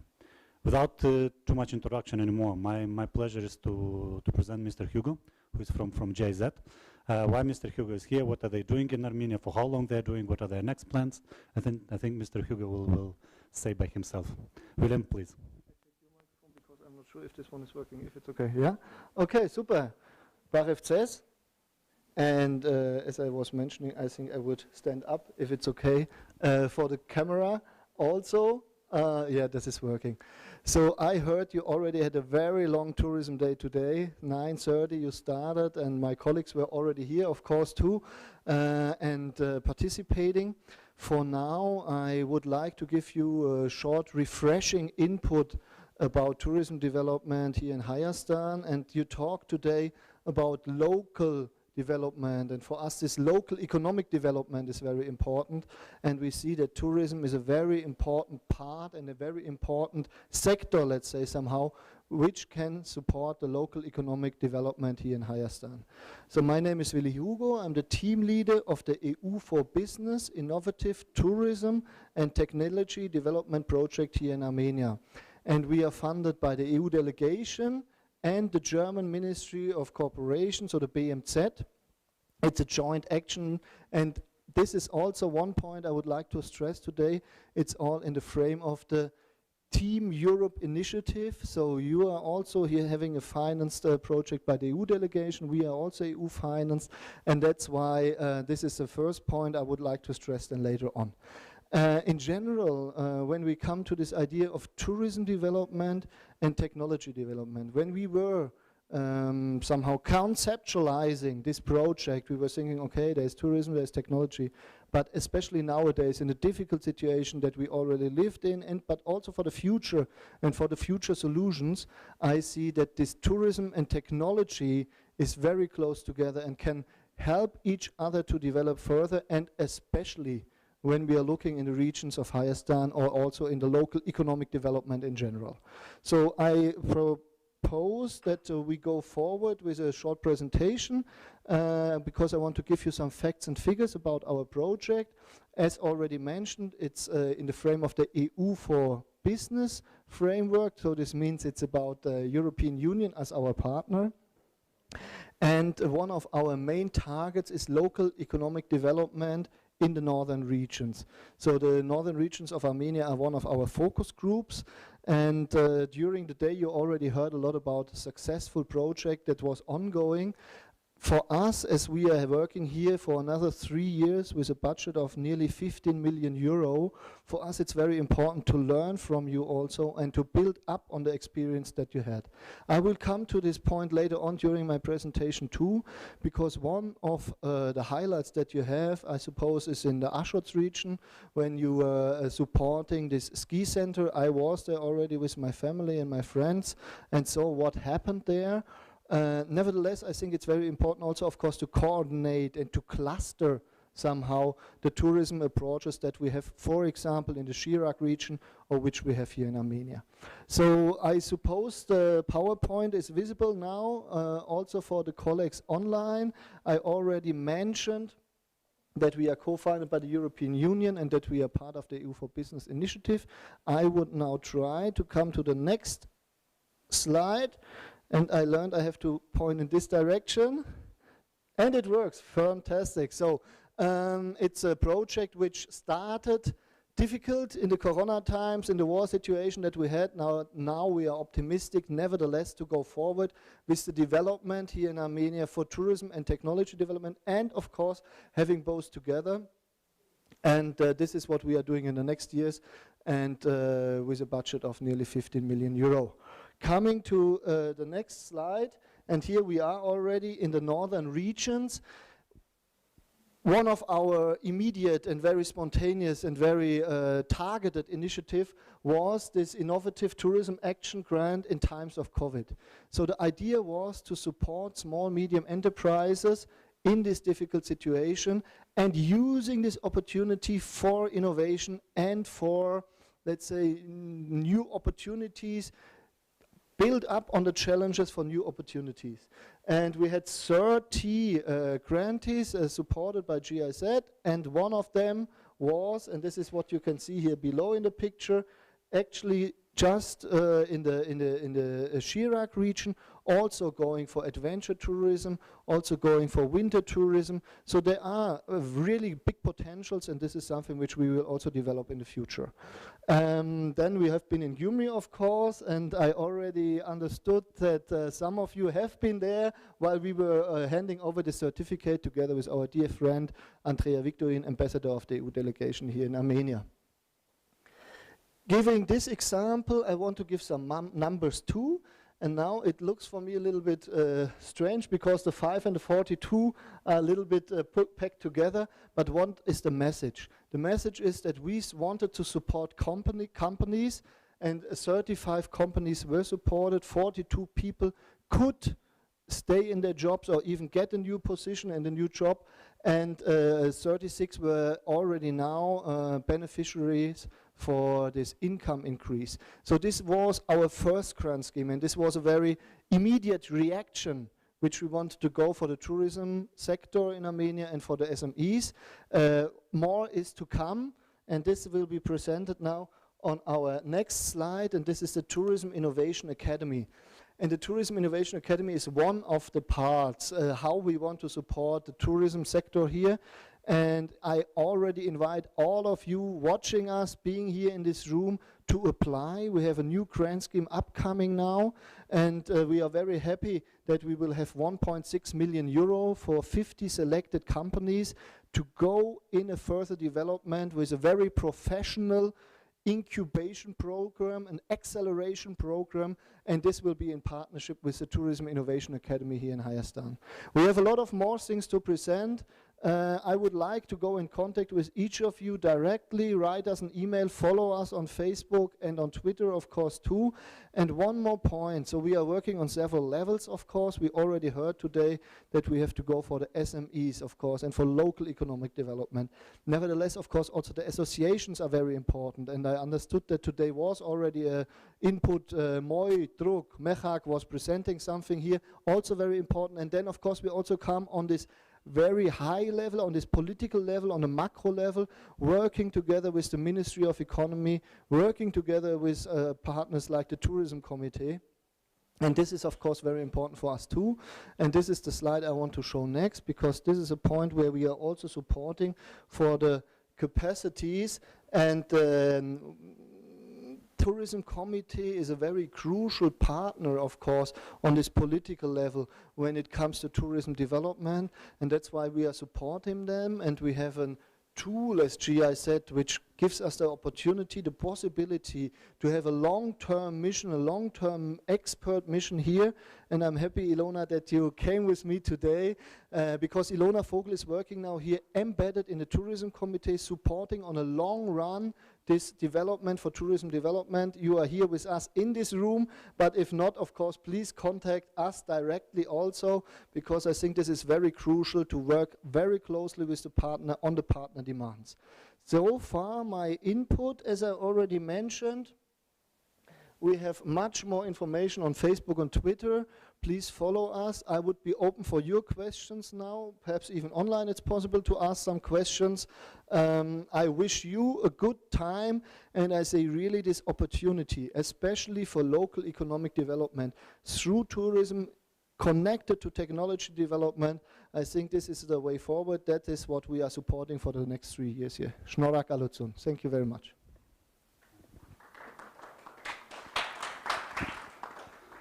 Thank you very much, William. I should say that I already feel a bit intimidated because Rafi knows much better Armenian than me. You seems to know a bit of Armenian, and I'm the only one who doesn't know anything except Merci probably, and Jan. This is something I've learned from the beginning. Maybe the question that people joining us online and even the ones here, the first question that they're interested in, how shall they find out about the upcoming grant opportunities, where they should look for? Yes, of course. Also, please, it's all everywhere actually on all our materials that we have on Facebook, on Twitter, and of course also with the Tourism Innovation Academy. So I suppose it's very easy to find us in the internet, and then of course the application process is starting in 2 days. It will run for a time. So you are very invited to inform yourself about it, and please, of course, invited to participate and to bring all your new ideas, your innovative ideas, how we can develop in this new world, I would say, tourism development in Armenia. The next grant call is coming on Friday. Yes, Right. it's happening. Also, we are working to finalize it. I would say if you have a look already on the weekend, if not on Monday for sure. I see. In the morning, we've had some interventions from Georgia, from Moldova, sharing good practices in the field of tourism. Looks like innovation, digital, and all these words are the next trend in the field of tourism. So I suppose you'll receive a lot of applications from the grant from the organization which will target these fields. However, the concern that I keep on hearing each time when I'm doing similar presentation is how you take your decision, how you decide which grant is better, which project is better, who is deciding, how we can influence it, or how we can make sure that it's fair, and so on. What would be your answer to that? I would like to answer your question first coming to this input of Georgia, and I was very happy that this was possible today, because we are also working in a regional program. So we are working under the umbrella of a regional program for the 3 South Caucasus countries. And when I came here 6 years ago to Hayastan, I learned that this regional approach is very important. In Georgia, tourism was boosting, but some people already said it's overcrowded, and the real Caucasus, you will find it here in Armenia. So this is why this cross-border tourism cooperation with Georgia is very important, and we already have a first product. And I'm looking, my colleague Amine Israelian here with me. She works since many years with me in tourism development, can give you more information also about, of course, we were working with the tourism committee in Georgia too, about this cross-border cooperation. Now with Corona, of course, difficult, but I heard 1st of June the borders will be open again. And this is, of course, very helpful, because this idea of German or European tourists coming to the South Caucasus, going to more than one country, having a look at this region as a whole is very important, and this is something which we also very much support, this idea of cross-border tourism. And I think that Armenia has a better opportunity to go hand in hand with Georgia, so really congratulations again to have this in mind and to tackle this. Now coming to the second question, so of course we have a selection committee, but it's all based on very transparent criteria. So with all the documents we are giving out, we already describe what is important for us. Of course, sustainability is very important. What is the business idea? What is the business plan? What is the business model? Which are the partnerships? Do you also have an eye on gender issues? And so on and so on. So there are clear and very transparent criteria on which,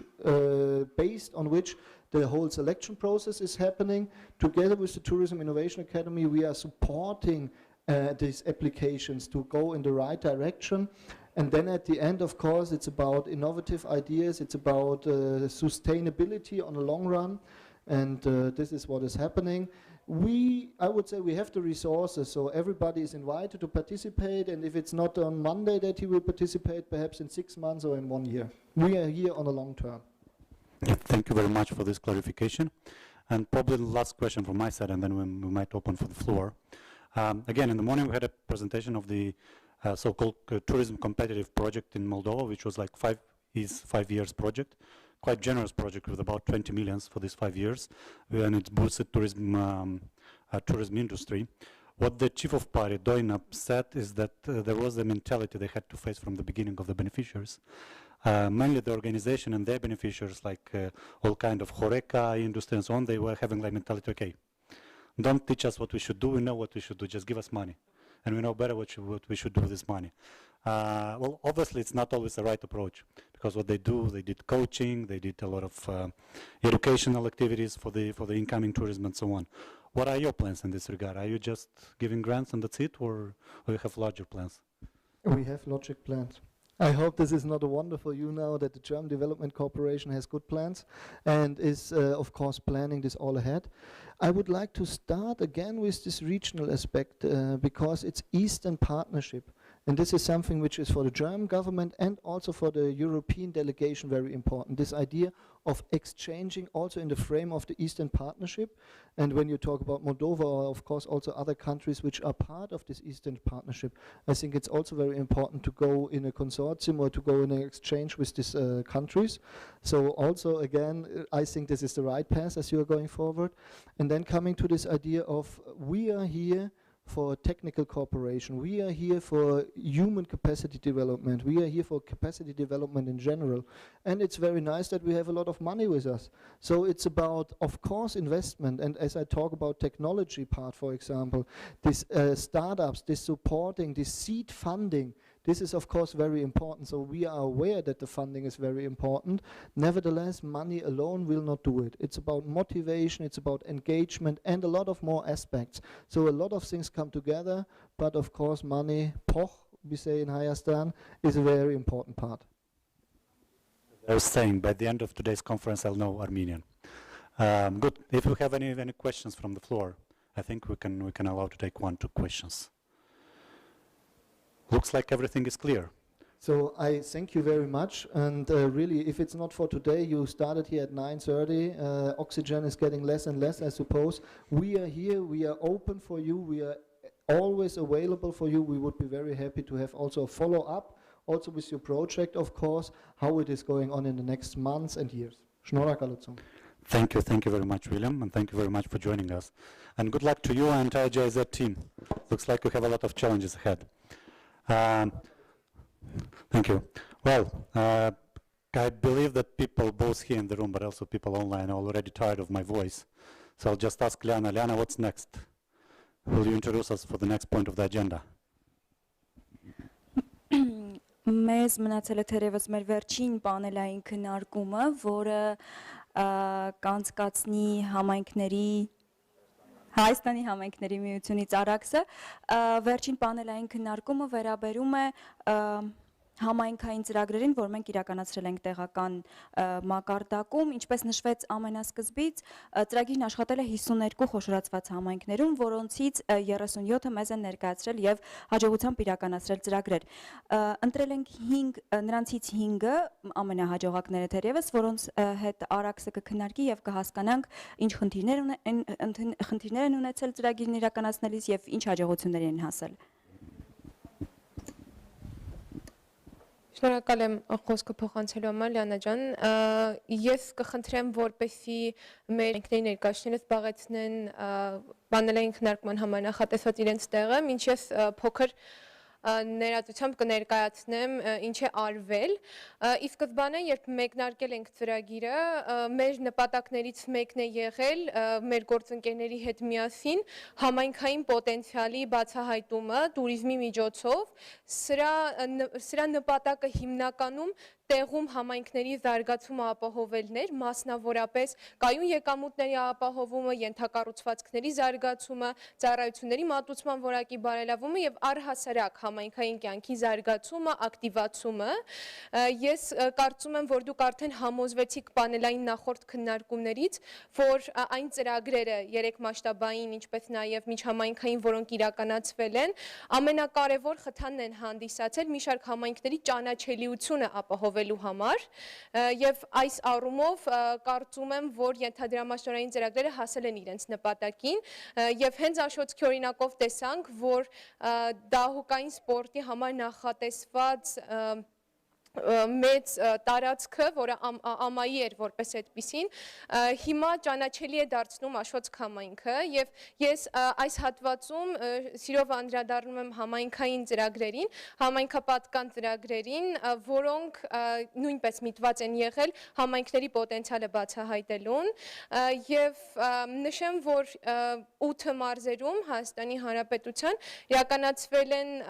տասնյակ ծրագրեր, դրանք մոտ 34-ն են եւ իրականացվել են 7 միջհամայնքային ծրագրեր եւ վերջին շաբաթների ընթացքում մենք հնարավորություն ենք ունեցել քննարկելու բոլոր ծրագրերը համարյա թե որոնք իրականացվել են, որը փորձի փոխանակման մյուս համայնքներին մոտիվացնելու եւ այս ծրագրերը կրկնօրինակելի դարձնելու հիմք են եւ ես շատ ուրախ եմ, որ մեծ հետաքրքրություն է եղել ծրագրերի նկատմամբ Հիմա այսօր մենք քննարկելու ենք 5 ծրագրեր, որոնք հնարավորություն չենք ունեցել քննարկելու մարզային հանդիպումների ընթացքում։ Սիսիան, Գորայ, Գեղեգիս, Մարմաշեն եւ Ամասիա համայնքներում իրականացված ծրագրերն են դրանք։ Եվ ես սիրով առաջինը խոսքը փոխանցում եմ Սիսիան համայնքի ներկայացուցչին Լիլիթ Հարությունյանին, ով կներկայացնի առողջ ապրելակերպի կազմակերպումը ծրագիրը, որն իրականացվել է համայնքում։ Լիլիթ ջան, խնդրում եմ համեցեք։ Լիլիթ Հարությունյանը հանդիսանում է համայնքի ֆինանսատնտեսագիտական եւ սոցիալ-տնտեսական զարգացման բաժնի գլխավոր մասնագետ եւ հիմնականում պատասխանատու է զարգացման ծրագրերի համար։ Լիլիթ ջան, խնդրում եմ ներկայացնել ծրագիրը եւ պանելային քննարկման ամենավերջում, այսինքն բոլոր համայնքի բոլոր ներկայացուցիչներին լսելուց հետո մենք կնայև հնարավորություն կունենանք հարց ու պատասխանի։ Լսում ենք։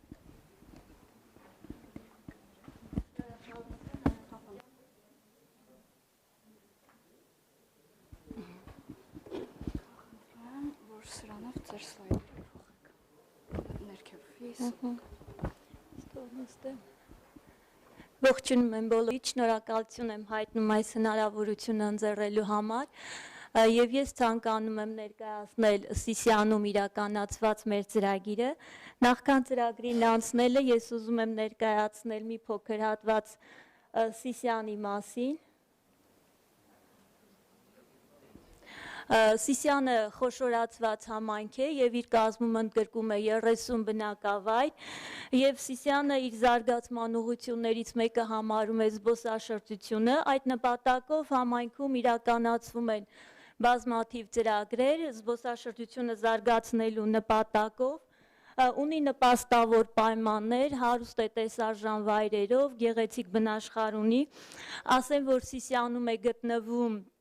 Հայաստանի ամենաբարձր ջրվեժը, բնական, Շաքի ջրվեժն է,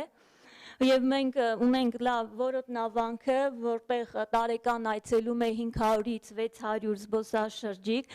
եւ նախատեսել ենք Շաքի եւ որոտնավանքի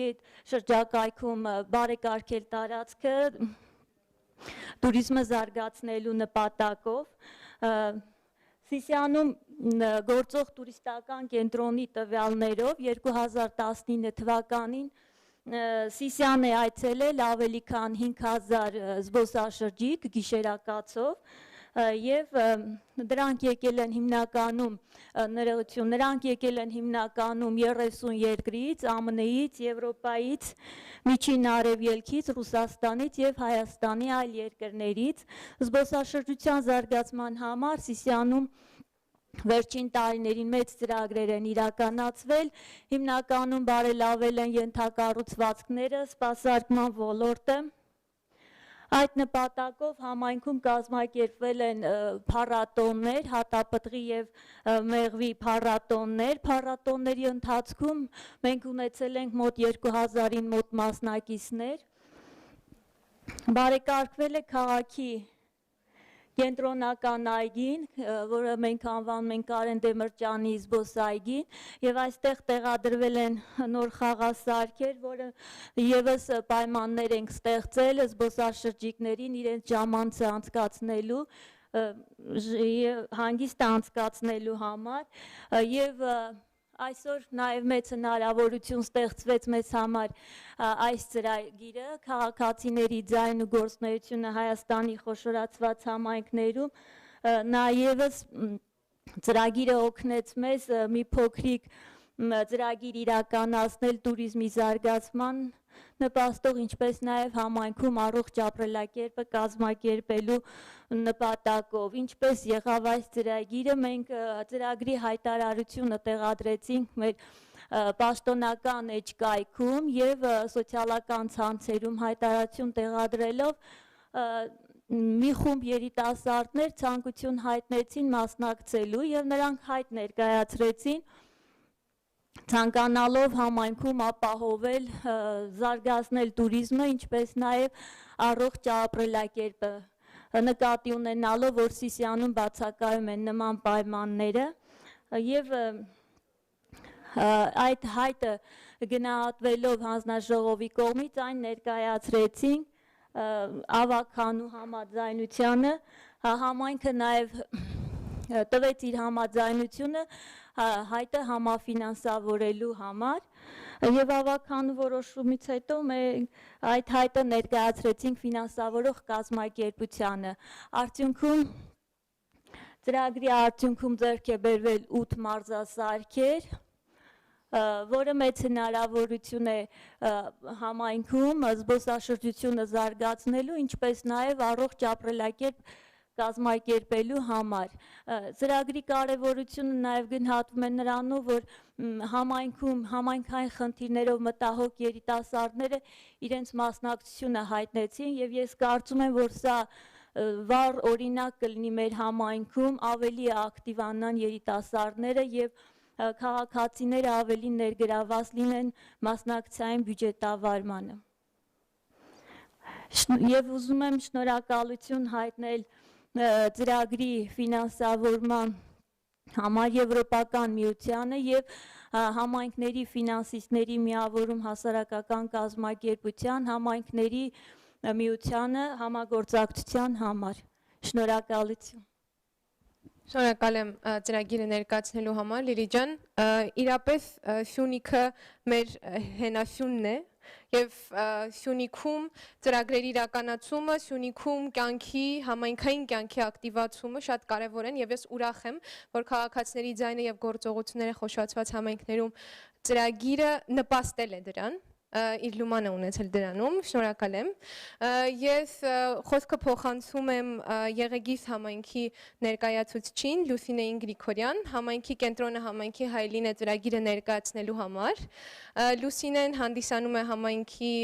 ֆինանսատնտեսագիտական բաժնի պետը, հիմնել է մարդկային հորիզոնների ծանդին հասարակական կազմակերպությունը եւ զբաղվում է համայնքային զարգացման խնդիրներով։ Լսում ենք ձեզ, Լուսինե ջան։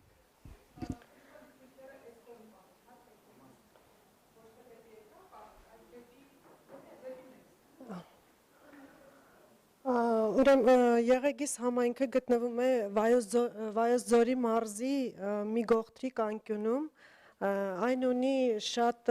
գեղեցիկ տեսարժան վայրեր, գեղեցիկ բնություն, ինչպես նաև պատմամշակութային հուշարձաններ եւ եկեղեցական համալիրներ։ Քաղաքացիների ձայնն ու գործունեությունը Հայաստանի խոշորացված համայնքներում ծրագրի շրջանակներում իրականացրեցինք համայնքի կենտրոնը համայնքի հայելին է, իրականում հանդիսանալով Եղեգիս խոշորացված համայնքի համայնքապետարանի աշխատակից այս ծրագրի մասնակցել ենք որպես համայնքում ստեղծված կանանց առաջնորդության ակումբի թիմով, քանի որ ծրագրի մասնակցելու համար նախապես հայտեր էր ներկայացվում եւ ավականին հաստատեց հենց այդ թիմի կողմից ներկայացրած հայտը։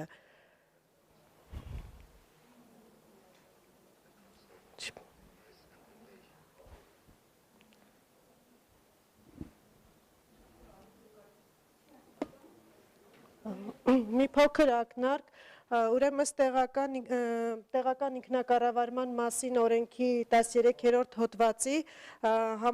խոշորացված համայնքները անկախ բնակչության թվից պետք է ունենան պաշտոնական կայքեր, ինչու չէ նաև սոցիալական էջեր, որտեղում ներառված կլինեն համայնքների մասին տեղեկատվություն։ Համայնքը քանի բնակավայրերից է կազմված, ինչպիսի պատմամշակութային վայրեր ունի, ինչ է իրականացվում եւ տեղական ինքնակառավարման մասին տեղեկատվություն։ Սակայն ոչ մի օրենսդրական հարթակում չկա տեղակայված այսպես ասած տեսանելի շոշափելի տեղեկատվական դաշտ։ Այսինքն խոշորացել են համայնքները, սակայն մուտք գործելով այդ համայնք չկա մի տեղեկատվություն, որտեղից կարող ես իմանալ, թե դա որ համայնքն է, քանի բնակավայրից է կազմված, որ բնակավայրերն են ընդգրկում եւ բնակավայրերի վերաբերյալ տեղեկատվություն։ Ինչից ծնվեց գաղափարը, մինչ այս ծրագրին մասնակցելը նախկինում մենք մասնակցել ենք տեղական ժողովրդավարական դպրոցին,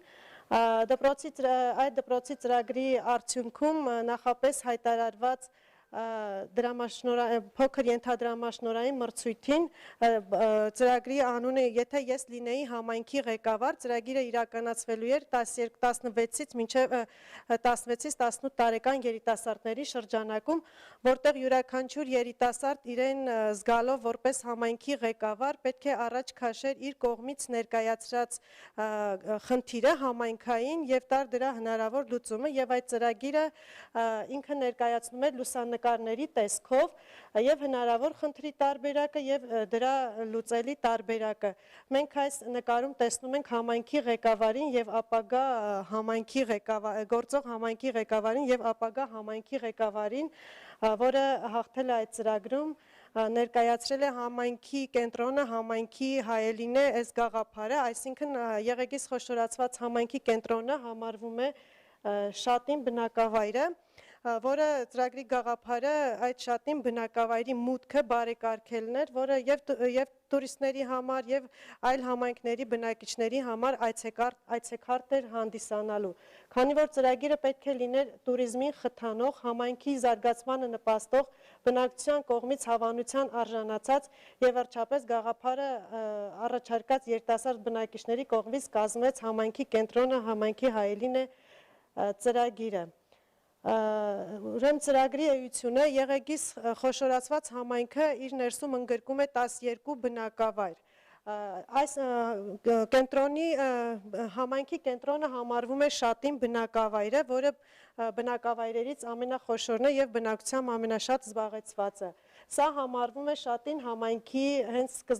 սկզբնամասը, ձախ կողմով բարձրանում է 6 բնակավայրեր եւ աջ կողմով բարձրանում է մյուս 6 բնակավայրեր։ Այսինքն սա այն կենտրոնն է, որտեղից ձգվում են 12 բնակավայրերը։ Այս մասում սովորաբար կանգ են առնում տուրիստները եւ այլ համայնքի բնակիչները, որտեղ անդադ հարցուփորձ են անում, թե որտեղ են գտնվում, ինչպես կարող են այցելել այլ բնակավայրեր եւ այլ բնակավայրերի պատմամշակութային վայրեր։ Սովորաբար պատահում է, որ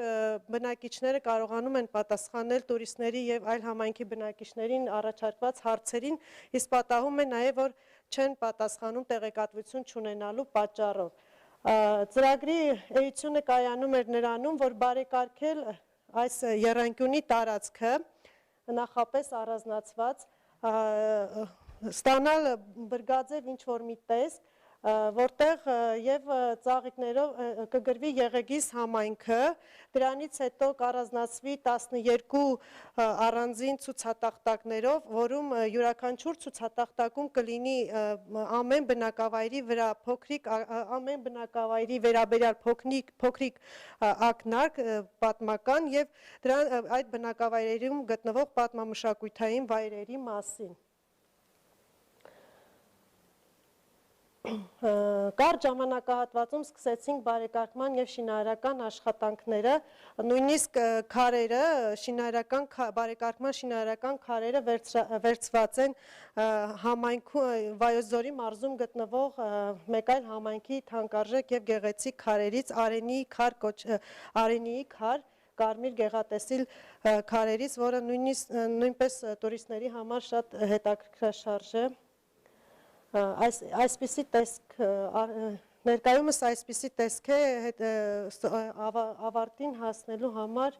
կստանա այսպիսի տեսք։ Գրված կլինի եղեգիս խոշորացված համայնքը, շատ քիչ է մնացել, որ ավարտենք, արդեն եղանակային պայմաններից ելնելով, եղեգիս համայնք, ինչպես տեսնում եք 12 ցուցատախտակները,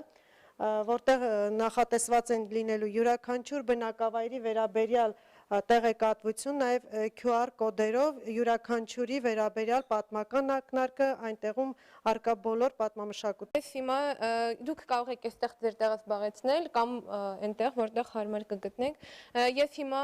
խոսքը փոխանցում եմ Մարմաշեն համայնքի ներկայացուցիչին, ով կներկայացնի զարգացած համայնք բարեկեցիկ կյանք ծրագիրը, Ռիփսիմե Պետրոսյանը արդյունավետ կառավարում եւ համայնքային զարգացում ՀԿ-ի համահիմնադիրն է, ինչպես նաեւ քաղաքացիների ձայնը եւ գործողությունների ծրագրի շրջանակներում այս ենթադրամաշնորհային ծրագրի իրականացման պատասխանատուն։ Նախ ողջունում եմ բոլորիդ, շնորհակալություն նման հնարավորության համար։ Ես երևի նստեմ, հա։ Ինչպես նշեց արդեն, ես Ռիփսիմե Պետրոսյանն եմ, Շիրակի մարզ գյուղ Գրաշենից, Մարմաշեն բնակավայրից, դեպի Էսկոմ։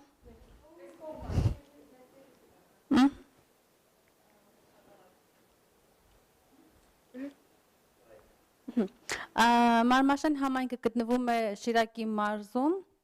և խոշորացված համայնք է, ունի 15 բնակավայր։ Ինչի ենք մենք դիմել ծրագրին, որն է մեր կազմակերպության նպատակը։ Մեր նպատակն է նպաստել գյուղական համայնքների զարգացմանը, ինչպես նաև հնարավորություն ստեղծել գյուղական համայնքում ապրող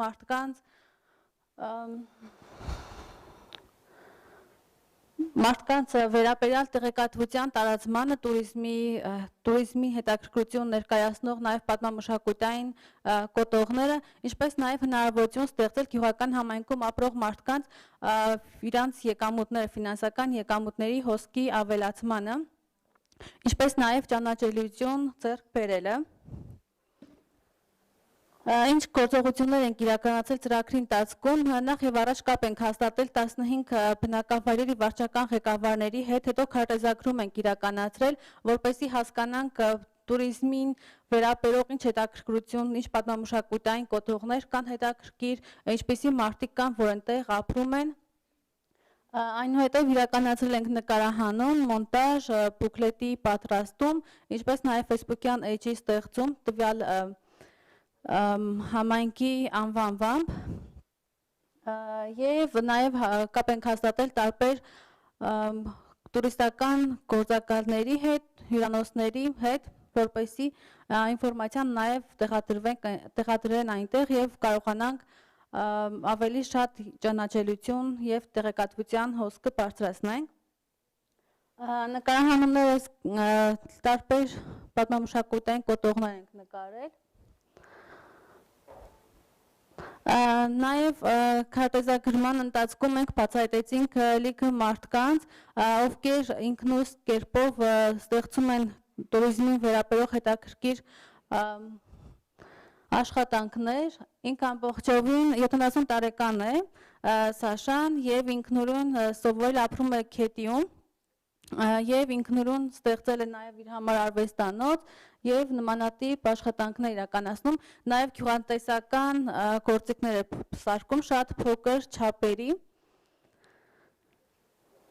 Այս իր պատրաստած շախմատն է։ Լիլիթը ապրում է Հովունիում, ընդամենը 19 տարեկան է և փոքրիկ փայտերի վրա մեխեր է խփում, մեխերին թելեր ամրացնում և դրա հիման վրա տարբեր պատկերներ է ստանում և նաև այն բոլորը ինչ պետքական չէ մի կողմ են գցում, Լիլիթը հավաքում է դրան կոնֆետի թղթերը, փետուրներ, տարբեր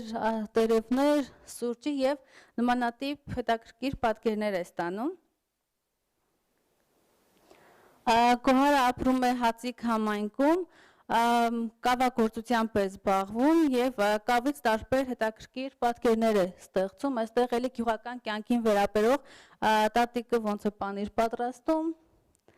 Արտենը հնձվորը պարկել է հանգստանալու դաշտում, հրեշտակներ է պատրաստում, սա կարմրաքար համայնքն է, որը եւս գտնվում է Մարմաշեն համայնքում,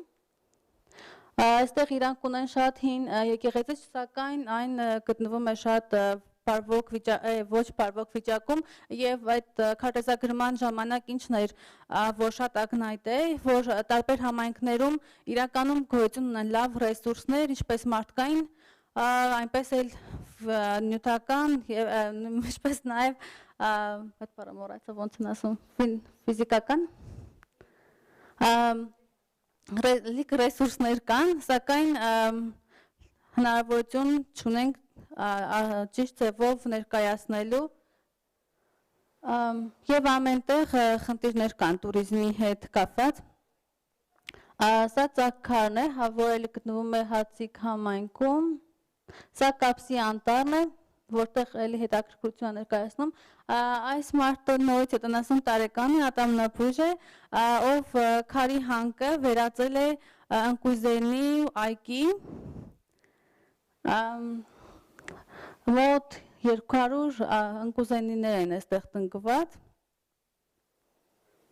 սա Սասնաձորն է, որը գտնվում է Կրաշեն համայնքում, այստեղ լավաշներ են թխում, մենք բացի նկարահանումներից իրականացրել ենք նաև դասընթացներ գյուղի կանանց համար, հատկապես կանանց համար туриզմի վերաբերյալ եւ ինչ ենք ակնկալում ծրագրի ավարտին ունենալ բուկլետներ, վիդեո եւ Facebook-յան էջ, որը պարբերաբար նկարահանելու ենք համայնքում նոր մարդկանց, նոր տարածքներ, որտեղ անընդհատ նոր հյուրանոցներ, հյուրատներ են կառուցվում, ինչ որ նոր հետաքրքիր բաներ են ստեղծվում եւ մենք պարբերաբար թարմացնելու ենք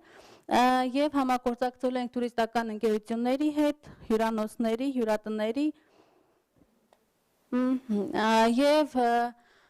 ինչն էր, որ ծրագրի շրջանակներում շատ կարևոր էր նաև ինձ համար, որ մենք բացահայտեցինք լիքը տաղանդավոր մարդկանց եւ նաև եկանք մի շարք խնդիրների, որ մարդիկ ունեն եւ նյութական եւ կրթական աջակցության կարիք եւ նոր գաղափարներ ենք մտահղանում, որպեսզի օգնենք մարդկանց իրանց ավելի առաջ գնալու, իրանց հնարավորություն տանք նոր ձևով իրանց ցույց տալու եւ ինչպես նաեւ քարտեզագրման ժամանակ տեսանք տարածքների մակրման հետ կապված խնդիրներ ունենք, նաեւ մտածում ենք այդ ուղղությամբ նոր ծրագրեր մշակենք, որպեսզի աջակցենք туриզմի զարգացմանը գյուղական համայնքներում եւ դրանք ավելի լավ ձևով ներկայացնելու համար եւ շնորհակալություն բոլորիդ համբերատար լսելու ինձ այս կանը, շնորհակալություն, նաեւ ուզում եի շնորհակալություն հայտնել գազམ་ակերպությանը, հայ ֆինանսիստների միավորմանը, Վեհանուշին եւ Աբրահամին, նաեւ նմանատիպ հնարավորություն ստեղծելու եւ ծրագիրն իրականացնելու համար։ Շնորհակալ եմ շատ Ռիմսիմե ջան։ Ես շատ հետաքրքիր էր լսել ոչ միայն այն դրականի մասին, որ դուք ծրագիրն իրականացնելիս տեսել եք, այլ նաև խնդիրների մասին եւ հույս ունեմ, որ ենթադրամաշնորհային ծրագրի իրականացումը ձեզ համար հիմք կհանդիսանա ծրագրի իրականացման ընթացքում բացահայտված խնդիրները լուծելու, այլ ֆինանսավորման աղբյուրներ գտնելու եւ այլն, եւ մեր գործընկերային թիմը միշտ պատրաստ է հուսամ որ աջակցելու եւ ես իրոք խոսքը փոխանցում եմ Գորայք համայնքի ներկայացուցիչին Ռազմիկ Նիկոլյանին, Ռազմիկ Նիկոլյանը Ստոփեստ երիտասարդական հասարակական կազմակերպության նախագահն է, նա իր տարածաշրջանային թիմի հետ աշխատում է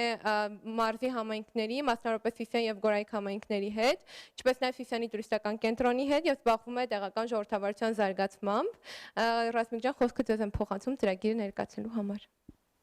Շնորհակալություն, բարև ձեզ։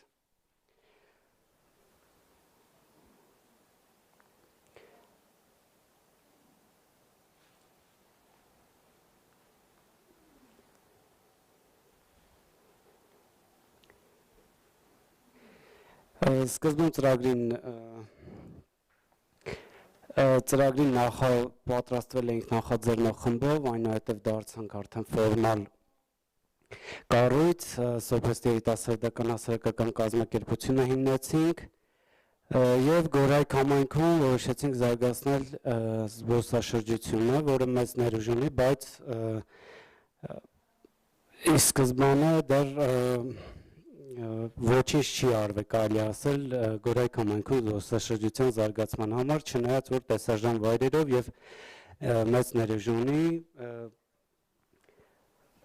դուք տեսնում եք Սյունիք մտնող Սյունիքի դարպասները, Զանգեր կոչվող հատված։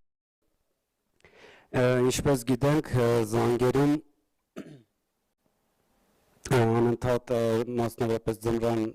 ամիսներին խցանումներ, ճանապարհները շատ վատ են լինում, որը մեզ հուշեց, որ կարելի է այս Գորայք համայնքում 4 բնակավայրերում, Գորայք, Ծղուկ, Սարնակում, Սպանդարյան համայնքներում ստեղծել հյուրատնային բիզնես, հյուրատների զարգացումը ապահովել։ Ինչ խնդիրներ ունենք,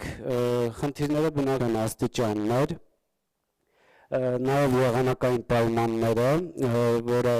շատ հաճախ առաջացնում էր կաթության խնդիր, եւ հյուրատնային բիզնեսի մասին ինֆորմացիայի բացակայությունը եւ տեղի բնակչության պասիվությունը, այսպես ասած։ Խնդիրների լուծման ուղիներն են հյուրատների հիմնում, տեղացի բնակչության ներգրավվածությունը հյուրատնային բիզնեսի ոլորտում եւ գյուղատնտեսության ոլորտը օգտագործել էկոտուրիզմի զարգացման համար։ Ինչ ենք արել, կազմակերպել ենք երկօրյա դասընթաց տեղի բնակչության համար եւ մեկ օր քայլարշավ դեպի նախկին բնակավայր Կալաջուղ կամ Ղալաջուղ են անվանում, որը վաղուց ի վեր բնակվել են, բայց որոշ ժամանակ հետո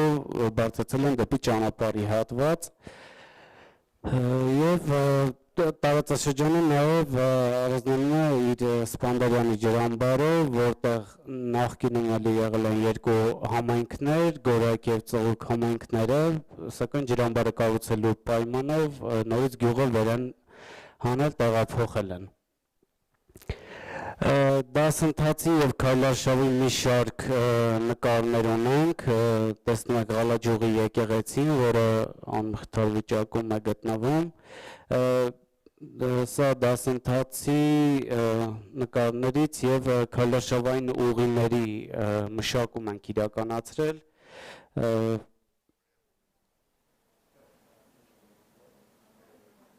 Տեսնում ենք բազմաթիվ խաչքարեր կան,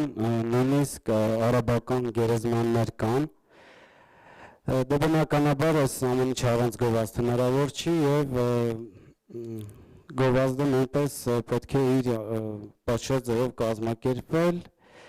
եւ նորից շնորհակալություն հայտնենք բոլոր կազմակերպիչներին, ֆինանսավորողներին եւ համագործակցողներին։ Շնորհակալություն, եթե հարցեր կա, լսեմ ձեզ։ Ռազմիկ ջան, ես ինքս հարց ունեմ, քանի որ ծրագիրը մի քիչ արագ ներկայացվեց, ես կուզենայի, որպեսզի դուք ավելի շատ նշեիք Գովազդ PR-ը Ամասյան ու Արպիլիչ ու Աշոց կտեբի դուղությունը մարդկանց մոտ ֆիքսելու համար հաջորդ այցի։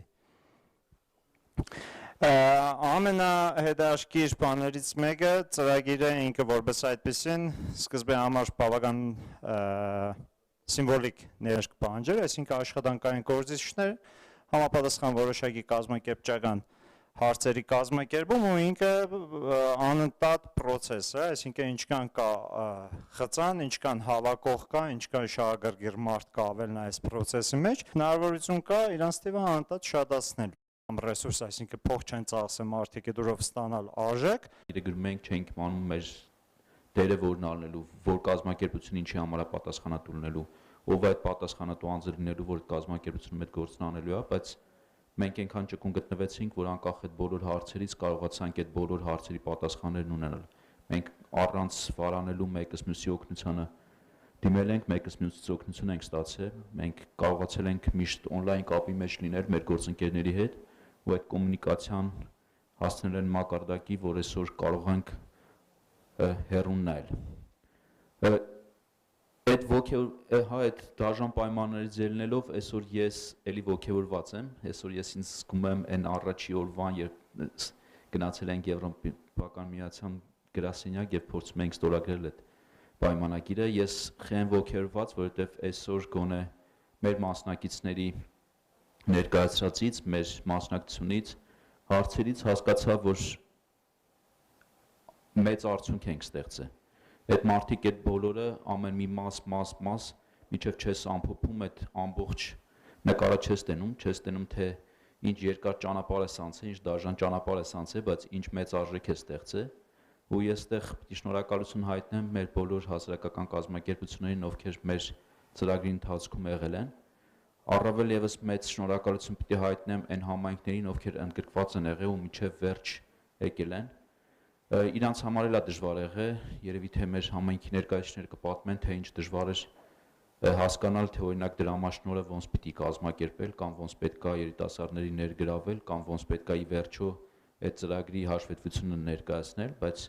խնդիրն էր, որ պատրաստակամություն կար, խնդիրն էր, որ քաղաքական կամք կար տեղական մակարդակում, ու խնդիրն էր, որ մեր բոլորը այդքանը գիտակցելով իրանց վրա պատասխանատվություն էին վերցնում, իրանց վրա բարդություն էին վերցնում այդ ամեն ինչը իրականացնելու համար։ Ես ոգևորված եմ, իրոք ոգևորված եմ, ես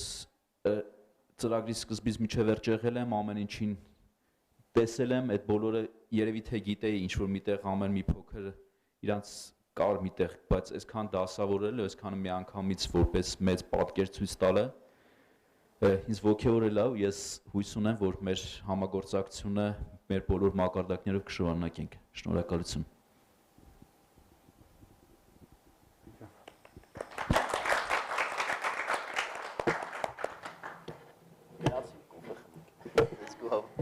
Exactly, yeah.